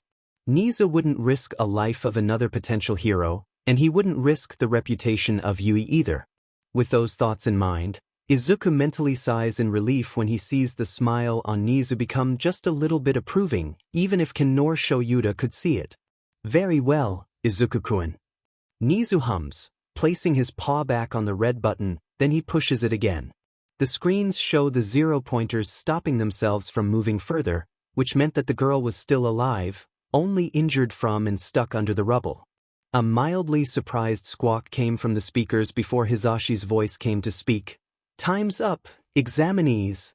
Drop everything and gather around the streets and we'll have Recovery Girl kiss your pain away. Rock on. The following silence stretches for a few moments before Izuku shoots up from his seat. Oh, I'll check on Hito-chan and help Chio-san with the others, he says before walking out of the room, unaware of the three teachers watching his back as he leaves. Eventually, Ken asks, did you just let a kid convince you? You wouldn't have stopped that thing. Oh well, what can I say? Shoyuta and Ken watches the smile on Nizu's face turn a little soft. Izuku is a very endearing child. Izuku jogs to the clinic, hurrying to check up on Hitoshi and definitely the brown-haired girl as well. It's not hard to tell that she was one of the most, if not the only one, undeniably injured from the exam. He winces when he remembers the way her leg was stuck under the giant rocks. That must have Esikid. Zuku. Izuku turns his head to see Katsuki waiting by the clinic, accompanied by more students laying on mats around them, probably due to the clinic itself being cramped enough. The blonde wasn't wearing the gym uniform anymore, much to the other examinees' confusion. Where's Hito-chan? Izuku asks. I was waiting for you, he's inside. Katsuki says, wrapping a protective arm around the green net before they walk inside. They're met with even more students, others taking a nap while some are conversing with each other, albeit a little awkwardly since they're just trying to make small friendships. Izuku scans the whole room for a purple-haired pineapple, perking up when said pineapple is playing with his phone. How he got that, he didn't know, on one of the beds. Hito-chan. The ghost calls, catching a little bit of attention, especially the boy itself. You did great. He adds. I don't think so, Hitoshi sighs, and then he continues before Katsuki could start berating him. And it's not because I'm doubting myself. I don't think I got enough villain points, I was too busy bringing others away from danger. How many villain points did you get? Izuku asks, genuinely curious. I wasn't able to check your score since I got too focused on the zero-pointer. I got somewhere more than 40, Hitoshi mutters. Isn't the passing grade above 45? I nearly had it. It is, and you nearly did. Izuku smiles brightly, and then he pulls Katsuki closer to both of them, his voice falling into a whisper. But have you heard of the rescue points? Katsuki lets out a confused noise while Hitoshi's eyes widen. Izuku continues speaking. I've been watching with Sho-chan, and Kaken got a very high score. I might have not seen Hito-chan's in the end, but he was already gaining a steady pace towards the passing grade. I know you'll pass. You knew all along? Katsuki exclaims, although it thankfully came out as a loud whisper, as ironic as that looked. Well, I can't just tell that to you guys. That'll be unfair for the others. Izuku pouts, and then he smiles. But you passed, didn't you? Hitoshi suddenly pulls the ghost closer to him, pulling out a small yelp that may have made a few nearby examinees flinch in shock. Hitoshi's hands were shaking. Oh my god, Amran, I love you more and more every day. He rambles. Izuku lets out a bright giggle. Quite bold of you, Hito-chan. Sap, Katsuki snorts, and then he roughly but not unkindly ruffles the greenette's hair. This means we have a guaranteed spot in 1A, 'cause that demon hobo ain't gonna let us go that fucking easily. More like he's stuck with us forever. Hitoshi chuckles wetly. What else do you know that we don't, you nerd? Katsuki asks, leaning away from the two. Don't tell me you also knew they were gonna be robots? Izuku, finally released from Hitoshi, stares at the blonde silently with wide, overly innocent eyes. The pair in front of him both perk up in realization. I'm actually here to help Chiyo-san after I checked on Hito-chan, so I'll just go. Izuku trails off after the last syllable, not wasting any more time to avoid the incoming attack from Katsuki, rushing away when he hears Shizenji approach after healing a T-No. It's the brown-haired girl. She's watching the scene, looking a little interested. Bakugu! Stop disrupting the others, young man, they're resting. He hears Shizenji scold the blonde, followed by muffled grumbling. Izuku ignores them and walks closer to the girl, smiling kindly at her when her eyes widens as she realized that he was approaching. Instantly, his soft demeanor subdues itself just a little. Hey, saw you got crushed under the rubble earlier. I hope you're okay? The girl sputters, the blush on her cheeks turning even pinker. I'm fine, thanks for asking. But, you don't look like an examinee. Oh right. Apologies, I didn't take the exam. I watched it. Izuku clears his throat. Call me Izuku, it's nice to meet you. Uraraka Ochako. Likewise. Uraraka tilts her head, a little confused despite her cheery response. Izuku can't blame her, it's not every day you meet someone who wants you to call them by their first name already, after all. I'd rather like it if you call me by my given name, everyone does, if that's what you're wondering. Izuku adds. Oh sure. Uraraka nods. Should I be asking why you watched the exam when only the staff should be able to? Actually, no you shouldn't, Izuku answers easily with a small smile. It's a secret. Okay. Uraraka trails off, blinking at the boy. You came to check up on me, right? Well, I'm fine now. Recover Girl is a really good healer. Thank you for your concern. Of course. I'll be heading off to the others now. I hope I see you again, Uraraka-san. The ghost greets before bowing. Me too. Uraraka smiles, returning the gesture. Izuku sends a small smile before turning around to head towards the medical supplies to get some equipment to help the other students waiting outside.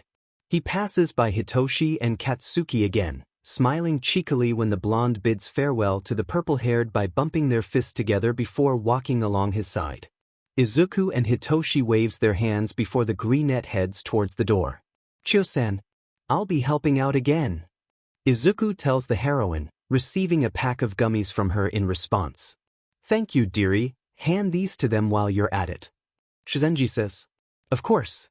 Let's go, Kaken. The blonde lets out a grunt before following him out of the clinic. Hey, Uraraka looks up to see Hitoshi walking towards him. Ray went to you earlier, I'm pretty sure it's not for no reason. Did anything happen? Uraraka vaguely remembers him as the purple-haired boy Izuku was talking to earlier, along with the blonde. Ray was probably Izuku, she thinks. He doesn't seem to be injured anymore, although he did look very tired. He saw me stuck under some rubble and very close to the zero-pointer. He said he came to check up on me. She explains, amusedly noting the obvious protective glint in the teen's eyes. Ah, the teen winces, suddenly looking very empathetic. You're okay now, right? Yep. Uraraka awkwardly answers. And then she asks, out of curiosity. Is he your boyfriend or something? Are the three of you dating? The boy huffs before raising his eyebrows. And what if we are? Uraraka's eyes widen, before she finds herself laughing. That's cool. Well then, loverboy, I think you have to keep a close eye on, like, everybody in here and probably those outside as well. Izuku's cute, and I think everyone shares that sentiment. She says. The tired-looking teen shifts his eyes to everyone else in the room, only to find them looking away cautiously or wearing some disappointed looks on their faces. Then the boy looks back at Uraraka, wearing a smirk on his face. Izuku won't even spare a glance at them. "Trust me on that," he says, his words only for her to hear. "Hey, you're actually cool, I'm Shinso Hitoshi by the way." Uraraka chuckles again. "You're cool as well, Shinso. I'm Uraraka Ochako." They both exchange approving smiles before the teen excuses himself to leave, not without telling her that he's expecting to meet her again. Uraraka thinks over his words, looking at her hands silently. If she actually passed the exam, then she's sure to have 2 potential friends on the first day. "Guys, I just basically told a potential not stranger that the 3 of us are dating. I'm pretty sure everyone else who doesn't know us is convinced." "What? What the troll hair?" They passed. Okay, maybe Hitoshi shouldn't feel relieved, but he is, a little, because a part of him thought that maybe Yui would have only accepted Katsuki into the hero course and let him go to the general education course instead, but then he remembers that Shoyuta and Hizashi are both respected staff in Yui and they're both also his parents, so maybe Hitoshi should have thought that his parents would only accept that he went to the general education course if their reason was justified. Which is why he's here. In the hero course. Because that meant that he actually did it and he deserved it. A smack on the back harshly pulls him out of his thoughts. "Stop staring, Hito-chan. Open the door already." Izuku snaps, rolling his eyes fondly. "Well, I'm sorry, Reichin. It's not every day I get to experience standing in front of this big but 1A door for the first time." Hitoshi retorts. "You're being too slow. Just open the demon door already." Katsuki chimes in, pushing past the pair before proceeding to slide the door open. It ends up sliding a little too hard all the way to the side in full force, causing a loud bang to erupt, startling the number of students in the room. It also causes Izuku to jump and zap his best friends, but they're used to it.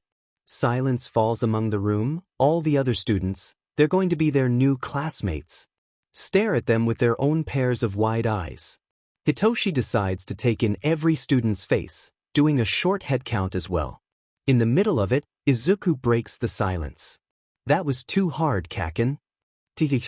Katsuki strides over to an empty seat at the other side of the room, ignoring the curious looks of the other students. Honestly, Hitoshi has no idea how the blonde does it without exploding, since that's what he does most of the time.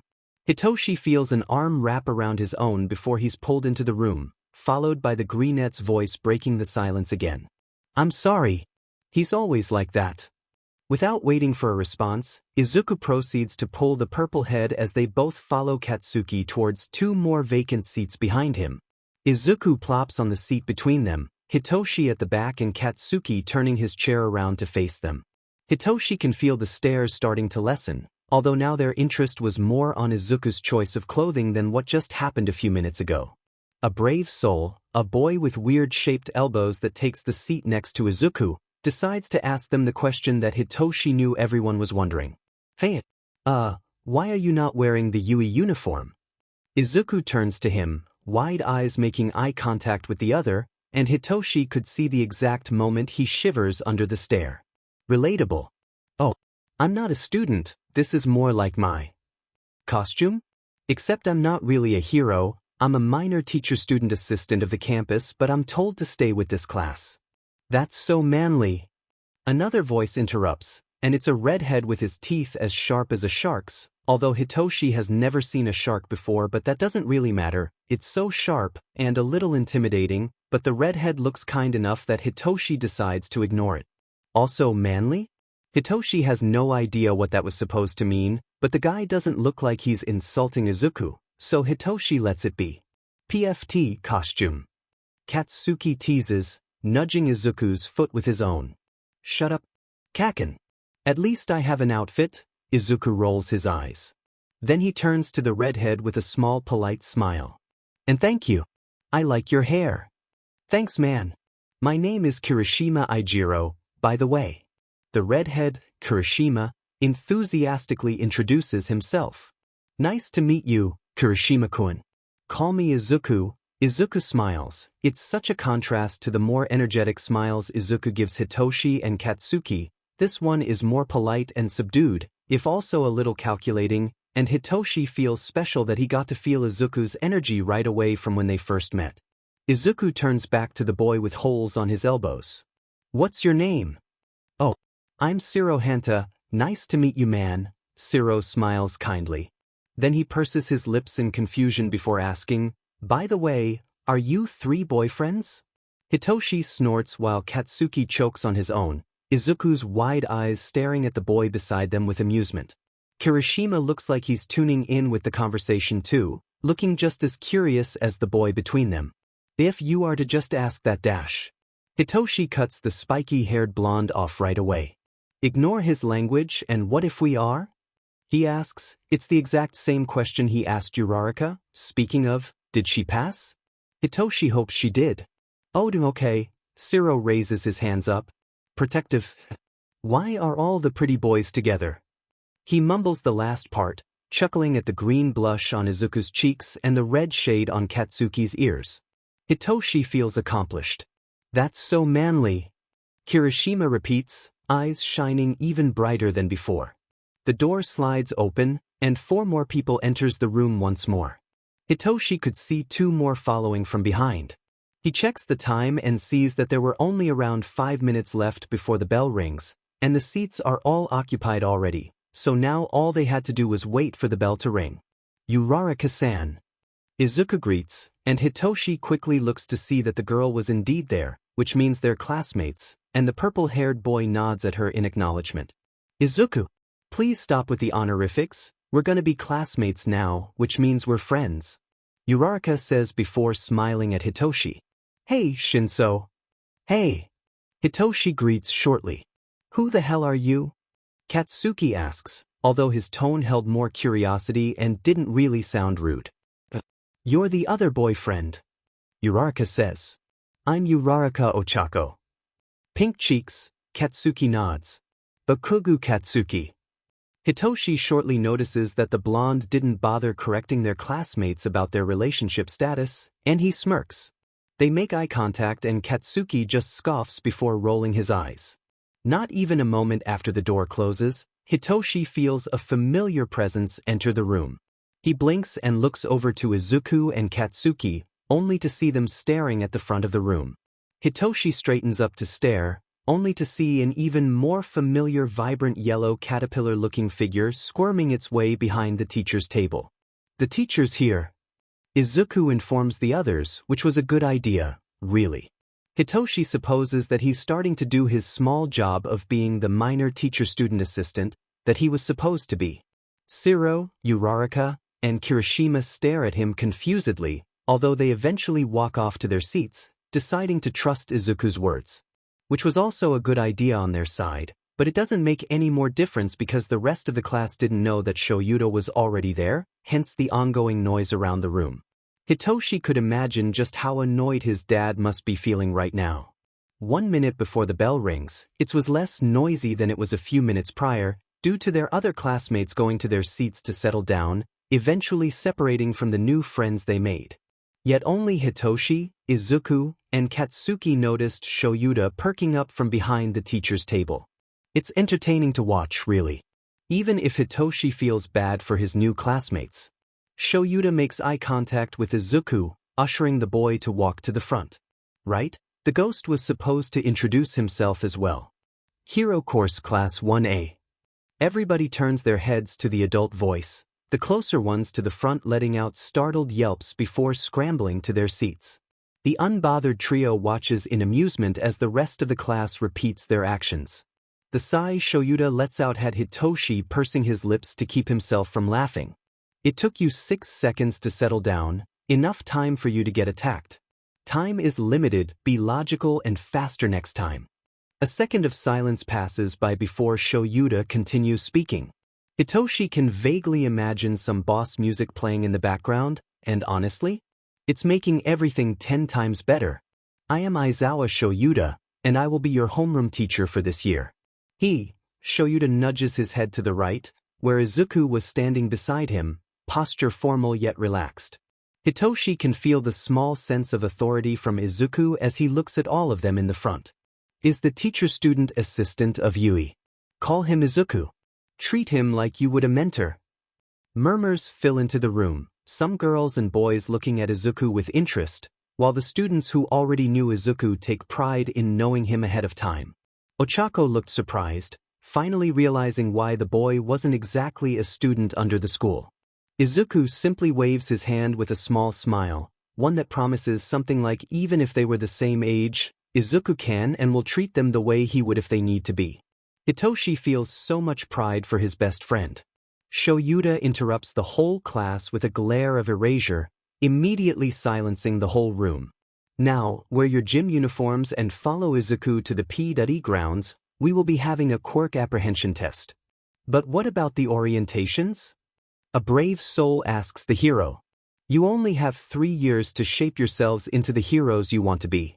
Orientations are a waste of time and should not be the top of your concerns in this course. Now get up and get going. Shoyuta tiredly says, as if he's recited the same words over and over again. He probably has. The hero then decides to walk out of the room, leaving the students alone to process what just happened. Izuku, the kind soul that he is, decides to intervene before things get awkward for the class as a whole. Said kind soul does so by walking to the door without any word, slides it open, and then pauses by the doorframe. Hitoshi, Katsuki, and surprisingly Shiro were the only ones to start getting off of their seats before they hear Izuku speak. You have 3 seconds to follow me out of the room. Hitoshi's cackling was overtaken by the sheer amount of panicked chaos in the room. He slips out of the room with Katsuki, staring at Izuku's unintentional power walk as he leads the class to the changing rooms. Hitoshi loves his best friend. Katsuki watches Izuku's tiny back figure lead the boys and girls down the hallway and towards the P.E grounds. He and Hitoshi already knew where the location was, so they were also kind of leading the others as they walk behind Izuku. After the ghost's threat of if you don't finish changing in 3 minutes, I'll start questioning your position in this course, it was safe to say that everyone's opinions of Izuku had changed from the polite and bubbly persona they saw from him earlier. Katsuki loves it. He rarely sees this side of Izuku unless Shoyuta allows him to use it during training, and by the looks on Hitoshi's face, the boy was finding this entertaining as well.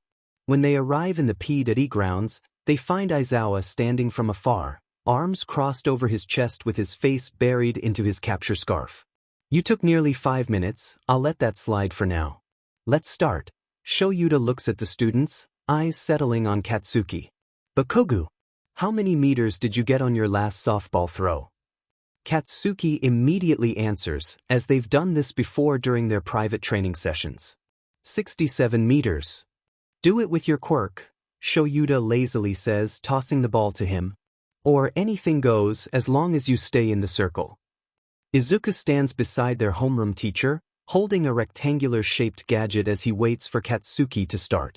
The blonde doesn't waste any more time, taking a deep breath before swinging his arm widely, throwing the ball far away with a blast of his quirk, letting out a loud scream along the way.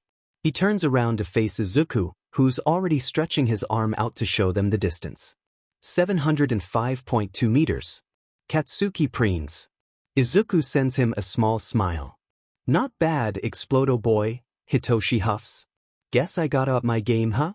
You better, troll hair. Katsuki punches the purple head on the arm, not lightly, but not too harsh either.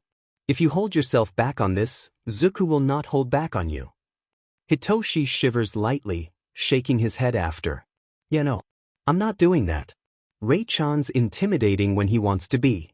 He doesn't even need his quirk to do it. Before Katsuki could begrudgingly yet wholeheartedly agree, someone in their class with pink skin and pink hair exclaims something they should have never even said.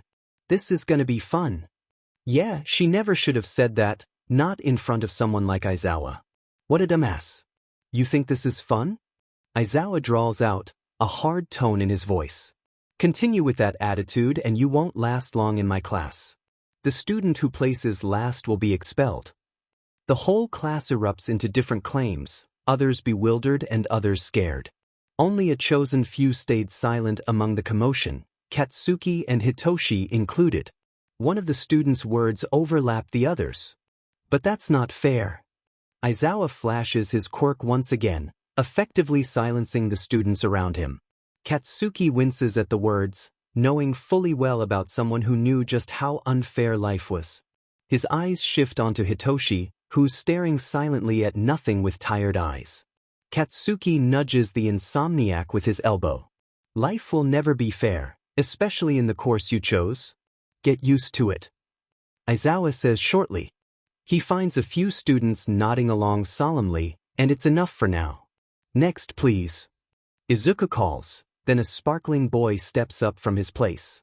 The rest of the quirk apprehension test passes by in a slight blur. All Katsuki could really remember was Hitoshi asking Uraraka for her quirk, and the rest already felt like it never happened. Aizawa doesn't wait for too long before he shows the list of rankings through the gadget. Katsuki, as narcissistic as it sounds, just focuses on the top of the list. He knows he'll never be in the middle nor the bottom. Todoroki Shudo, Yairo Zumomo, Ida Tenya, Bakugu Katsuki. After scouting his new rivals, he starts looking down the list, and he smirks when he doesn't get too far down when he sees the name he's looking for. Nice job, troll hair, he says. Shinso Hitoshi, both of you were so cool. Izuku cheers, finally out of his professional persona. The three of them are now walking down the hallways to the cafeteria. Hito-chan made the best choice when he asked for Uraraka's quirk. I'm so glad you didn't settle for Kaken easily. And I'm so happy Uraraka wasn't like everybody else. She found your quirk cool. He continues rambling. Oi, why are you only talking about him? I placed fourth. Katsuki frowns. Izuku almost thought he was pouting. Because I already knew you'd do well, Kaken. And it's not about the ranks I was happy about, not really, it's about a new friend not caring about Hito-chan's quirk. Izuku smiles, swinging his and Hitoshi's intertwined fingers together. Hitoshi huffs, but there's a soft blush on his cheeks, and nobody could ever miss the happy spark in his eyes.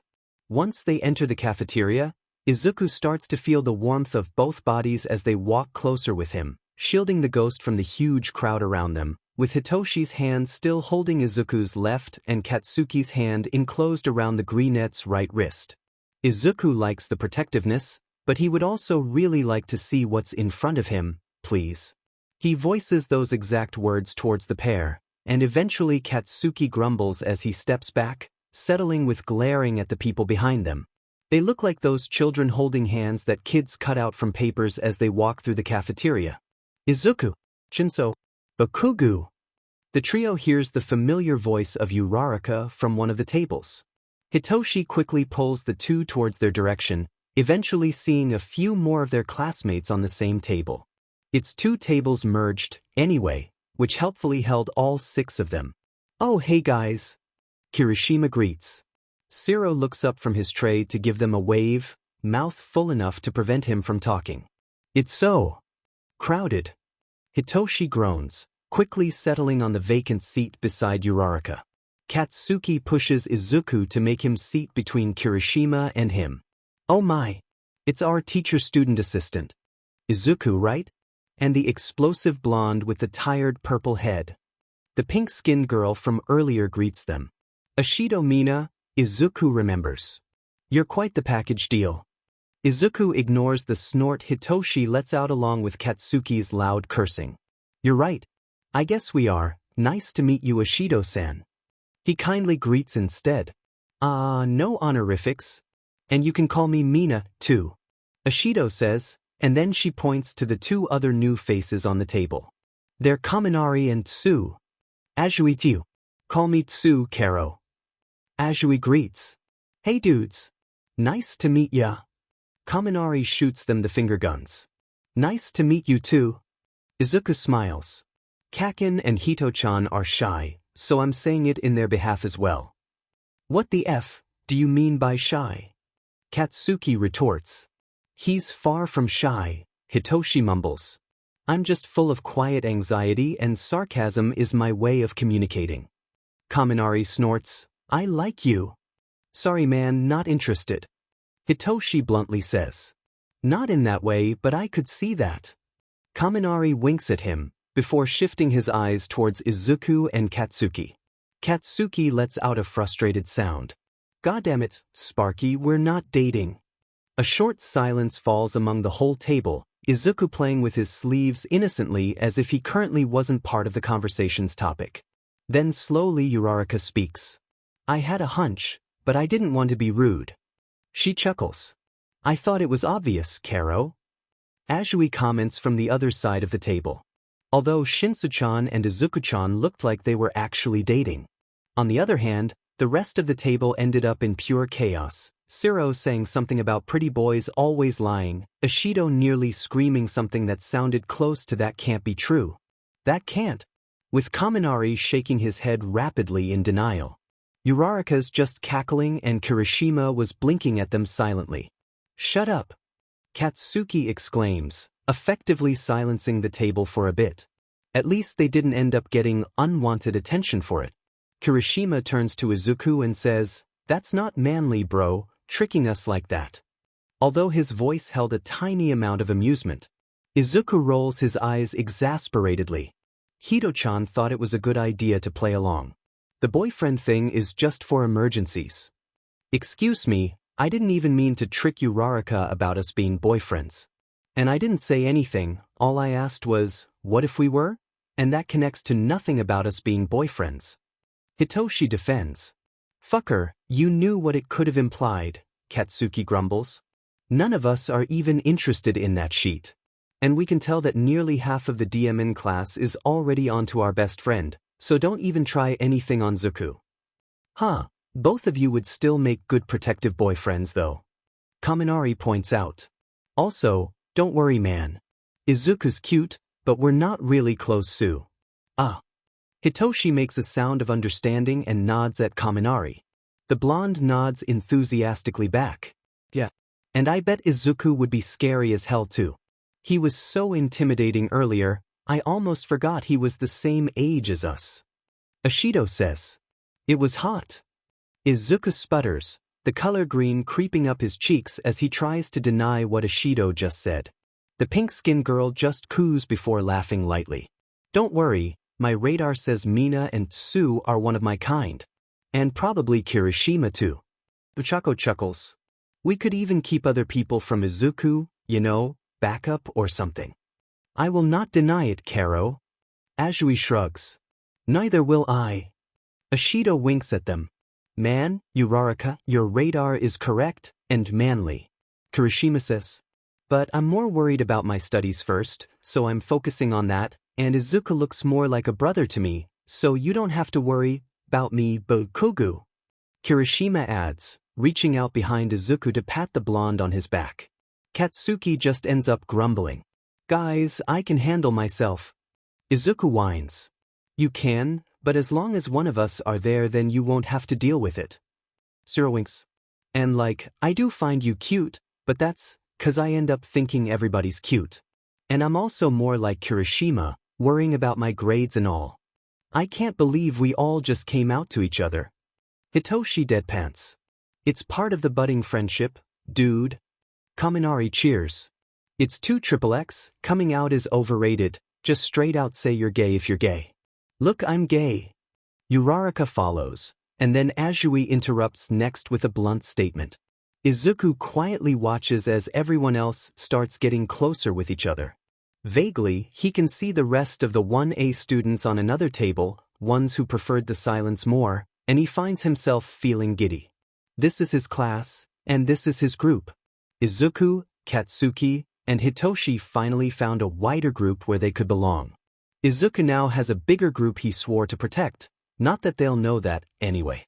Today, your new heroics teacher isn't around, Shoyuta drawls out tiredly.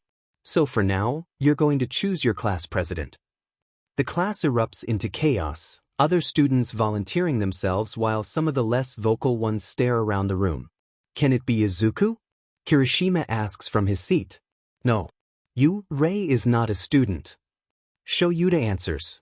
Izuku smiles cheekily, mostly because of the near slip Shoyuta let out than the whines of the other students. Shoyuta makes eye contact with him, sending him a heatless glare from the front. Izuku only smiles wider. A boy seated from the other side of the room stands up from his seat, his arm chopping accurately as he starts telling his classmates to settle down.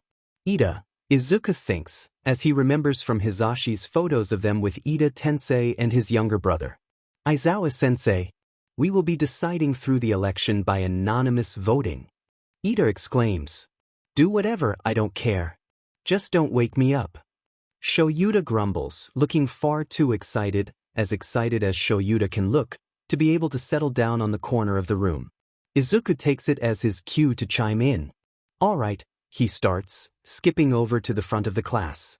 He steps behind the teacher's desk and pulls out a box, out of nowhere, and a small pad of paper, also out of nowhere, before setting them on the table.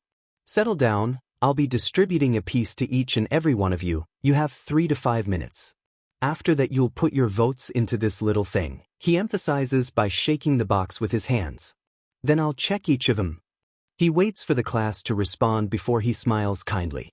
Ida raises his hand up once more. Izuku calls him. Do you need any assistance distributing sticky notes, Izuku-san? No thank you, the offer is appreciated though, Izuku says. He puts his hands on the desk in front of him, and suddenly the pad on the table lifts up on its own, earning a few surprised exclaims from the class. Each note ripped from the pad floats towards each student in the room. Start right when you receive a note of your own. The class settles into a comfortable silence after, leaving Izuku to his own devices. The ghost decides to walk over and sit beside the head of the yellow caterpillar at the corner of the room. He'd like to ask Shoyuta who the new heroics teacher was now that it wasn't him anymore, but then the students, especially the ones with enhanced hearing, would possibly hear things they don't have to. So Izuku sits quietly, legs crisscrossed, as he listens to the sound of scribbling pencils and pens, occasional whispers being passed to each other.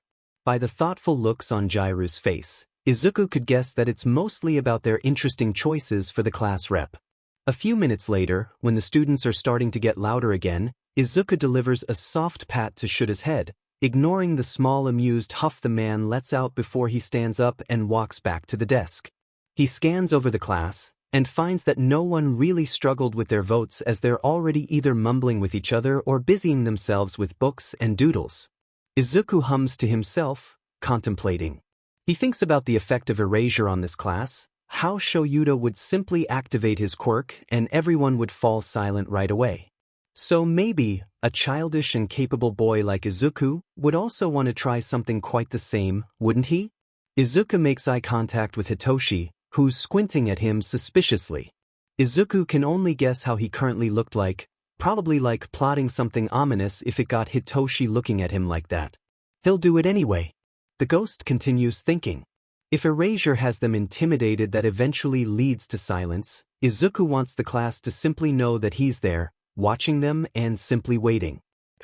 He thinks of coldness, shivers, and how it always felt like to announce a presence even when he wasn't visible.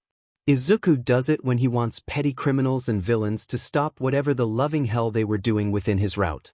It always ends up making them anxious, even more so when they realize that no one's there. And that's when he attacks.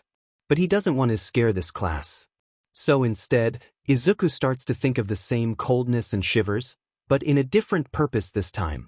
This is what he uses to give comfort to Hitoshi and Katsuki, occasionally Shoyuta or Hisashi as well when they need it, but are not able to bring comfort to each other. That could work. Izuku smoothly ignores the growing suspicion on Hitoshi's face. Katsuki was starting to stare as well.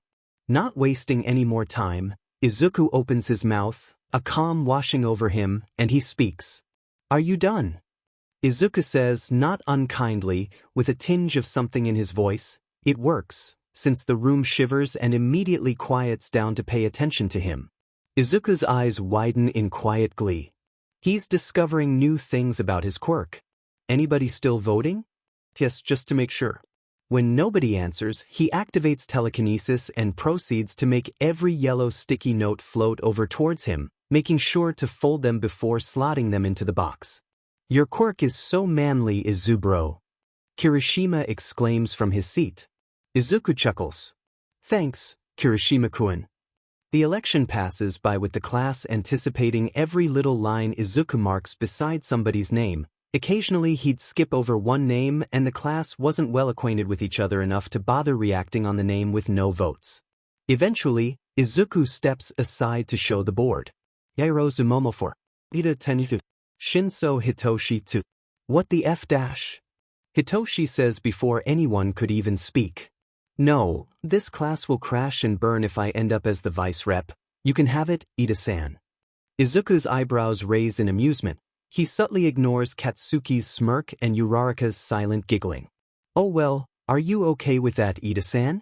I am Ida Tenya, and I am honored to serve this class as the vice representative.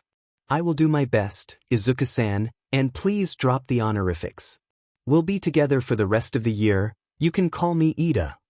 The boy passionately delivers. Alright, well, if that's the case, call me Izuku. That also goes to the rest of you. Izuku smiles. Anyway, Yairozu-san, congratulations on being elected as the class rep. The elegant girl stands up from her seat, smiling kindly to everyone in the room. Thank you, I'll do my best to help with what I can to this class. I'm Yairozu Momo, but please call me Yamamo for short, or Momo if you'd like. Everybody claps their hands to show respect towards the two students standing as they bow once again before taking their seats. Izuku turns to show Yuta, waiting for the man's next instructions, considering that the class was technically a vacant one if they plan on leaving the whole heroics PRD a free PRD. Sho Yuta nods at him, and Izuku immediately understands. He turns to the class and smiles at them, a little more cheerful than polite. The rest of the class is free. Get up and get to know each other, yeah? You'll be working with each other in the future as heroes after graduation, after all. Almost immediately, the class erupts into excited chattering, although a little subdued, still aware of the yellow figure settled in the room. Izuku was just about to go back to Hitoshi and Katsuki when he feels the tiny skull on his hoodie vibrate. Someone's calling him. Izuku looks at the notifier that Nizu attached to his hoodie, eyes widening at the white glow inside the skull, making its whole figure glow brighter than its usual gray. It's white, Nizu's the one calling him, then. Izuku taps the skull 2 times, a response, before he watches it dim back to normal. It's so cool, Izuku thinks. Nizu made his notifier look cool on his hoodie without making it too obvious. He turns to Hitoshi and Katsuki, both already nodding at him. They were there when Nizu tested the notifier, just in case Izuku was to leave during an important situation, and the pair would handle the rest without him. This way, his best friends won't have to worry about his skull suddenly glowing out of nowhere and think it was a new thing about his quirk.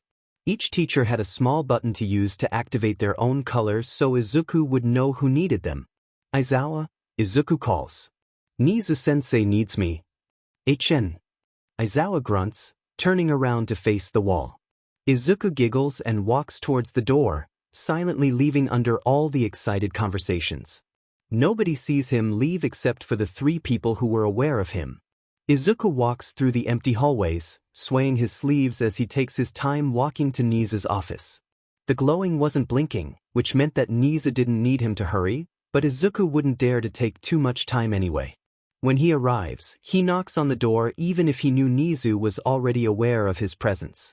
Somebody opens the door for him, revealing All Might. A flash of televisions, miniature figures and dirty concrete passes through Izuku's memory. He mentally shakes his head. Izuku smiles politely, bowing his head. It's nice to meet you, All Might. Ah, it's nice to meet you too, The number 1 hero trails off. All Might, this is Izuku. Izuku-kun, All Might will be the new heroics teacher of the hero course. All Might, Izuku-kun is the teacher-student assistant of the campus. Ask him whatever you need and he will assist and give it to you. Nizu explains. All Might nods, smiling at the ghost. Izuku tilts his head before turning to the hero. Aren't you busy enough being the number 1 hero? He asks, suspicious. The hero in question sputters awkwardly, waving his hands around with that strained smile on his face. Izuku wondered how people didn't see how fake it was. Young Izuku, I merely decided that I wanted to spend some of my time helping potential heroes grow into how they want to be. Settled enough, the ghost nods his head before turning away. Am I the last one to know about this, Nizu-sensei? Apologies, Izuku-kun, but yes, this is because All Might just decided to apply to Yui yesterday. It was mostly unexpected, you see. Nizu answers. Yeah, no, Izuku thinks. There is no way Nizu didn't expect this. I called you in just to inform that a new color has been added to your system. All Might will notify you as the color blue. Right? Izuku nods. Is that all, sensei? Well, if you would like, Izuku-kun, how about you show the hero around the campus? Surely you haven't seen the newly improved places, have you, All Might? Nizu asks. I haven't, All Might answers. Would lunchtime be a good idea, young Izuku? Works fine, Izuku says. I can lead you to wherever you need to go when I leave, All Might, or are you going to stay in here with Nizu-sensei? Izuku asks. I'll be staying here for a while, but thank you, young Izuku, All Might says, watching the ghost stride over to the door. Have a good day. Bye, sensei. Izuku smiles at the principal, a little pointed, but he knows Nizu wouldn't take it in a different way. His sensei's trying to make him look for something, so he'll just have to find out about it. Ugh, this meant he'll have to keep a secret from Hitoshi and Katsuki all over again. Izuku sighs. Oh well, they'll find out tomorrow. I'll just have to hide from them for the rest of the day? If All Might just suddenly applied out of nowhere, Izuku is safe to assume that the hero doesn't have a license, which also meant that All Might could possibly not be a good teacher, which is more likely than one could think. Why was he so nervous, anyway? Izuku wasn't intimidating when he doesn't want to be, okay? Maybe he did come off as a little rude, so All Might's awkward posture and everything is just another thing to add to Izuku's reasons to be suspicious. And if All Might did want to teach, he should have focused on his first class and making a good first impression. Which kind of doesn't matter since he's already the #1 hero, but it still matters because he's here as a teacher. Whatever could All Might's reason be that he had to go back to Yui and lessen his hero work? Izuku huffs. He really appreciates the help, but he'd rather have a lesser number of professionals than get an additional worker who most probably wouldn't take their work seriously. All Might did not start teaching just for the hero hopefuls. Is this how Shoyuta felt when he sees students who enter Yui for nearly illogical reasons? If so, Izuku greatly understood him now. He wonders just how annoyed Shoyuta already feels about All Might. Is he always like that? Toshinori asks Nizu a moment after the door closes. Like what, Toshinori-kun? Nizu smiles. I think I just got quite the amount of stink eye from a kid alone. It's... The blonde trails off. Nizu continues for him, tilting his head. A little humbling, isn't it? Nizu cackles. Izuku is the right person for throwing people off. He fears nothing and will look at you objectively whenever he needs to. However, he's still a polite kid. If he still treats you the same way after today, then that's most definitely not because of him anymore. Toshinori gulps, suddenly nervous. The kid already treated him like he was a puppy among wolves, and a feeling in his non-existent stomach tells him that it probably wouldn't go away that soon. He reminds me of young Aizawa, perhaps. Nizu only cackles some more.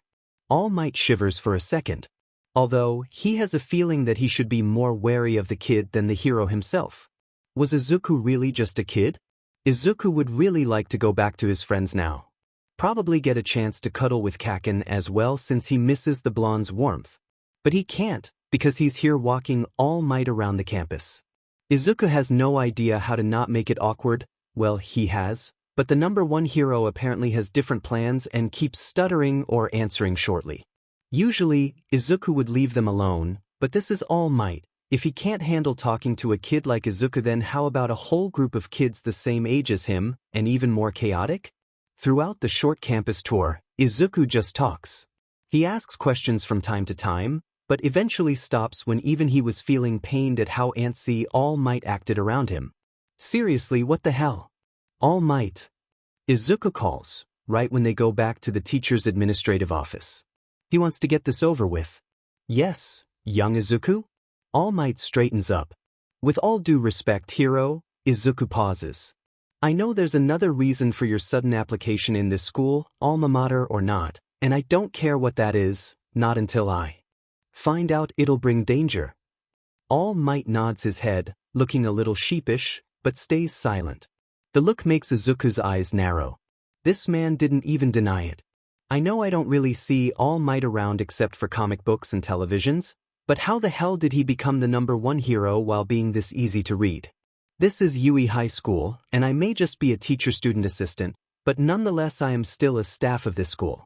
Whatever you want to do here, do it while making sure the students you're holding under you are being guided right, because this is the next generation of heroes you're putting your work in. If that goes bad, Izuku stops for a second. #1 hero or not, majority of us will only see you as the teacher who failed his students, and who will eventually fail half of the DM in country. Izuku then bows, because for now he's still the #1 hero, and Izuku still respects him, although he's just a little annoyed. He doesn't wait for any other response before turning around to walk back to Class 1A's classroom. Lunch was nearly over anyway. The alarm blares, startling everyone in the campus. It rings loud and out towards the gates, muffled yet still heard by the media that's rushing in through the metal boundary. A young adult huffs to himself, pulling his hood down before sneaking behind the trees to find cover. He swiftly pulls his two-finger glove back on, ignoring the chaos from behind him. Silently, he hides from where the cafeteria could be seen, avoiding the curious and panicked looks of the students inside. How foolish, the young adult thinks. Kurojiri. Tamura mumbles, and almost immediately a purple warp appears in front of him. He steps inside and waits for his foot to meet a different type of ground before he fully passes through the portal. His eyes meet the empty, a little bit messy, room of the administrative office. Tamura smirks under the hood. He strides over to the desks, looking for a certain one that could indicate the person they were aiming for. Perfect. He quietly cheers when his eyes meet a desk with an All Might figurine at the corner, along with the schedule they were looking for labeled as All Might, Yagi Tashinori Teaching Schedule. Our mission is accomplished, he says, ripping the paper off of the desk. Who cares if they see a trace? They'll meet each other sooner, anyway. The portal opens beside him once more, right when Tamura realizes that the noise from outside had started to calm down. He scoffs, whatever, they won't identify us anyway, let them be paranoid. When he drops off into the bar once again, he stumbles in his step when a sudden ache squeezes his chest. Tamura lets out a pained yelp, startling Kurojiri and a few of their other companions. His gloved hand clutches onto the shirt above his chest, dropping on the floor when the overwhelming amount of pain makes his knees weak. What's wrong, Tamura? Kurojiri asks, hovering his hands over the boy's shoulders, unsure whether to touch him or not. Did something go wrong? No, nothing. Tamura chokes out. What the hell is? The pain over his chest suddenly subsides, but Tamura was too distracted by what he saw next that he cared too little to take notice of it. There's a black stain on the ground he's facing, a droplet, and then a few more of them falls down onto the disembodied hand that had already fallen first. Tamura shoots his head up, looking around the room to see if anyone knew whatever the hell was happening. Everyone just started to look even more unsettled. A short, awfully tense silence falls among the bar. And it's Dabi who breaks it. Oi, why the F, are you crying black tears?